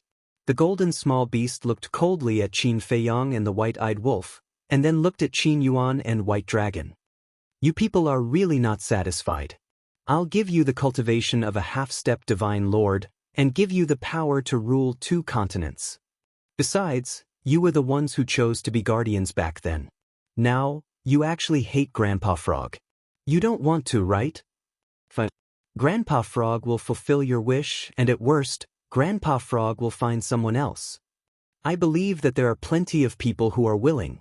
The golden small beast waved its claws, and 2 strands of golden divine power flew towards Qin Yuan and White Dragon. At this moment, whether it was Dong Xingyang, White Dragon, or Yen Wei and the others, they couldn't help but feel despair. Chapter 28:14. 8,000 years. Suddenly, a low and hoarse voice sounded. Everyone immediately looked at Qin Feiyang, because the one who spoke was Qin Feiyang. 1,000 years? What did that mean? Small Beast also looked at Qin Feiyang suspiciously.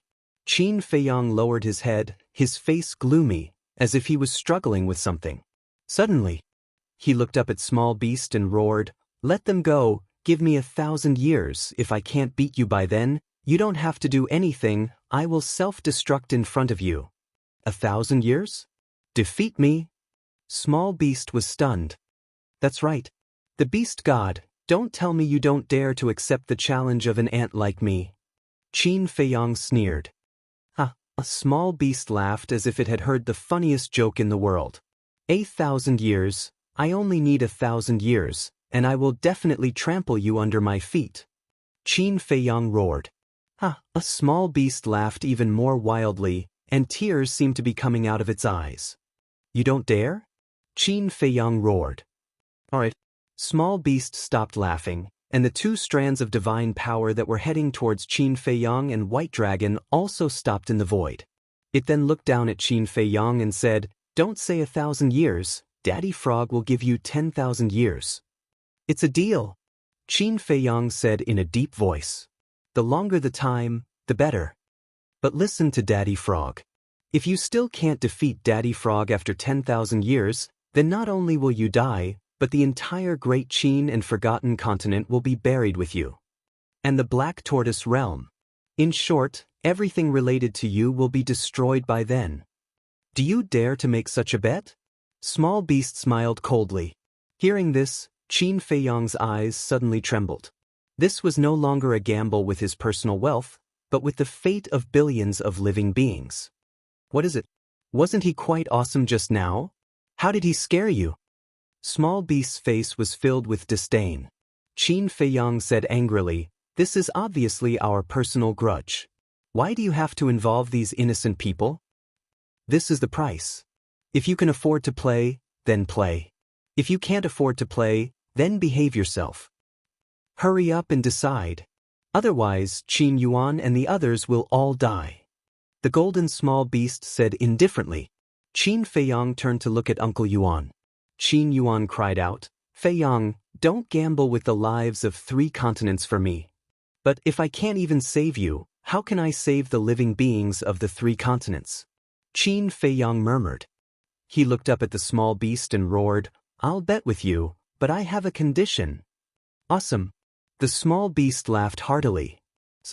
Qin Yuan let out a low sigh. In order to save him, was it worth it to gamble the fate of 3 continents? The White Dragon also looked at Qin Feiyang with a complicated expression. Although it was to save Qin Yuan, it was also to save her. 3 continents, billions of living beings. This bet could be said to be universally shocking. In the entire world, perhaps only Qin Feiyang dared to agree. The Golden Lady looked at Qin Feiyang and said, "State your condition."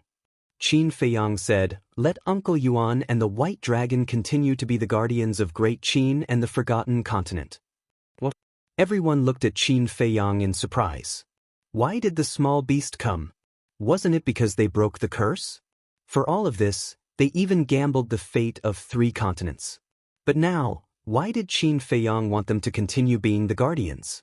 If he did this, wouldn't everything he did before be in vain? The small beast was also quite surprised. Obviously, it didn't expect Qin Feiyang to raise such a condition.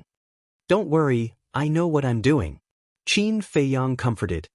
He looked up at the small beast and continued, "But it's different this time. They should enjoy the rights of a guardian. Didn't Lord Frog already give them the cultivation of a half-step divine lord and the authority to rule 2 continents? The small beast frowned.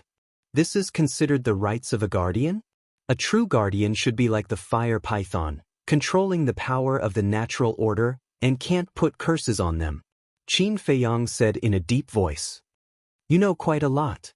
But aren't you afraid that if you really give them the authority to control the power of the natural order, their ambitions will grow and they will bring disaster to the two continents?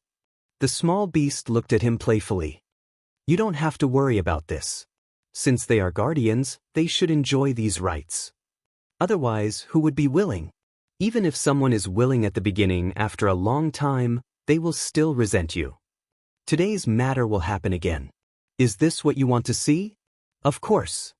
With your strength, killing them is as easy as flipping your hand, but I believe that you don't like this kind of trouble. Qin Feiyang said in a deep voice. The small beast was silent. Uncle Yuan, Bai Long, and the fire python, although they are in different places, they are all guardians. They should enjoy the same treatment. This is my only condition. I believe that for you, it is just a small matter. Qin Feiyang said. The small beast laughed and nodded. Okay, Lord Frog will do as you say and give them the rights. After saying that, it waved its claws, and 2 rays of divine light entered Qin Yuan and Bai Long's forehead. But you have to remember that you only have 10,000 years, so work hard. In addition, I will give you 3 more days. If you are still here after 3 days, I will kill you without mercy. The small beast smiled coldly. Qin Feiyang was stunned for a moment, then suddenly became angry and roared, Why? This is my home, and I don't even have the freedom to go home? Freedom? When you defeat Lord Frog, no one will care where you go. But now, humph! Lord Frog has the final say. The small beast's eyes flashed coldly, and it disappeared without a trace. Only then did everyone breathe a sigh of relief. Qin Feiyang looked gloomily at the place where the small beast disappeared, then quickly ran to the white-eyed wolf's divine soul and asked, Are you okay? Why don't you try? I almost lost my life. How can I be okay? The white-eyed wolf's angry voice came from the half of the divine soul. Qin Feiyang smiled and sent the white-eyed wolf to the castle. It would not take long for the white-eyed wolf to condense a divine soul and reconstruct its body. Feiyang, you are too stupid. How can you defeat it in 10,000 years? Qin Yuan sighed helplessly. Qin Feiyang was silent for a while, then turned to Qin Yuan and said with a smile, Uncle Yuan, don't worry. I can do it. Don't be so confident. Even if you have the time array of 1 day and 1,000 years, it will be difficult to defeat it. Because we don't know how strong it is. Dong Jingyang shook his head. A time array of 1 day and 1,000 years. Yan Wei, Wang Xiaojie, and Wang Yangfeng were stunned when they heard this. Qin Yuan was also shocked. A time array of 1 day and 1,000 years was the legendary time array. No wonder Qin Feiyang dared to accept it. At the beginning, he even said that he could defeat the small beast in 1,000 years. Difficult? Qin Feiyang murmured and smiled faintly. Even if it is difficult, we have to go on. Thank you. Bai Long looked at Qin Feiyang with a face full of gratitude. No need. Even without today's incident, I will have a battle with it sooner or later. Qin Feiyang waved his hand, then looked at the worried Qin Yuan and smiled bitterly. Uncle Yuan, can you have some confidence in me? When have I ever disappointed you? Let's talk about it later. Don't we still have 10,000 years? Think about it, a mortal's life is only a few decades. We still have 10,000 years to live. Even if I lose to it, it will be considered a gain. Qin Feiyang added a few more words. You brat. Qin Yuan shook his head and smiled. Uncle Yuan believes in you. You can definitely do it. Thank you. Qin Feiyang smiled gratefully and said, Take a look and see if you can control the rule force. Qin Yuan looked at the sky, raised his old arm, and waved gently. Boom. A rule force suddenly descended from the sky. It can really be controlled? Yan Wei and the others were stunned. If they could control the rule force, then Qin Yuan and the White Dragon would be the true guardians in the future. Qin Feiyang smiled and turned to the White Dragon. This harvest is not easy to come by. I hope you can make good use of it and visit the Forgotten Continent. Don't worry. I don't have any resentment now. Let's talk about it later. This is also what you fought for me. I will use the rule force to protect the Forgotten Continent. The white dragon nodded solemnly. All right then. There are only 3 days left. Go back and spend time with mother. Qin Feiyang sighed. Originally, he wanted to come back and stay for a few hundred years until the hell of the Nether King ended.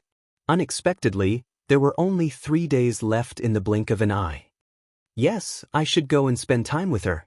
After all, I don't know how many years I will have to wait before I can come back. Qin Yuan nodded. Then follow me to the imperial capital. Qin Feiyang looked at Qin Yuan, his eyes full of expectation. He also wanted to have a good talk with Uncle Yuan. All right. Qin Yuan nodded and smiled. Qin Feiyang turned to look at Dong Xingyang and asked, now that the white dragon's curse has been broken, do you still want to go to the ancient world? What do you think? Dong Xingyang smiled faintly. Up to you. Qin Feiyang smiled and looked at Wang Xiaojie, asking, how is your sister now? She has recovered a lot. Wang Xiaojie nodded. All right then, go to the Black Tortoise world now. Remember, you only have 3 days. How much you can gain in these 3 days will depend on your luck. Qin Feiyang said. This disciple will work hard. Wang Xiaojie nodded. Qin Feiyang transmitted his voice to Dan Wangkai. Later, tell Fire Lotus not to let Wang Xiaojie meet Qin Qin. But Dan Wangkai was suspicious. If Xiaojie knows that I am bringing Qin Qin to the ancient world, what will he do? He will definitely pester me as well. Qin Feiyang transmitted his voice. Then bring him along. Dan Wangkai thought. But he still has his mother and sister to take care of. I won't let him die outside. Qin Feiyang transmitted his voice. All right. Dan Wangkai secretly agreed. Qin Feiyang waved his hand and sent Wang Xiaojie and Dan Wangkai to the castle. Qin Feiyang looked at Wang Yuanshan and Yen Wei and laughed. I haven't had a good gathering with you guys since I came back. Let's go to the imperial capital together. All right. The two of them nodded. But when we return to the imperial capital, don't mention what happened here to anyone, especially mother. Qin Feiyang reminded everyone. You don't need to tell us that. We know that. Everyone nodded. Because this was Qin Feiyang's personality. If there was anything, he would shoulder it himself, and he didn't want everyone to worry together with him. Then let's go. Qin Feiyang smiled slightly. Bai Long looked at Qin Feiyang and said, I will return to Forgotten Continent first. I will come to send you off the day after tomorrow. Dong Jiang also looked at Qin Feiyang and laughed. I will also go to Forgotten Continent and accompany her. Up to you. Qin Feiyang laughed and then looked at Qin Yuan. Qin Yuan waved his hand, sweeping up Qin Feiyang and the others, and disappeared without a trace. Chapter 28:15. Do you really want to go again? After Qin Feiyang and the rest left, Bai Long turned to look at Dong Xingyang and asked. Of course. Dong Xingyang nodded. Why? Bai Long frowned. In the end, Qin Feiyang made this gamble of fate with the little beast in order to help you and Qin Yuan. How can I sit back and do nothing when it's related to you? We'll talk about it later. Small beast must also be dealt with. Otherwise, it will find me sooner or later. Dong Xingyang said in a low voice. Bai Long asked, because of the Eye of Destiny? Dong Xingyang nodded, pondered for a while, and then sighed. I'll be frank with you. People like us who have awakened the heaven-defying fighting soul are born with a mission. Even if you hide from the world, someone will come to you sooner or later. What exactly is the mission? Bai Long frowned. Dong Xingyang looked up at the sky and muttered, the battle of destiny, the redemption of death. The battle of destiny, the redemption of death. Bai Long muttered. The white dragon murmured, completely unable to understand. The Arch Palace. Lu Chuyu was very happy these days. She seemed to be a few years younger. Autumn Rain Restaurant. At this moment, Lu Chuyu was sitting in the pavilion with 2 maids. She was making exquisite pastries. One of the maids smiled and said, Your Highness, you've been making pastries every day. How can His Highness finish them? Anyway, Feiyang will be here for a long time. Take your time. Lu Chuyu smiled. His Highness is so lucky to have you as his mother. The 2 maids were envious. You're wrong. I'm so lucky to have this son. Lu Chuyu smiled. You have such a good relationship with your son. But His Highness has been away for a few days. Why hasn't he returned? The two maids frowned. Lu Chuyu said, he has many friends. He will definitely be away for a few days. One of the maids said unhappily, how can his friends be more important than his mother? What are you saying? How can this be compared? Lu Chuyu was unhappy. I'm sorry, Your Highness. The maid hurriedly apologized. At home, I rely on my parents. Outside, I rely on my friends. So, whether it's family or friends, they are all equally important. The two of you are too young and haven't experienced much. Lu Chuyu looked at the two maids and shook her head. Yes. The two of them giggled, as if they were not very afraid of this empress. Of course. This was related to Lu Chuyu's personality. Even though she was the mother of a nation, she did not put on any airs, and appeared to be extremely amiable. Therefore, the maidservant by her side was not very afraid. But there was definitely reverence. After all, Lu Chuyu was already very strong. Mother, suddenly, a laugh came from outside the garden. Lu Chuyu looked up and saw a group of people standing at the entrance. They were Qin Feiyang, Qin Yuan, Yan Wei, and Wang Yangfeng. Lu Chuyu saw that Qin Yuan, Yan Wei, and Wang Yangfeng were also present. She quickly put down the pastries in her hands and stood up to welcome them. Greetings, Your Highness. Yan Wei and Wang Yangfeng bowed. No need to be so polite, no need to be so polite. Lu Chuyu hurriedly waved her hand and said with a smile, I really didn't expect you guys to come. Yan Wei said, I just hope that Your Highness won't blame us for disturbing you. No. I'm only happy that everyone is here. Lu Chuyu smiled slightly, then looked at Qin Yuan and shook her head. You are even more difficult to invite than them. All these years, I sent someone to invite you every time during the holidays, but you never came.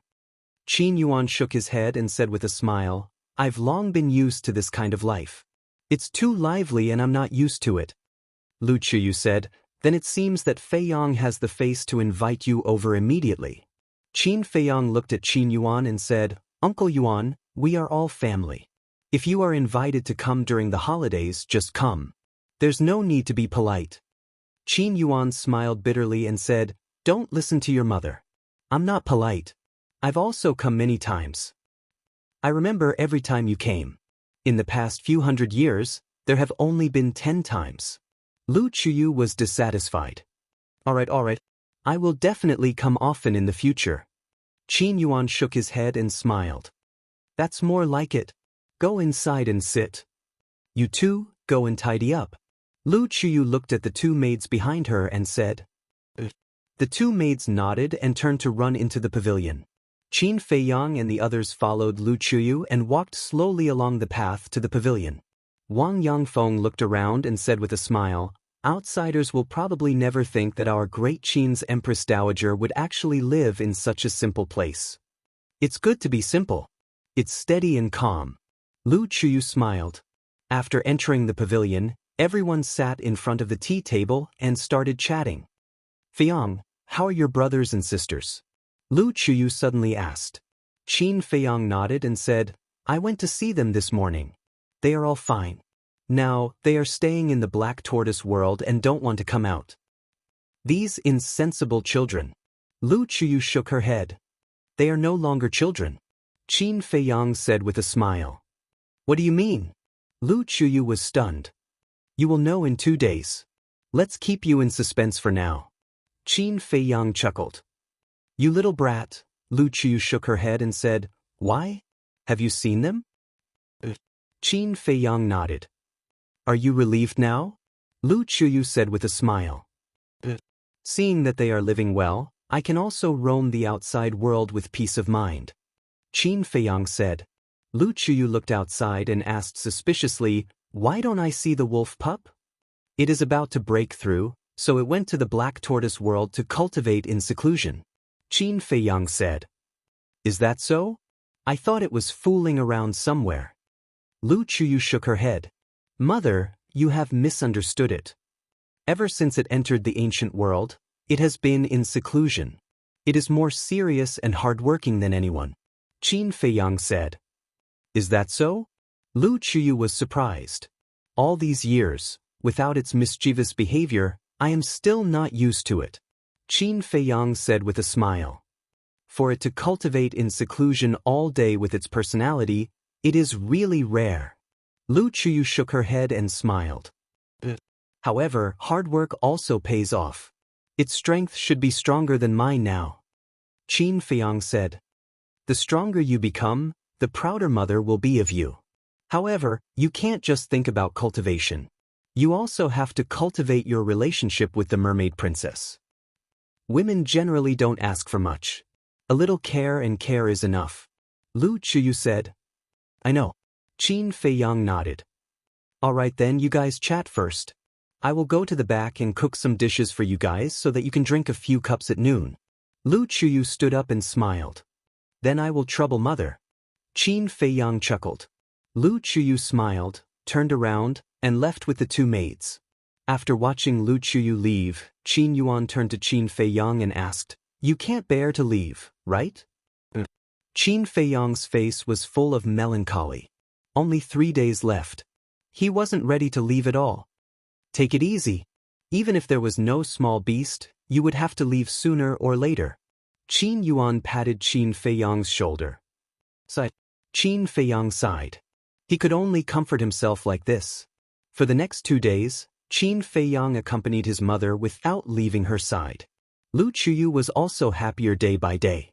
As for Yan Wei, Wang Yangfeng and Qin Yuan, when they were free, they would go to the back mountain of the Emperor Palace to drink tea, chat, and play chess with Emperor Hong, Emperor Chen, Old Qin, and the others.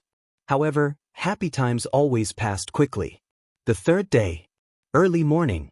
Qin Feiyang got up early in the morning. After washing up, he stood on the balcony of the second floor and looked up at the slowly rising sun. This was already the last day. He would leave tomorrow morning. Even if he was reluctant, he couldn't change it. This was strength. Today, in front of Small Beast, he didn't even have the right to stay at home for one more day. Unconsciously, he clenched his fists, and his joints made crisp cracking sounds. If he wanted true freedom, not only did he have to defeat Small Beast and Ice Dragon, but he also had to transcend this world. In other words, he had to defeat the god of creation. The road ahead was long. You're up so early? What are you looking at? So engrossed? Lu Chuyu stood beside Qin Feiyang without him noticing.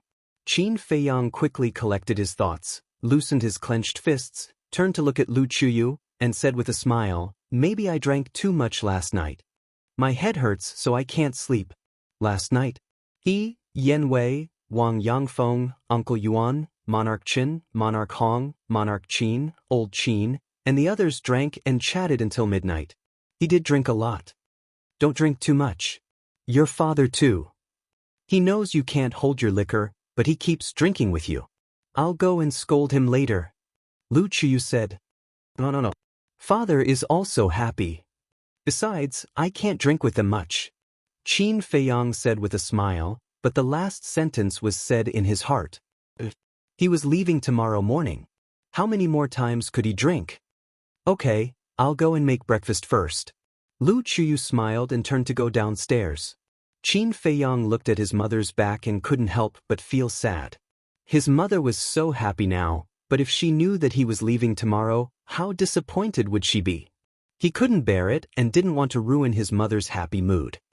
Don't talk about it if you don't want to. Spend the day happily. Qin Yuan walked to Qin Feiyang's side and said with a smile. Qin Feiyang looked at Uncle Yuan and nodded with a smile. Then let's go down and have some morning tea? I like the heavenly immortal dew you brought back very much. Qin Yuan said with a smile. If you like it, I'll give you a few £100 later. Qin Feiyang said. A few £100? Qin Yuan was stunned. What's a few £100? I can take out a few £1,000. Qin Feiyang smiled proudly. This was not a joke. Although this kind of tea grew too slowly and the leaf tips were the most tender, but after so many years, the fire lotus had accumulated a lot. After all, this 1 day and 1,000 years time array was not a joke. Chapter 28:16. Qin Feiyang and Qin Yuan sat in the pavilion. Just as they finished brewing tea, Yan Wei and Wang Yangfeng walked out. Like Qin Feiyang, the three of them had been staying in the Autumn Rain Inn for the past few days. There were many rooms in the Autumn Rain Inn, and a dozen more could stay there. However, it wasn't easy to stay in the Autumn Rain Inn. After all, this was the residence of the emperor and his wife. Morning. Qin Feiyang looked at the two of them and smiled. The two of them smiled and walked into the pavilion to drink tea together. I really envy you guys. So, the emperor also walked out in his dragon robe. Looking at Qin Feiyang and the other three, he shook his head and said, "Others are also envious of you." Yan Wei smiled. "Forget it. When can I be like you guys, sitting here early in the morning and drinking tea freely? That will be enough. Let's not talk about it anymore. I'll go to the morning assembly first. I'll come back to accompany you guys later." After saying that, the emperor quickly left. The emperor, who seems to be endlessly glorious to others, also has troubles. Qin Yuan shook his head. There's nothing we can do about it. Many people only see the surface. Only when he reaches this step and sits on this position can he understand the helplessness and troubles. Yan Wei said, "Isn't life like this?" Qin Feiyang smiled faintly, took out a brush, ink, paper, and inkstone, and placed them neatly on the stone table. "What are you doing?" Qin Yuan and the other two looked at him suspiciously. "Before leaving, I have to leave something behind." Qin Feiyang smiled. The three of them looked at each other. Yan Wei stood up and sat beside Qin Feiyang, helping to grind the ink. Qin Feiyang picked up the brush, dipped it in the ink, pondered for a while, and lowered his head to copy. Qin Yuan and the other two looked at it for a while. It turned out to be a kind of pill formula. Chaos Divine Pill, Nirvana Divine Pill, etc. After a while, Qin Feiyang finally finished copying. "Feiyang, your intentions are good, but have you considered that Great Qin and the Forgotten Continent don't have such medicinal ingredients?" Qin Yuan said, "Even if we have the herbs, we don't have a high level of alchemy fire and alchemy furnace. We won't be able to refine it." Wang Yangfeng added, "I've thought about this for a long time. Later, I will give you some alchemy fire, alchemy furnace, and medicinal herbs. After I leave, I will give them to my mother." Qin Feiyang smiled. Yan Wei said, "But we don't have an alchemist of that level. Take it slow. Who didn't climb up step by step? Maybe in the future, a powerful alchemist will be born by our side?" Qin Feiyang smiled. "All right." The three of them looked at each other and nodded. "Uncle Yuan, please keep this pill formula for now." Qin Feiyang folded the pill recipe and handed it to Qin Yuan. Qin Yuan took it in his hand, looked at Qin Feiyang, and sighed inwardly. For Great Qin, this child had already done too much. Emperor Hong and Emperor Chen often said that Qin Feiyang was Great Qin's fortune, and he deserved it. Qin Feiyang pondered for a moment, raised his head and looked at the pavilion. Seeing that his mother didn't appear, he lowered his head and continued to write. This wasn't a pill formula, but a letter. A farewell letter to his mother, father, and all his friends and family. He wanted to use this method to bid farewell, because he really didn't want to see everyone's sad and tearful expressions when they saw him off. Although everyone would be sad when they saw the letter, at least he wouldn't see it with his own eyes. If he didn't see it with his own eyes, his heart would feel better. A moment later, Qin Feiyang wrote an entire page, then dried the ink, folded it, and handed it to Qin Yuan.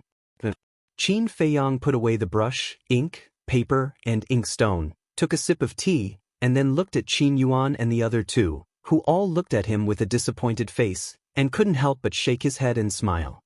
"What are you guys doing? Didn't I just say that we have to spend the day happily?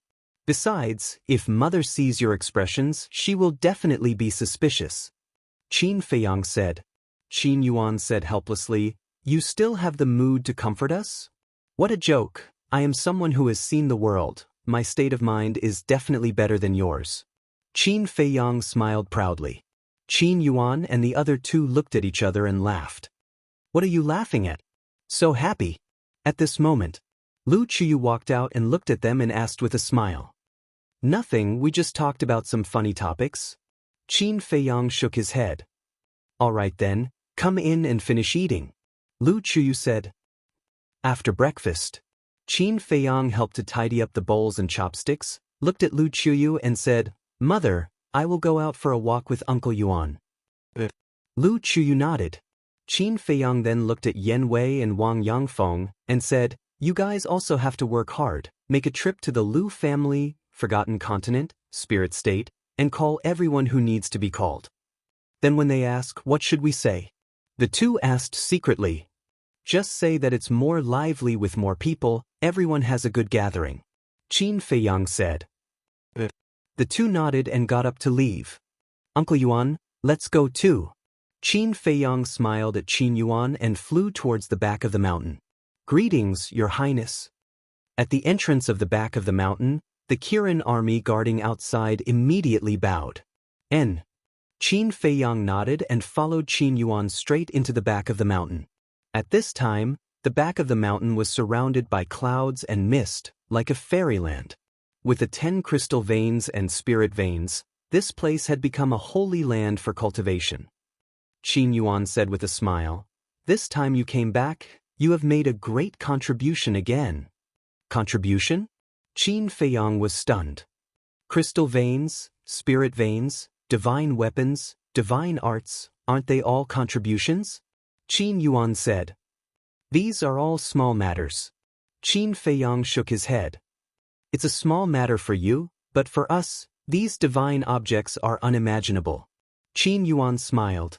Qin Feiyang asked with a smile, Then I'll take you to the Black Tortoise world? Qin Yuan nodded. Qin Feiyang waved his hand, and the two immediately appeared in the sky above the ancient castle of the Black Tortoise world.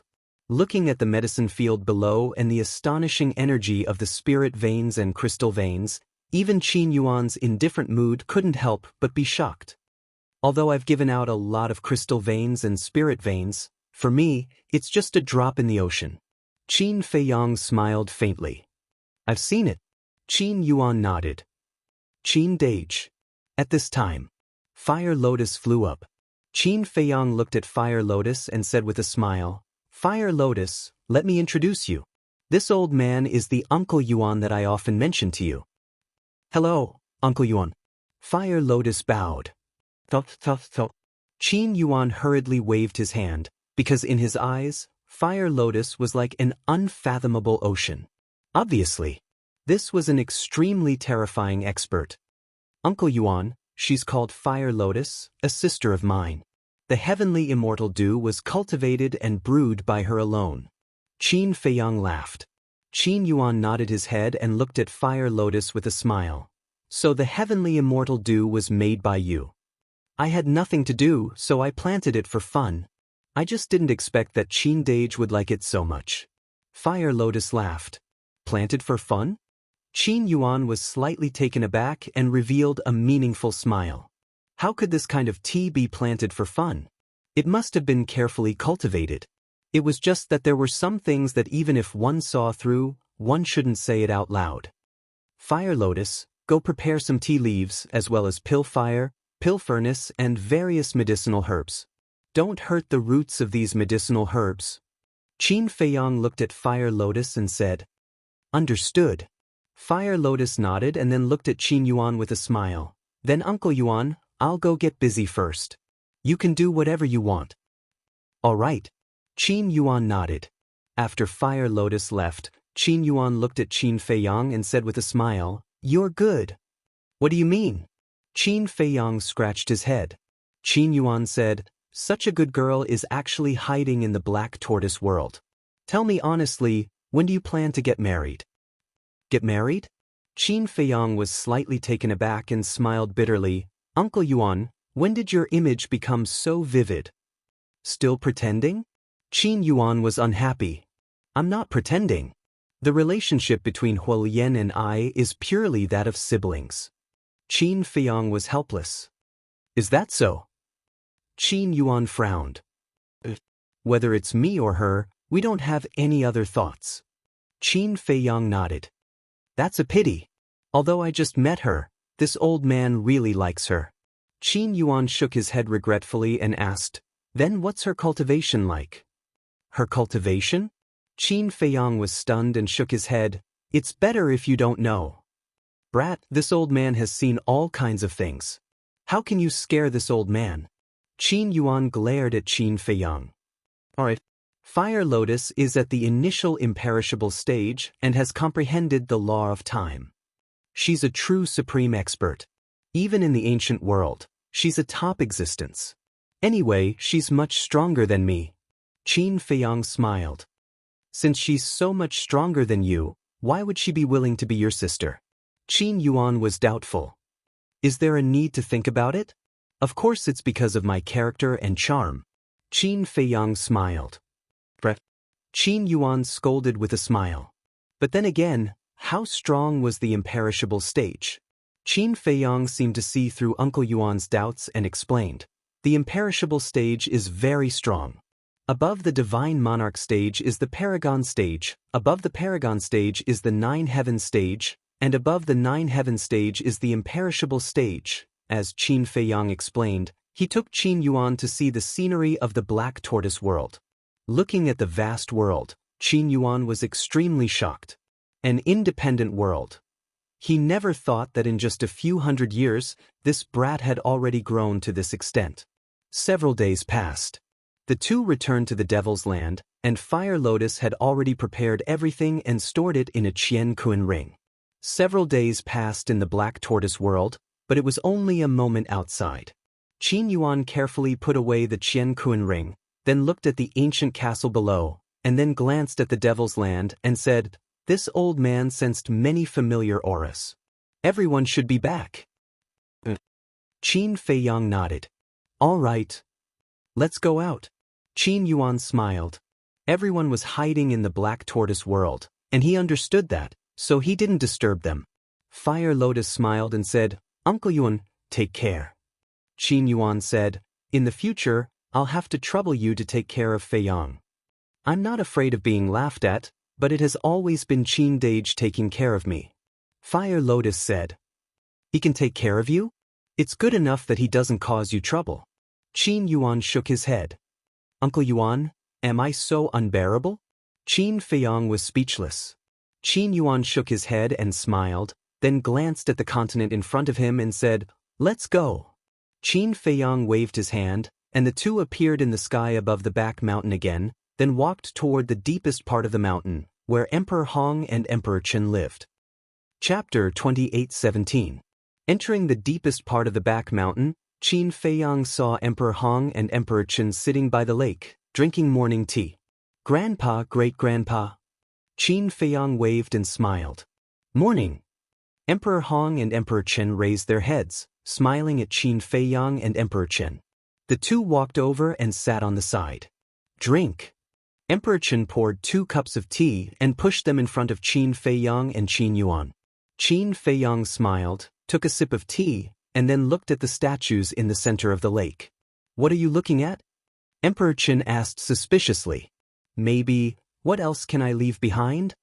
Qin Feiyang murmured. Several rays of divine light flashed from the center of his eyebrows and disappeared into the statue's forehead. These were all formed by divine arts. There were divine armor, soul destruction technique, Qilin art, wisdom king golden body, and so on. The inheritance had been left behind. Whether the future generations could get it or not depended on their luck. "What are you doing?" Emperor Hong and Emperor Qin looked at each other and then at Qin Feiyang, puzzled. "Leave more inheritance. I hope our Qin clan can get better and better in the future." Qin Feiyang smiled. "Thank you." Emperor Hong smiled with relief. "What I can do is to the best of my ability." Qin Feiyang shook his head. "That's enough." Emperor Hong nodded. Emperor Qin asked, "Feiyang, since you're making arrangements so early, has the departure time been decided?" Qin Feiyang and Qin Yuan looked at each other. Qin Feiyang said, "To be honest, the time has been decided." Emperor Qin asked, "Tomorrow morning?" Qin Feiyang said. "So soon?" Emperor Hong and Emperor Qin froze. "Something happened, so I had to leave." Qin Feiyang nodded. Emperor Hong came to a realization and said, No wonder you've been staying in the Imperial Palace these past 2 days. You've only been back for a few days. What's the hurry? Emperor Qin frowned. There are some things that I can't decide. Qin Feiyang shook his head. Emperor Qin and Emperor Hong looked at each other and saw Qin Feiyang's helplessness, so they didn't ask any more. All right. Wander in peace outside. We'll take care of everything at home. Emperor Hong laughed. Qin Feiyang nodded. He looked at the two of them and said, "Don't tell mother about this for now, lest she be sad." Understood. The two of them nodded. Qin Yuan smiled and said, "Then let's go to the Autumn Rain Inn. Everyone should be here soon." Everyone? Emperor Hong and Emperor Chen were stunned. We're about to leave, so Feiyang invited all our friends to gather at the Imperial Palace. Qin Yuan said. Then the Imperial Palace is going to be lively today. The two looked at each other and smiled. On the way back to the Autumn Rain Inn, the four of them also called Li Jian, Old Qin, and the others. Qin Feiyang didn't hide anything from them. They didn't say much and went to the Autumn Rain Inn with smiles. Arriving at the Autumn Rain Inn, Qin Feiyang saw 7 people sitting in the pavilion drinking tea and chatting. It was Lu Jing, Lu Hong, Uncle He, and the 4 grandpas. Qin Yuan smiled and said, "This Yen Wei and Lu Jingyang are really efficient." Qin Feiyang smiled and walked toward the pavilion. "You old geezers, why do you have time to come to our imperial palace?" The Flood Emperor pretended to be surprised. "What? Do we have to get your permission?" The 4th grandpa said with a cold face. "Of course not. What I mean is, if you're coming, let me know in advance so that I can welcome you." Emperor Hong hurriedly waved his hand. "How dare we trouble you?" Lu Yun said. "Ha!" The old geezers looked at each other and couldn't help laughing. "Greetings, Emperor Hong." "Greetings, Emperor Chen." "Greetings, Uncle Yuan." Lu Hong got up and saluted. "Didn't I tell you to call me Grandpa and Great-Grandpa in the future? Why is it still Emperor Hong? Emperor Chen? So distant." Emperor Chen was dissatisfied. Lu Hong smiled and said, "Grandpa, Great-Grandpa." "That's right. You young people talk." After saying that, Emperor Chen sat at the stone table and chatted with the 4 grandpas. The old geezers got together to drink tea and chat, laughing constantly. Lu Zheng and Lu Hong pulled Qin Feiyang to the side. "What?" Qin Feiyang looked at the two suspiciously. Lu Zheng frowned and said, "Why did you suddenly call us to the Imperial Palace?" Qin Feiyang was speechless. "What else?" "Of course, it's a family gathering. Is there really nothing else?" Lu Zheng and Lu Hong looked at him suspiciously. Qin Feiyang shook his head. At this time, Lu Qiyu stood at the door of the attic, looked at Qin Feiyang and said, "Feiyang, come here." Qin Feiyang nodded, looked at Lu Zheng and Lu Hong and whispered, "There will be more people coming later. Help me welcome them." After saying that, he ran to the attic. "More people are coming?" Lu Hong and Lu Qiyu were stunned. Qin Feiyang ran to the door of the attic, looked at Lu Qiyu, and asked with a smile, "Mother, what's the matter? I just heard from your grandpa that it was you who asked them to come to the Imperial Palace. What's going on?" Lu Qiyu was suspicious. "What else can it be? I just want everyone to get together and be happy." Qin Feiyang laughed. He had expected his mother to ask, "Is there really nothing else?" Lu Qiyu looked at him doubtfully. "There's really nothing else." Qin Feiyang was helpless. Lu Qiyu said, "Don't lie to me. Even if you lend me dozens of guts, I won't dare to lie to you." Qin Feiyang smiled bitterly. "All right. Then how do you plan to arrange so many people?" Lu Qiyu asked. "What's there to arrange? They're not outsiders. Let's get together, drink tea and chat. That's enough." Qin Feiyang said. "How can you entertain guests casually like this?" Lu Qiyu was speechless and said, "Okay, I'll arrange it. You go and chat with them." "Then I'll have to trouble you, mother." Qin Feiyang smiled. Lu Qiyu scolded with a smile. "It's so lively." Suddenly, a hoarse laugh sounded. Everyone looked up and saw a group of people landing at the entrance of the garden. Old Master Ren? Uncle Yen? Ling Yunfei?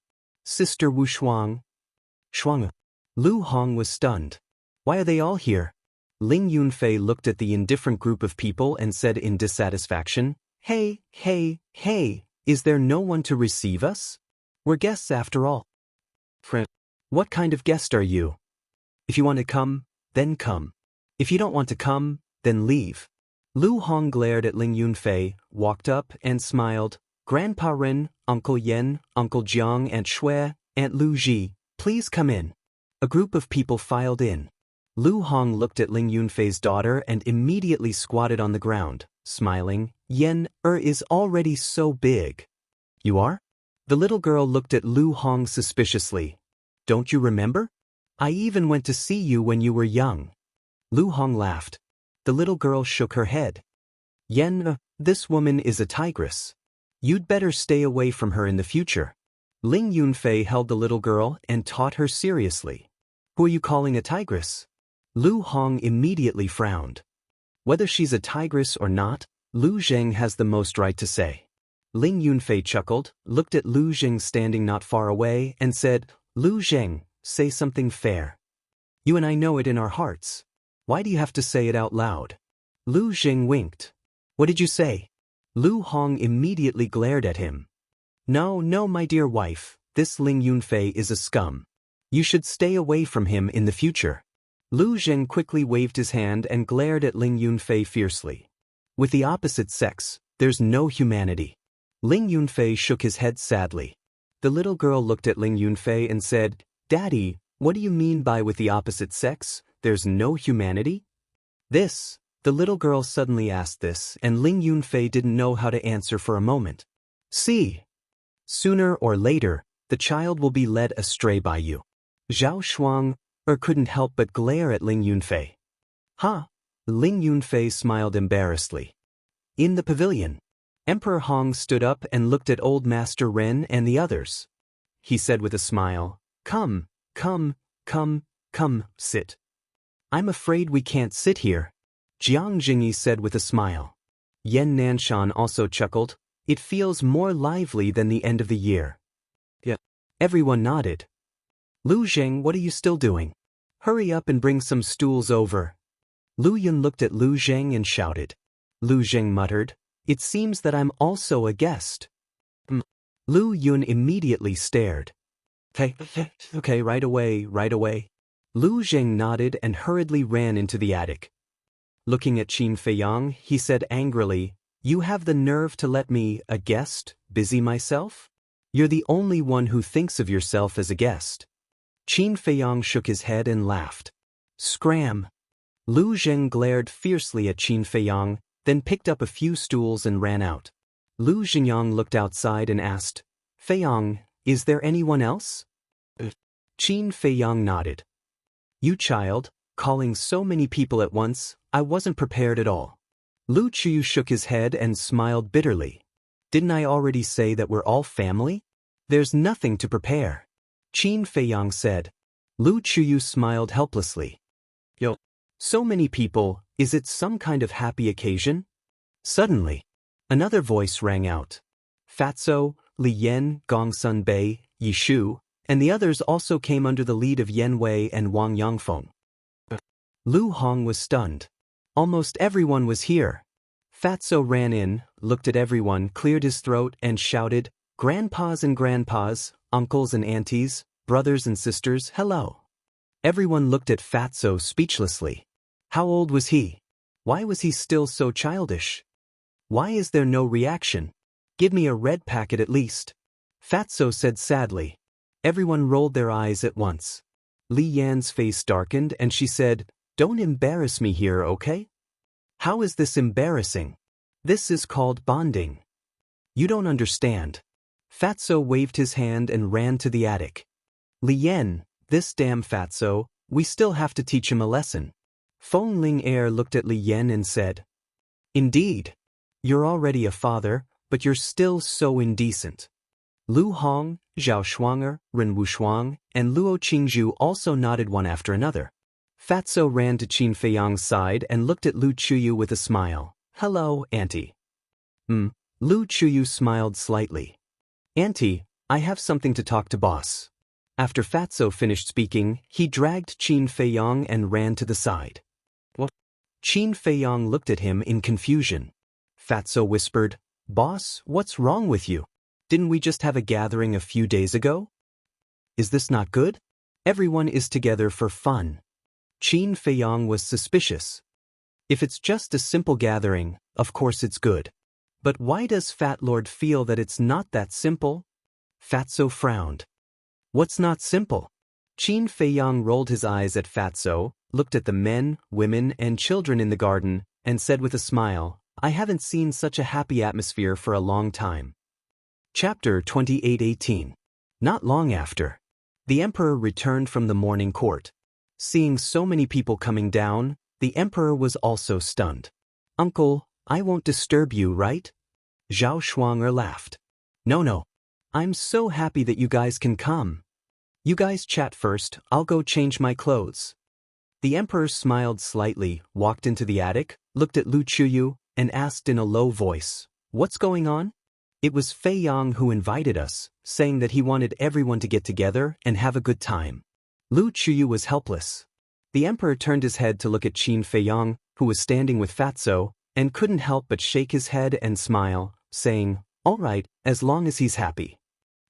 Qin Feiyang was indeed very happy now, because it had been too long since they had gathered like this. Those smiling faces were like the sun, warming his heart. This scene was also slowly imprinted in his heart, and he would never forget it for the rest of his life. Night gradually fell. The entire autumn rain building was brightly lit. In the garden, there were 5 round tables, which were already filled with hot dishes. "Feiyang, let your brothers and sisters come out to gather," Emperor Hong said. Qin Feiyang patted his head and laughed. "I almost forgot about them, but before you see them, you guys have to be mentally prepared." What? Everyone looked at him suspiciously. Qin Feiyang smiled mysteriously, and with a wave of his arm, 10 figures appeared in front of everyone. It was Qin Haoyan, Qin Wan, Qin Xian, Qin Yun, Qin Ji, Qin Yi, Sidu Feiyang, Lu Xiaofei and his sister. Qin Haoyan and the others were caught off guard. Because they were not prepared in advance, they were suddenly taken out by Qin Feiyang. At the same time, Emperor Hong and the others also looked at Qin Haoyan and the others suspiciously. Gradually, they revealed a trace of bewilderment. Lu Chuyu looked at Qin Yi and asked, "You are?"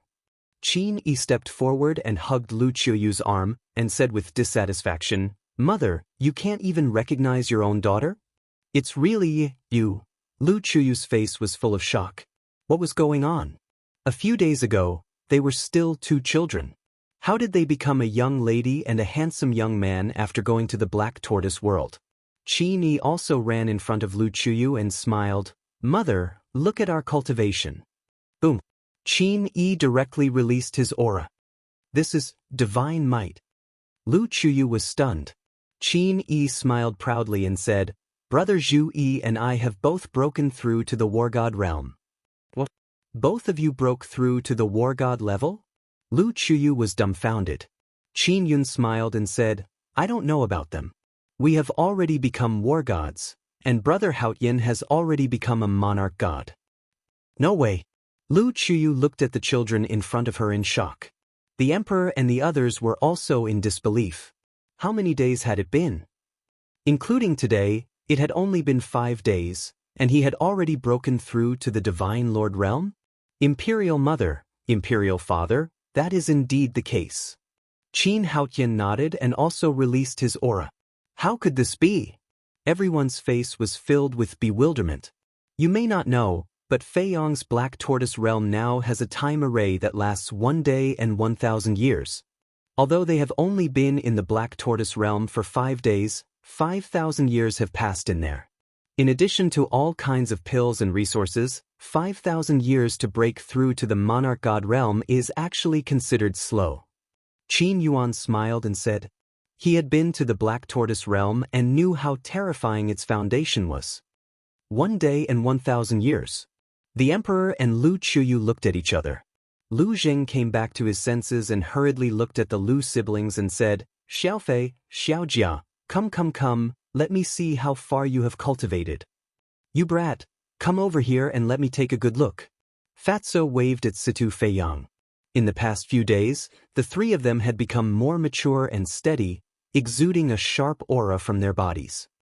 Father, Xiaofei Xiaojia, and I have only cultivated in the Black Tortoise realm for a long time. How much can we improve in 3 days? Situ Feiyang was helpless. We have only just become gods. As for Xiaojia, she has barely reached the war god realm. Lu Xiaofei said. You have also become gods? Everyone looked at the two of them in shock. What is there to be surprised about? If Anti-Fire Lotus was not worried that we would break through too quickly and affect our state of mind and deliberately slowed down our speed, I am afraid that even Xiaojia would have become gods. Situ Feiyang said. This is the result of deliberately slowing down the speed? Everyone was dumbfounded. If they did not slow down the speed, what cultivation would these little ones have now? It was hard to imagine. Wait a minute? Fire Lotus? Lu Chuyu looked at Qin Feiyang and asked suspiciously, Who is Fire Lotus? Qin Feiyang smiled and said, She is a sister that I recognized. Lu Chuyu said, Then why don't you let her come out? We can meet her too. Qin Feiyang was a little hesitant. This is your fault, child. You brought a friend back and still hid her? The emperor was also displeased. There will be a chance in the future. Qin Feiyang smiled faintly. Emperor Hong greeted with a smile, All right, the food is almost ready. Everyone, please take a seat. Everyone drank and chatted merrily all the way until late at night. Other than those who knew about it, everyone else went to rest. Although the Autumn Rain Pavilion could not accommodate so many people, there were still many palaces nearby. Inside the pavilion, Qin Feiyang, Emperor Hong, Emperor Qin, Qin Yuan, Li Jian, and Old Man Qin were sitting together. Then I will also go back. Qin Haoyan walked out of the pavilion and looked at Qin Feiyang. Don't go yet. Qin Feiyang said. Qin Haoyan looked suspiciously at Qin Feiyang.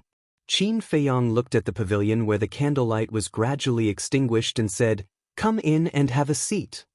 Qin Haoyan walked into the pavilion and sat opposite Qin Feiyang. Qin Feiyang asked, Do you know why I let you go to the Black Tortoise world to cultivate? Beside him, Emperor Hong and the others were all drinking tea, not saying a word. I don't know. Qin Haoyan shook his head. I want to pass the responsibility of protecting the great Qin and forgotten continent to you.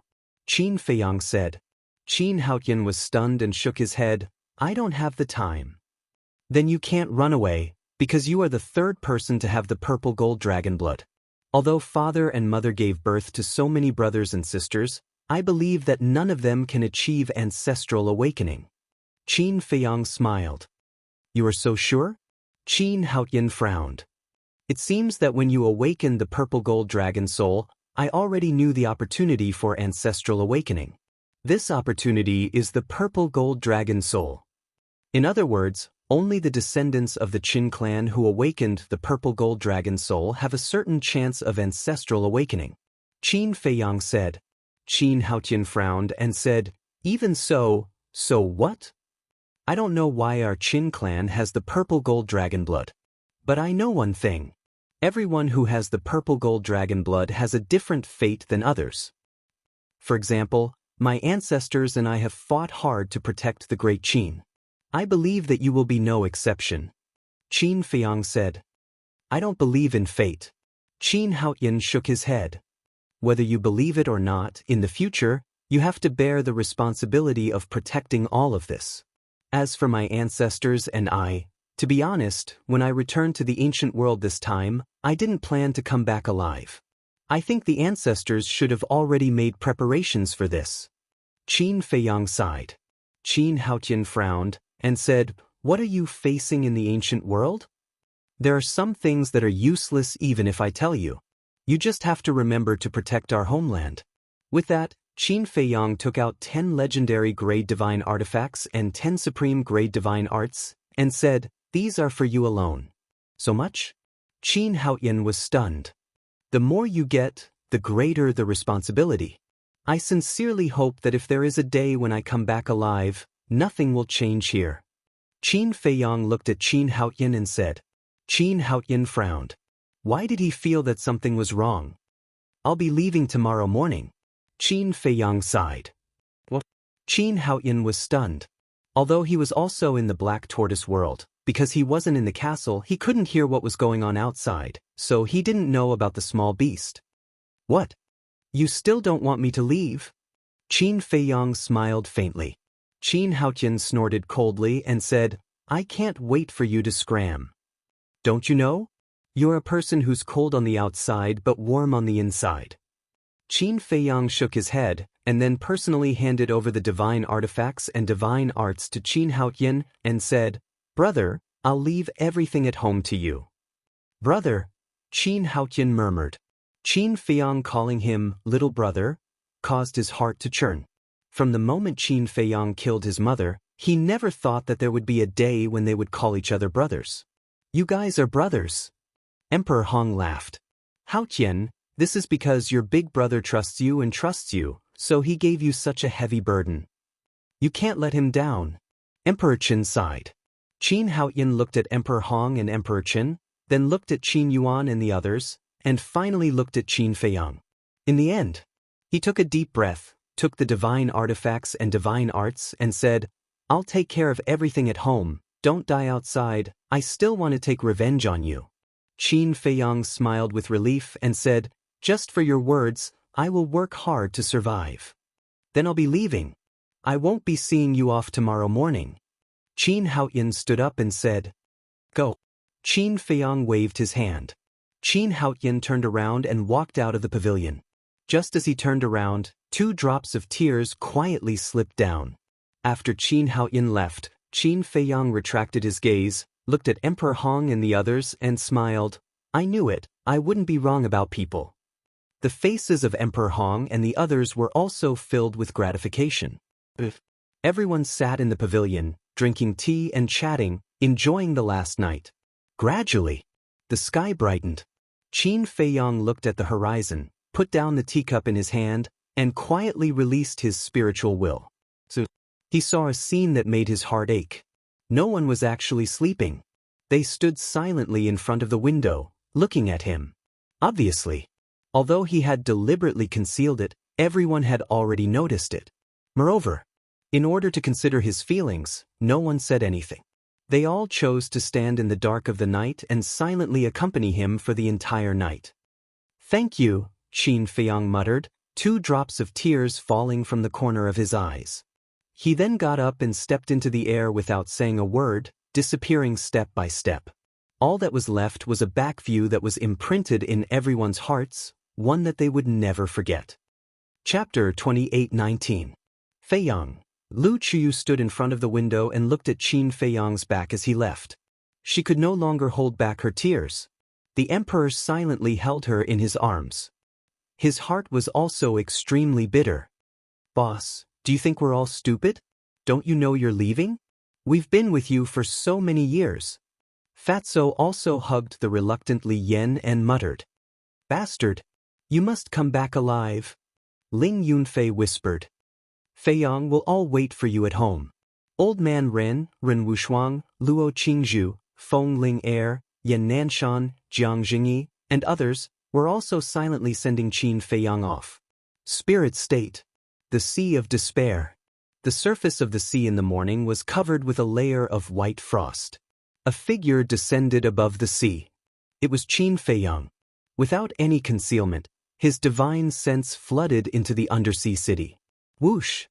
After a while, 4 figures swept out of the sea. They were the Mermaid Princess, the Mermaid Emperor, the Black-Winged King, and the White-Winged King. Why didn't you go down directly? You even released your divine sense. Do you want me to carry you down in a palanquin?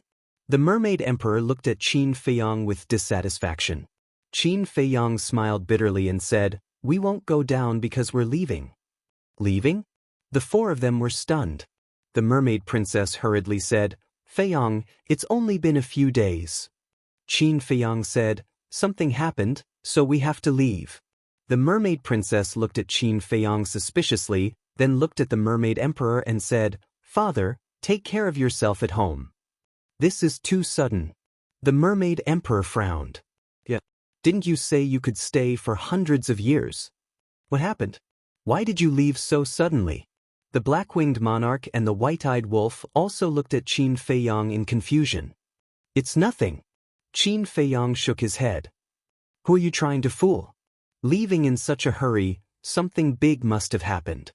The mermaid emperor said. Father, Feiyang has good intentions. He didn't tell you because he didn't want you to worry. The mermaid princess said. The mermaid emperor looked at the mermaid princess and sighed deeply. All right. But kid, you better listen carefully. You must take care of my daughter. If I find out that you bullied her, I will not let you off. Qin Feiyang smiled bitterly and said, I can bully anyone, but not her. At least you have a conscience. Then, you can leave. The mermaid emperor waved his hand and turned his head away, his face full of reluctance. Uncles, please take care of my father in the future. The mermaid princess said as she looked at the black-winged monarch duo. Don't worry and go. The two of them smiled. Phew. The mermaid princess took a deep breath and looked at the mermaid emperor one last time. She looked at Qin Feiyang and said, Let's go. Qin Feiyang nodded and smiled at the black-winged monarch duo. Then, he pulled the mermaid princess and left without looking back. The black-winged monarch patted the mermaid emperor's shoulder and said, Old man, if you don't take a few more looks, they will really be gone. If they are gone, so be it. The mermaid emperor snorted, but his eyes did not listen to him. He looked at Qin Feiyang and the mermaid princess. Seeing that the two of them were really going to disappear, the mermaid emperor quickly shouted, Daughter, you must protect yourself. I will, father. The mermaid princess stopped and turned to smile at the mermaid emperor. Then, she quickly disappeared into the sky with Qin Feiyang. Sigh. The mermaid emperor sighed deeply. Don't sigh. A married daughter is like water that has been poured out. The black-winged monarch duo comforted him. The mermaid emperor said angrily, But she is not married yet. Is this any different from being married? Let's talk about it later. Young people have their own pursuits and stages. Old people like us should just stay at home and enjoy the rest of our lives. The black-winged monarch laughed. When you were fighting with me for fame and fortune in the past, why didn't you have such awareness? The mermaid emperor rolled his eyes. Didn't you say it yourself? That was a fight for fame and fortune. Since it was a fight for fame and fortune, it was impossible for us to have such awareness. All right. Let's go and have a few drinks with you. The duo dragged the mermaid emperor and flew down. So that's what happened. In the sky above a mountain. After listening to Qin Feiyang's explanation, the mermaid princess nodded in realization. If not for the small beast, I would not have left so quickly. Qin Feiyang shook his head. The mermaid princess asked, Then, this promise of 10,000 years, are you serious about it? There's no escaping from it. Qin Feiyang said. That's true. The mermaid princess nodded. Not to mention anything else, just the Changshui. In order to take back Changshui, the battle between Qin Feiyang and the small beast would erupt sooner or later. Soon. The duo arrived at the Butterfly Valley. Qin Feiyang waved his hand, and Wang Xiaojie appeared. The current Wang Xiaojie had also stepped into the war god realm. Master's wife? Wang Xiaojie looked at the mermaid princess with a hint of surprise on his face. Long time no see. The mermaid princess smiled slightly. Wang Xiaojie scratched his head and looked at Qin Feiyang, saying, Master, you are too unreasonable. Master's wife is back, but you hid it from everyone. You talk too much? Qin Feiyang glared at him. Wang Xiaojie chuckled and asked, Why did you suddenly pull me out? It's about time, we have to leave. You should go back and take care of your sister. Qin Feiyang smiled. Wang Xiaojie was stunned. Weren't you there at the time? If I don't leave today, I'm afraid I'll be buried here forever. Qin Feiyang said. That's right. That small beast gave you 3 days. Wang Xiaojie nodded. 3,000 years had passed in the Black Tortoise world, and he had almost forgotten about it. Work hard. If you have time, go help Gongsun Bay and contribute to the Forgotten Continent. After all, we can't let your cultivation down, right? Qin Feiyang smiled. This, Wang Xiaojie hesitated.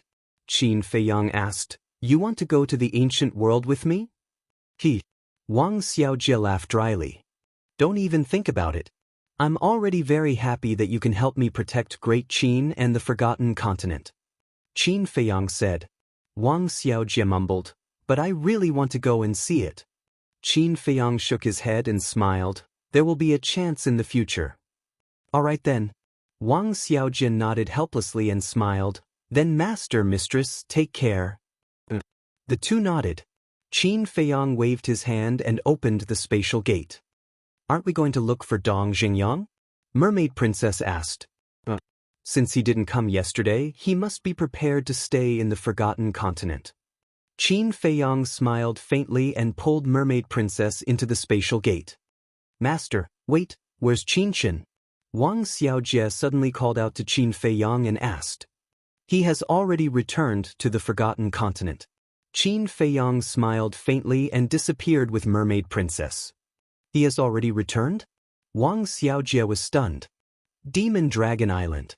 The statue was still standing by the sea, like a ruler overlooking the entire Great Qin. Beside the statue stood a man and a woman. This man and woman were Dong Jiang and Bai Long. Clang. In the sky, accompanied by a loud sound, a stone door slowly opened. Dong Jiang looked up and smiled. "It's the spatial gate, he's here." Bai Long glanced at Dong Jiang and looked up at the spatial gate, his face full of reluctance. Qin Feiyang and Mermaid Princess walked out hand in hand. When they saw Dong Jiang and Bai Long below, they were stunned. After putting away the spatial gate, Qin Feiyang brought Mermaid Princess and landed in front of Dong Jiang and smiled. "There's no need to specially send me off." "Send you off?" Dong Jiang was stunned. "Is it not?" Seeing Dong Jiang's reaction, Qin Feiyang asked. "Of course not. I've specially waited here for you to return to the ancient world together." Dong Jiang said. Qin Feiyang was stunned and smiled bitterly. "Seeing that you didn't go to the Imperial Palace yesterday, I thought you were going to stay." "Yesterday, we originally planned to go to the Imperial Palace, but thinking that it was a little inappropriate for us to go, we were all outsiders, so we didn't go." Dong Jiang said. "I see." Qin Feiyang suddenly smiled, looked at Bai Long and asked with a smile, "You're willing to let him go to his death?" Bai Long looked at Dong Jiang and smiled. "Although I'm reluctant, as a man, I should be responsible." Qin Feiyang smiled. For the first time, he realized that Bai Long's personality was actually quite good. It was just that he was cursed in the past, and his personality became a little extreme. Qin Feiyang looked at Dong Jiang and asked, "Are you ready?" Dong Jiang smiled faintly, looked at Bai Long and said, "Then I'll be leaving. Protect yourself and help to protect Great Qin." Bai Long nodded and said with a little sob, "You must come back alive. Life and death are fated, riches and honor are up to the heavens. If I can really come back alive, I'll openly marry you as Dong Jiang and hold a grand wedding ceremony for you." Dong Jiang said. "I'll be waiting." Bai Long nodded, a weeping beauty. Dong Jiang raised his arm, gently wiped away the tears on Bai Long's face, and resolutely turned around and rushed into the sea. "We'll meet again." Qin Feiyang smiled at Bai Long, then reluctantly glanced at the land, pulled the Mermaid Princess, and disappeared into the deep sea without looking back. It was also possible that they would never meet again. The teleportation altar to the miracle was in the deep sea. Although the conditions to revive the altar were harsh, it was not difficult for Qin Feiyang back then, let alone now. So, they returned to the second level of the miracle. "Why are they so fast?" Sensing the appearance of the three, the fire python immediately descended in front of them and was quite surprised. "Small beast has given the order. Do we dare to continue to stay?" Qin Feiyang smiled bitterly. "What? Lord Beast God has been to Great Qin?" The fire python was shocked. Qin Feiyang nodded and said, "Let's not talk about this. You secretly sent us back to Great Qin. Did Small Beast do anything to you?" The fire python shook its head and said with a smile, "Because of this, I gained a blessing in disguise." "A blessing in disguise?" Qin Feiyang and the others looked at it suspiciously. Now I'm not only the guardian of the first and second level, but also the guardian of the third level. The fire python laughed. No way. Qin Feiyang and the others looked at each other. Chapter 28:20. Wasn't the guardian of the third floor equivalent to the guardian of the underworld king's hell? Needless to say, the fire python had really profited from a disaster, because the first and second floors were on a completely different level from the third floor. Dong Xingyang asked, "Then can you enter the temple to cultivate?" "Of course." The fire python nodded. Since he had already become the guardian of the third floor, it was natural for him to enter the temple to cultivate. After all, the temple had a time array. Who didn't want to enter? Congratulations. Qin Feiyang cupped his hands and smiled. You're welcome. The fire python shook his head. Since Brother Fire is now the guardian of the underworld king's hell, then I implore Brother Fire to take care of the blood demon race in the future. Because back then in the underworld king's hell, the blood demon race helped me a lot. Qin Feiyang said. Of course. The fire python smiled. Thank you. Qin Feiyang was grateful. Why are you thanking me as a friend? What are your plans next? The fire python asked. Qin Feiyang pondered for a while and said in a deep voice, I don't want to go to the underworld king's hell anymore. I want to go back to the ancient world directly. The chief pavilion master, Long Zun, and the other ancestral dragons all thought that he was in the underworld king's hell. If he were to return to the ancient world now, he would definitely be able to catch them off guard. The most important thing was, if he entered the underworld king's hell, he wouldn't be able to enter the castle to cultivate. The castle's time array was 1,000 years per day. It was a bit of a waste not being able to enter to cultivate. Return to the ancient world? The fire python frowned. I know that you can't help me anymore. As a friend, I won't make things difficult for you. I want to try it myself. Qin Feiyang said. You're going by yourself? The entrance to the ancient world is on the first floor. And you know the rules of the first floor. Once you surpass the War Emperor and enter the first floor, you will be erased by the rule force. Not to mention, you're still at the 9th heaven realm. If you go to the first floor now, you're courting death. Do you know that? The fire python quickly said. Rule force. Qin Feiyang looked up at the sky, his eyes to say, why don't we stay on the second floor? Dong Xingyang said. Staying on the second level meant entering the castle to cultivate in seclusion. That won't do. If I let you stay on the second floor and Lord Beast God finds out, he will definitely punish me.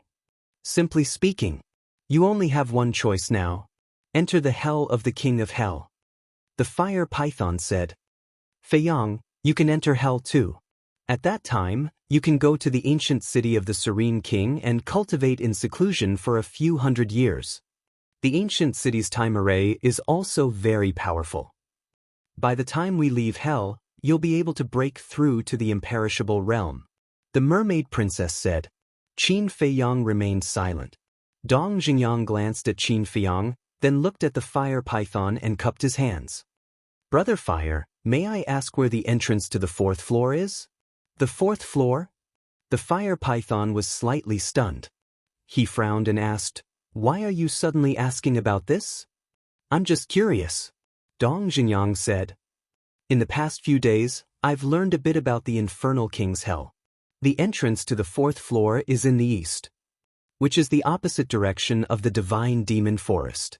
However, to enter the 4th floor, you must first be at the imperishable realm. Otherwise, other than Lord Beast God, even I can't send you to the 4th floor safely. Because the passage to the 4th floor is filled with a terrifying storm. This storm can kill any living being below the imperishable realm. The fire python said. So terrifying? Dong Xingyang was shocked. In short, it's best not to go before reaching the imperishable realm. After the fire python finished speaking, it looked at Qin Feiyang again. It steeled its heart and closed its eyes. Dong Ziyang and the mermaid princess looked at the fire python suspiciously. After a while, the fire python opened his eyes and said, Lord Beast God and Lord Ice Dragon are not in the divine ruins now. I'll send you to the ancient world. What? Qin Feiyang looked up at the fire python. I also found the entrance to the ancient world just now. There's no time to lose. Let's go now. After saying that, the fire python took the three of them and appeared in the sky above a plain on the first floor. There were fierce beasts everywhere on the plain. But at this moment, an extremely strange scene appeared. There was nothing in the void in front of them, but these fierce beasts were retreating in fear. If it were anyone else, they would definitely be scared out of their wits and think that they had seen a ghost. Qin Fei Yang and the others were very familiar with it. The fire python waved his hand and a surge of divine power rushed forward. With a clang, an ancient stone door appeared out of thin air. This was the entrance to the ancient world. Brother Fire, thank you. If the small beast finds out, just say that you don't know anything and let it come to me. I have a way to deal with it. Qin Fei Yang said. The fire python nodded and said, take care. I look forward to seeing you next time. I look forward to it too. By the way, tell the madman and Yang Li that I have returned to the ancient world. After Qin Fei Yang said that, he led Dong Xingyang and the mermaid princess into the stone door without looking back. The fire python also withdrew his divine power and the stone door disappeared into thin air. You must live. I'm still waiting for you to kill the fire dragon. The fire python muttered and then disappeared into thin air. Northern region. Land of the undead. As always, it was incomparably dark. The air was filled with a rotten and tragic smell. Qin Fei Yang glanced at the familiar land and looked at Dong Ziyang and the mermaid princess. He smiled and said, you two go to the Black Tortoise world first. The two of them nodded. Qin Fei Yang waved his hand and sent the two of them to the Black Tortoise world. Then, he took Hui Yi and the five-clawed golden dragon out. This is? Hui Yi glanced around. That's right. Land of the undead. Qin Fei Yang nodded and smiled. Hui Yi grinned and said, okay, we can go to Dongling. Speaking of Dongling, the five-clawed golden dragon's eyes lit up. Thinking about immortal intoxication all day long. Qin Fei Yang looked at the two of them speechlessly. The five-clawed golden dragon also maintained his human form. He was a middle-aged man in golden clothes. What do you know? Hui Yi pursed his lips. The three of them rushed out of the land of the undead and went straight to Nine Heavens Palace. Nine Heavens Palace. Peak of the mountain. An old man in white sat cross-legged in front of the heaven stairway. Although countless disciples came and went, the old man never opened his eyes. This person was Elder Wei. Shengguan Fenglan's master was also one of the guardians of Nine Heavens Palace. Swish. Suddenly, three figures descended on the peak of the mountain. It was Qin Fei Yang and the other two. However, Qin Fei Yang and Hui Yi had changed their appearances in order not to cause a sensation. Sensing the aura of Qin Fei Yang and the other two, Elder Wei finally opened his eyes. Two cold lights burst out of his eyes. The disciples who came and went also stopped and looked at the three unfamiliar faces. Elder Wei. Qin Fei Yang stepped forward, bowed respectfully, and transmitted his voice, I am Qin Fei Yang. Elder Wei's heart moved. He turned to look at the disciples next to him and waved his hand, what are you all looking at? The group of disciples suddenly dispersed. Elder Wei retracted his gaze and looked at Hui Yi and the five-clawed golden dragon, frowning, which one of you is the vice palace master? Hui said. Elder Wei immediately looked at Hui Yi, his face full of anger, and secretly said, no matter what, you are still the vice palace master. How can you run around all day? Don't I have you guys here? Why should I stay in Nine Heavens Palace? Hui Yi pouted. How can we be the same as you? Elder Wei was helpless. What's the difference? Enough.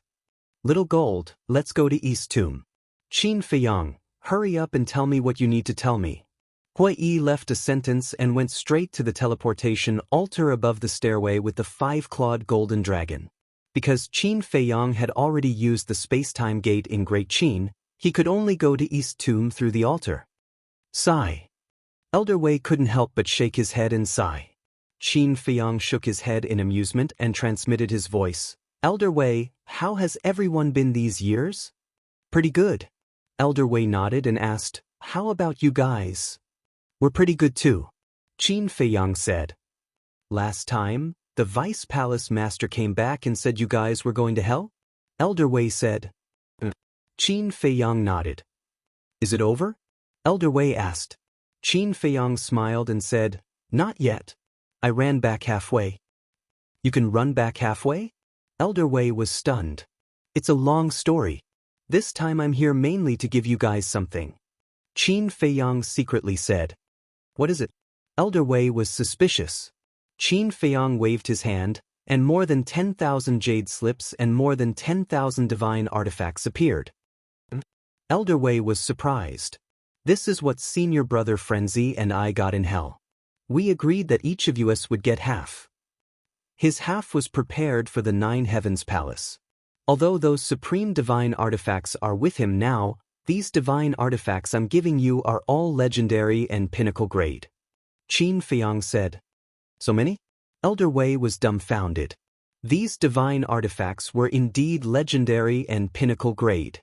And there were not only legendary and pinnacle grade divine arts, but also supreme grade. What exactly was the Underworld King's hell? There were so many terrifying divine artifacts. Where's Frenzy? Why don't I see him? Suddenly, Elder Wei glanced behind Qin Feiyang and hurriedly asked. He's still in hell. Qin Feiyang said. Elder Wei was surprised. Why is he still in hell? Could it be? Don't think too much, don't think too much. He's fine. On the contrary, he has a great fortune now. Because he's receiving the inheritance of the law. Qin Feiyang smiled. Elder Wei was shocked. There's still the inheritance of the law in hell? Qin Feiyang nodded. Unbelievable. Elder Wei murmured, looking at Qin Feiyang, and said with a hoarse smile, Thank you.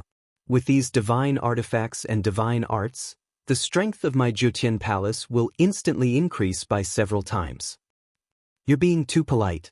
Jiutian Palace has given me and senior brother Frenzy a new lease of life. Of course, we all hope that Jiutian Palace can become better and better. Qin Feiyang said. It's enough that you guys can have this kind of heart. Elder Wei was very pleased. Hurry up and keep it, lest other disciples see it. Also, it's best not to spread the news that I gave you guys the divine artifacts and divine arts. Qin Feiyang reminded. This old man knows. After all, there are so many divine artifacts and divine arts. As long as one isn't a fool, they will guess and be suspicious. Elder Wei nodded. With a wave of his old hand, all the divine arts and divine artifacts disappeared into the yin and yang ring.